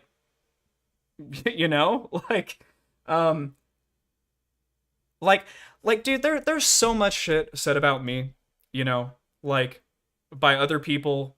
Like for me to just say I think Spicy's TOS sometimes, and I feel like he banned all the horses so that they wouldn't report anything in Spicy chat. To then Said go that, and be like, like, right Will's a when- snake, like that is kind of ridiculous. Yeah, Like- but you're saying that like right when like Mr. Girl's doing his whole spin on it and how it's tossed and it should See, be like that's your thing recorded too. and all that. I didn't. Like, I'll be honest. maybe I the didn't timing was fucking. bad, but like that's what happened. So you can't understand why some people would see it that way, right? Because I can understand. Okay. No, I can. I just don't. I'll be honest. The thing that I don't understand is going in front of your 500-person audience, making a show out of it, banning me while I'm just talking to Yeah, but chatters in the Chud Twitch always chat. does that. It's not like something that That doesn't make it okay. Chud. No, Like, I did not expect you were that someone who part- I thought you were I part was of Chud mildly. Nation. Yeah, I'm part of Spicy chat in the way that I engage with like Chud directly one-on-one, or like I guess the perceived whatever I thought. Like that was different to me. Like if it's in Spicy chat, okay, it's in Spicy chat. But if you're like DMing me like one-on-one, or like I'm sending you DMs, like that's like a different, you know? He didn't like leak DMs or nothing. He didn't like go like this is his DM and pull it up on screen. That might have been a little sus. But he was just saying There's nothing like, there's nothing to leak. Yeah, then why are you so hurt about it? Wait, nothing to leak as in just like we've had very cordial, nice conversations. I'm usually very thankful for him and his time when he talks to me, and you know what I mean? Yeah, Like when I ask for yeah, advice, I'm I always very understand. thankful about like Okay. what he well, I says. mean, all I know is Yeah. off of what I see on. You know, obviously, I'm not in either of your DMs. I think I've DM'd Chud one time ever, and it was a Photoshop of Destiny with his head cut off.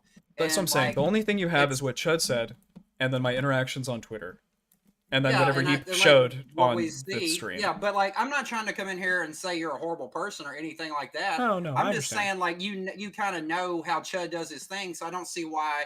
Like, do you felt like you're in a closer relationship to Chud than just any regular? Is that part of it? Like, you feel like you're Yeah. closer to Chud? So you I feel like like I that's saw a this betrayal? I saw this dude in person. Like I like, you know what I mean? Like I just thought that like we were cooler like that. Like I just thought that, you know, come TwitchCon, you know, 2023, like maybe we'd hang out again and shoot the shit. You know what I mean? Like I really thought like Chud was legit like one of my like stronger like online allies. So would you, you have know? considered him? But you wouldn't have considered yourself friends. You're saying allies, right? Like co-worker. Not that still Mr. Girl's stupid. You work for people, shit. But like you're a peer more than like a peer or a friend. What did you consider him to be more with you? Maybe this is a cop out. I'd say like friendly colleague. It's not really like you're my best friend or anything. Like I don't think anyone that I have online are really like my friends, except maybe a couple people. Like you know who you are. Yeah, like Yeah. friendly acquaintance. You know. So like you would have like so you wouldn't ever so in real life if you worked with someone and you were like a colleague but like you aren't friends to go hang out all the time, but if you heard they shit talk to you or something like that, you would feel the same way even if you weren't close.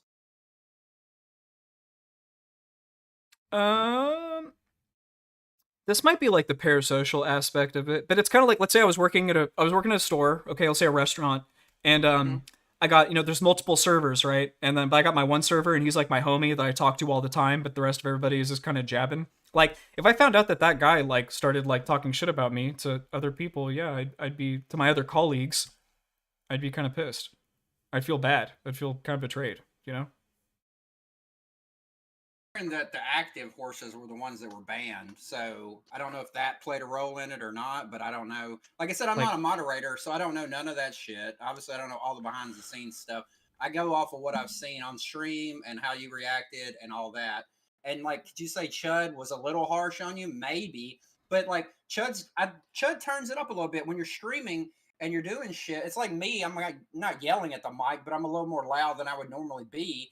But like you got to have something going on. If he just said, "Oh no, look at this tweet," you know, this tweet he sent, like Chud's gonna be like, "You rat motherfucking bastard," you know, and do some shit like that. Like that's That's part why of- I'm leaving the that's- space. That's why I'm done with online poll. Like fuck that. Like But that what do you sucks. go- what- I don't like, want what- I don't want like- you to be friendly with me in DMs, and then when something happens that you're able to make a buck off of me, you change your tone. That fucking sucks. Now, and that is Twitch poll. That's all of Twitch poll. If I can make a buck off your misfortune, oh baby, I'm making that buck ASAP. Like, I'm throwing you under the bus so fast it's not even funny. Do you Like, think that's just Twitch poll and not like the whole No, internet entirely? it's not just Twitch poll, but I would say, just because I've only been in, X amount of communities, right? Like, I think that it's pretty egregious in this particular community. We're scraping the blood out of every stone, squeezing it as hard as we can. I've been in a lot of communities on the internet in general, and it happens in all of them. Like, I've been around the internet for 15 years on YouTube, and I've been in different ones. And people You are think the gonna shit film talk photography about- community is like this? The film photography community online, or the, It could be. I don't know. I've the never hip-hop- been in it, but I'm just hip-hop going off production normal, community? normal human nature. I was talking to my friend yesterday, and who works in like not any internet space, and he told me that his ex-wife had some woman who tried to tell that they work in the same field, said that when she sees him, she leaves the room because he looks like he'd be a sexual assaulter. Like, that's real life shit. So this isn't just Twitch poll or internet behavior. It's like human behavior. You can not like it or whatever, but I don't know how you're going to get away from it at all if you're going to like still want to be on the internet. Are you going to leave the internet completely, or you're just not going to interact with anybody on Twitch poll? Do you have favorite YouTube channels that aren't online poll related? Yeah. Do you follow like Wendigoon or like Nextpo? Who do you watch? I watch sometimes for stupid shit. I'll watch. You ever heard of MXR Plays? Because they just do stupid reaction videos to stuff. And I used to watch like when I was started, it was all atheist community shit. But all them dudes, I don't pay any attention to them anymore. And then I think that they're movie oh, review sorry. people and stuff. No problem. Go ahead. I was just saying that to be like, I think that like there are specific elements of online poll, the online politics meta that gets you the most, let me start. The online politics meta that I think gets you the most views currently evolves around interpersonal drama and like reacting to each other's content. That's everywhere though, on like and stuff like streamers, that. basically. Sure, exactly. So what I think you're gonna see from me is that I'm going what I am doing currently is I'm breaking away from the online politics meta, and I'm trying to kind of like get into a different meta, something maybe more similar to Wendigoon, Nightmare Expo, Yeah, I don't know. Philosophy Tube. You know Philosophy Heard of Tube? them. Is that the trans girl that? Correct. Yeah, the yeah, one that everybody. that like does all the like really like dresses up and stuff. Is that the one? Yeah, they do awesome costumes and they write these like thought-provoking videos and stuff, and So they you just they wanna do, focus on like video cinematography. essays. You just want to do like video essays and just put your stuff out there, right? Like So- you don't want to interact with people then, basically, because do any of those people ever stream or engage with other people? That would They be do. my suggestion. Yeah, like ContraPoints, like I don't know if she does it anymore, but like she used to stream occasionally. I want my like I don't know. I want my stream to be less like online poll, and I So you want just it to hate be you more. hate drama. Yeah, online poll is defined by its drama content. Like if I was Pac-Man, like do you think David Pac-Man has to deal with any of this horse shit? Any of this orbiter shit? Like no. He just streams to like his core group of people that take him more seriously because they watch him like the morning news. You know what I mean? Yeah, I guess it's how you engage in it that you're gonna have to turn that around then. Like if you want to focus on like video essay style stuff, you're just gonna have to my suggestion, obviously I'm not trying to tell you what to do, but you probably just put out video essays, don't stream for a while because right now you're gonna get like and I'm not trying to troll you really either, but like you're gonna get some people just gonna try and want to troll you and shit like that for a while after all this stuff, right? Right. So I mean, you're Lux. not going to be able to get like out of this until you make something that like gets you to that next, like stop talking about stuff that revolves around Twitch poll is what I mean. You know I what I'm agree. saying? I mean, the fact that I had Yeah. you on just to talk about Twitch poll is kind of, like in my opinion, it's my opinion that this entire stream has been less around online political interpersonal dynamics and more about like what it is that we should do with people when we realize that they have accusations made against them. Should that change? You know what I mean? like to me, like the discussion of like the content of the article and like how Mr. Girl feels about it isn't really Yeah, but like it's online poll to me. yeah, Me but it's talking kind about of spicy hard. chat right now, like just dumb drama shit, Yeah, is definitely definitely feels a lot like online poll. And I'm yeah. very excited to talk less about why it is that I'm kicked from a Discord and more about like the ideas that I'm trying to discuss and things of that nature. Okay. Well, I mean that. Yeah, I understand that, and that's why I asked if you're willing to talk about it because I didn't want to push you on it. But It's like, okay. I feel like I get what you're trying to say. Like, you want to do the general discussion of, hey, could something like this really make a difference and change things? But the problem was, it was about Mr. Girl, and although he wasn't like a poll person per se, that's where everybody knows him from is because of from Destiny and everything. So you were gonna not be able to get away with it, at least not on this stream, in my opinion. Does that make sense? Yeah, this is definitely a online poll adjacent stream. There might still be online poll adjacent streams, as in things that maybe people from online poll will still enjoy the content, but it is not going to be defined by what I think are the core fundamental things of online politics. I'll ask you one more question, then I'll go. I've been on here long enough. Like, so I tried to ask where you were talking. I didn't want to interrupt you. Do you like watching drama stuff, or you just don't like being involved in drama stuff? That's what I'm curious I about. do enjoy watching drama stuff. Yeah.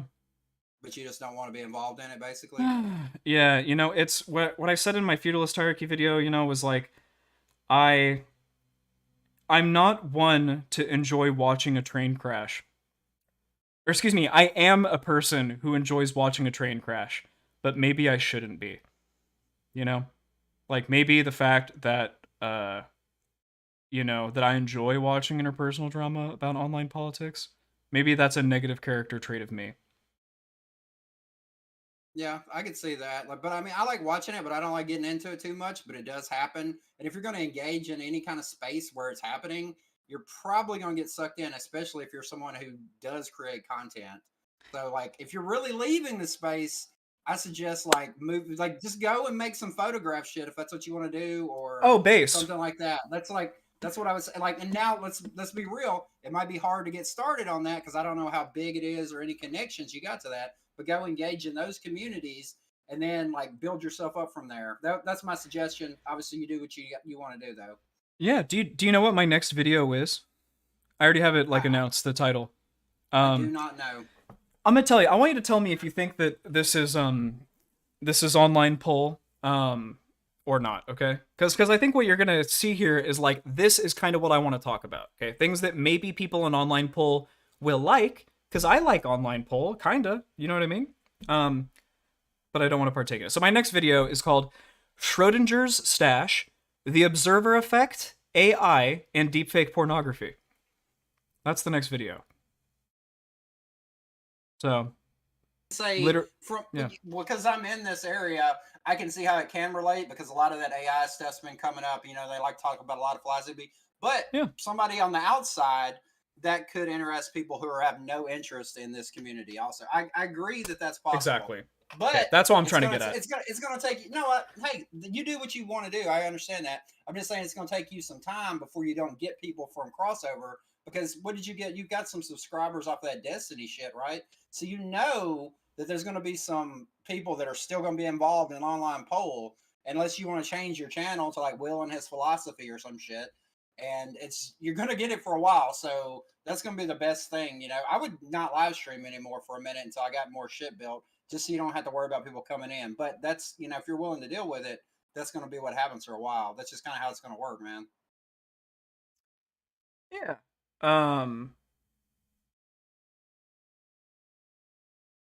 Yeah. I mean, I think that, you know, I believe in this theory of online social media kind of stuff called the tribe theory. And basically, I'm just trying to build my tribe of people that want to watch Will and his channel flavored content.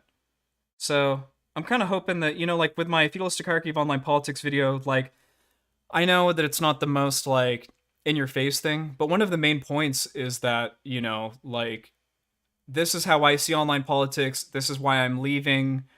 You know, I'm very like disillusioned with the whole thing, and come with me on the journey. You know, like if you end up making it to the end of the video, like you know, it's like I'm done with this. I don't want to do this anymore. Like come with me, sub in like I'm gonna do something different, you know. And yeah. I mean, if that's what you want to do, like, hey, you do you and all that. But if that's what you want to do, like, I think that's another criticism people give you, and I kind of agree with, is if you want to leave, then you just kind of have to leave. Like, no, I'm not trying to be mean or nothing, but like, then, Should I have said quit. fuck you? You know, should I have just said, I don't want to talk to you? I mean, you could if that's bothering you. But I mean, if I wanted to just like be super super cold and just be like, cold turkey, no more of this shit. You could, like, you could have told me to fuck off, and I wouldn't even ask you the questions. Well, that wouldn't have been very nice, because, you know. Well, no, I think is you that seem like a what nice you're worried interlocutor, about? you know. Like, I try to be nice, even though I'm not. But like, main reason I'm nice is because if I wasn't nice, you'd kick me off. When? Why wouldn't you? Right? It's not that. I get the thing about Boots coming on here and why she got booted in 5 seconds is because I don't think she's good faith. But I kind of got I know. like, okay, we don't have to argue about that. But I got the good vibe. I mean, view she just wanted to from you. explain to you her reason why you were kicked off. Is from what I understand. I mean, you might not have accepted that, or you might not have thought it was good faith. Like, obviously I'm not in her head, so I don't know. I'm not in your head. I don't know. That was my impression. She just wanted to explain to you the reasoning behind it, because you seem to think the reason was that you were going to report. And in your mind, then, hey, if there's no TOS in there, what's it matter if they report? You know what I'm saying? True. So, like, I mean, that's what I'm I didn't say that, of, but I can't remember every fucking thing you ever said. Or no, I know what you mean. I was like, yeah. I apologize. I don't mean it to be tweets like that. I meant to be more just like it's the implication, right? I No, said no, something, and the whole point was kind of like, if I say A, theoretically, even though I don't say B, you can logically make the jump to B. But what I'm very frustrated about is like I never personally made that jump to B. Other people made that jump to B for me. And it's like, oh, well, interesting. I mean, if you think that, I mean, that's on you. You know, my prescription is I think that we shouldn't deplatform anybody and we should change TOS. But if you read what I wrote and you believe what I wrote and you get X amount of thing from it, that is more on you. You know, like that speaks more to your character than what I actually said. Right? No, yeah, I get what you're saying, because people do take things and extract them from what you say sometimes, and maybe it's not always exactly what you meant, because people do have biases and stuff towards everybody else, and if you're in a certain situation, you might take those biases and go the wrong way from what you meant. But like, maybe you weren't clear enough too, because I don't know if I was behind the whole thing, like you were calling for Spicy to be banned or anything like that. I just came from it. It was just a weird time, and some of the stuff you were saying was kind of like, there are TOS shit going on in there. And like most of the time, if something TOS pops up, it usually gets taken down relatively quickly. At least that's my experience. Have you seen where like stuff that was 100% TOS is like still up for like days and days? I am sure that I have seen things in Spicy Chat that were probably TOS that weren't deleted immediately. I say that just to say, like, the reason why I like Spicy Chat is because it's occasionally TOS. So I don't know what that says about me. But you don't see how someone could see that as you calling it TOS, though?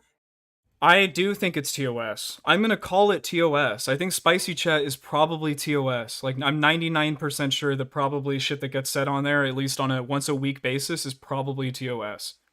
Now, does that... I don't think... Like, once again, going a step further and saying, I think we need to delete Spicy, never said that. Saying that Chud needs to be deplatformed, never said that. This is like the big logical jump that pisses me off. Like... We all like Spicy Chat because it's spicy, right?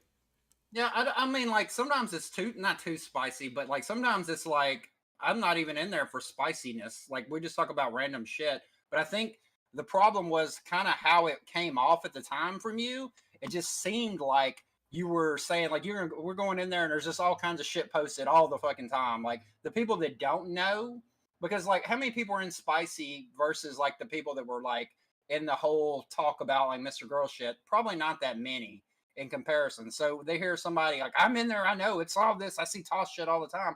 They think, because I've seen people come in here and think they could post anything they want, and Boots or somebody will delete it immediately. So like, I don't get why, like, that's why people went there from what you said, in my opinion. You know what I'm saying? Yes. I don't think we Okay. disagree. Okay. Well, like, I mean, it just seems like the way you presented it, that's probably why people jumped on that. Plus, it's the internet. People are going to pick sides regardless. Like, that's Look, another if thing I too, know, man. I would just, I would hope that my buddy Chud Logic would, maybe hit me up. He could DM me. He could ask me more questions about this. Instead of just like making the instant jump that I should be banned from all of his shit because of something that maybe I said that if you take like 2 or 3 jumps away, that, I think well, this has been blown out of proportion purposefully for content to make fun of me. I would say Chud plays it up a little for content, but that's what he does. And like that's going to be something that's going to happen on stream. But I also think at the time he probably was a little bit worried because like the more reports like they'll get and stuff, like there's a chance even if something is like right on the line, it could hurt him. And Chud was probably being, hey, I don't want my shit to get taken down. So I can need, empathize. so like, okay, I can well, empathize. did you like, and like, obviously I don't know what was said between you and Chud in private. Did you come off that way to him or did it come off not that way to him or? I do not believe that I messaged Chud at all after I had been banned.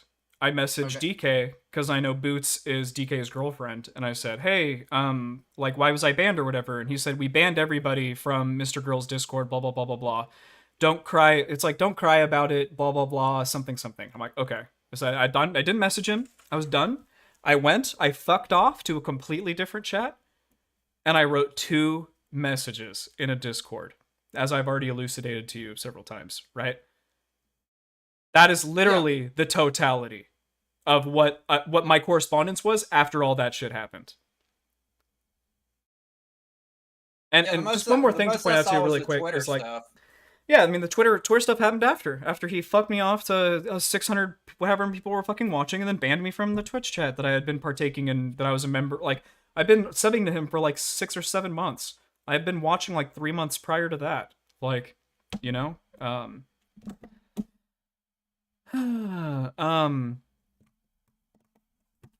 other thing I want to point out too is there's all this bullshit about how like, oh, Mr. Girl's community are doxers. Like, do you believe that? Like, do you think that Mr. Girl's community is the community that you have to worry about like doxing and mass flagging your shit? I mean, I don't know. I'm not in that community, so I don't know. Like, there You could don't. be, but there could You be don't. anywhere. I literally have motherfuckers in my chat right now saying that supposedly Spicy Chat has my address. That It's was not happening. removed the second it was posted.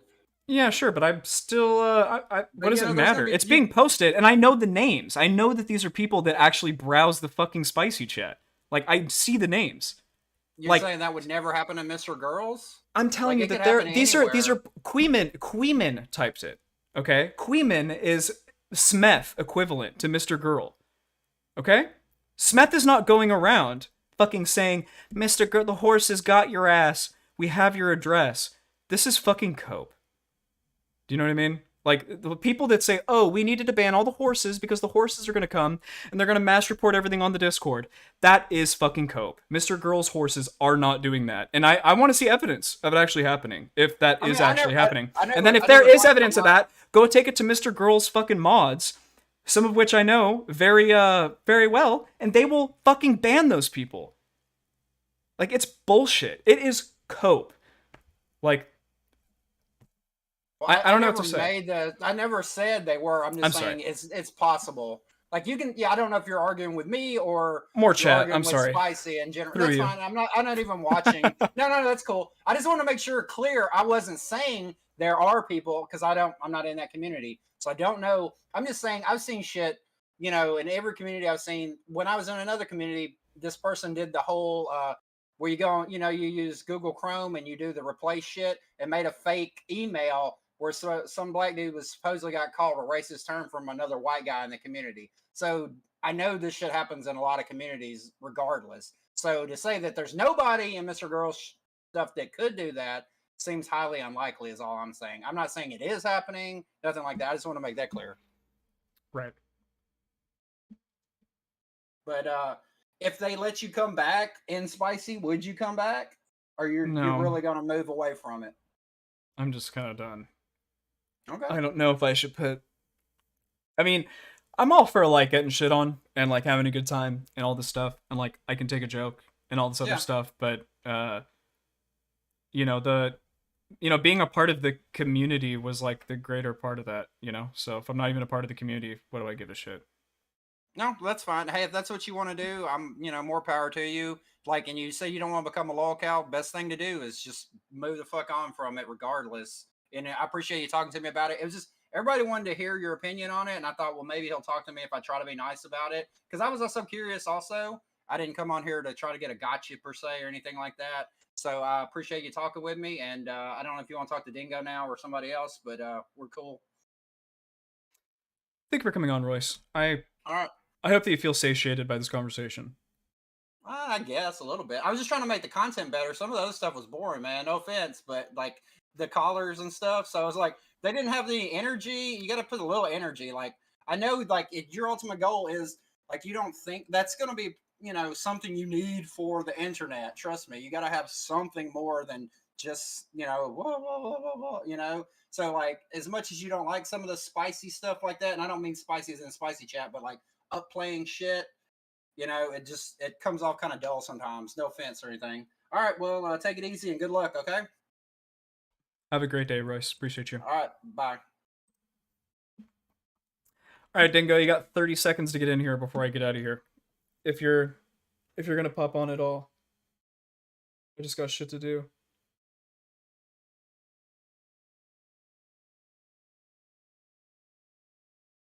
Dingo, calling Dingo. That's what I'm saying. That's what I'm saying, Queeman. Like, you see, Smith coming into your chat and saying that stupid shit.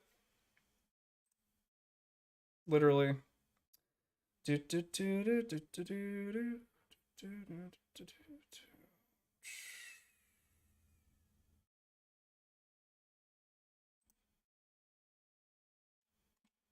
Cool. All right. I'm getting out of here. You guys have a lovely rest of your day. Thanks for the stream. Let's see. Yeah, like, comment, subscribe. I got an interesting live stream / video coming up in the following weeks. We're gonna start the Will and his channel ARG. Should be pretty fun. I don't really want to spoil too much about it because I think it'll be more fun to just experience it.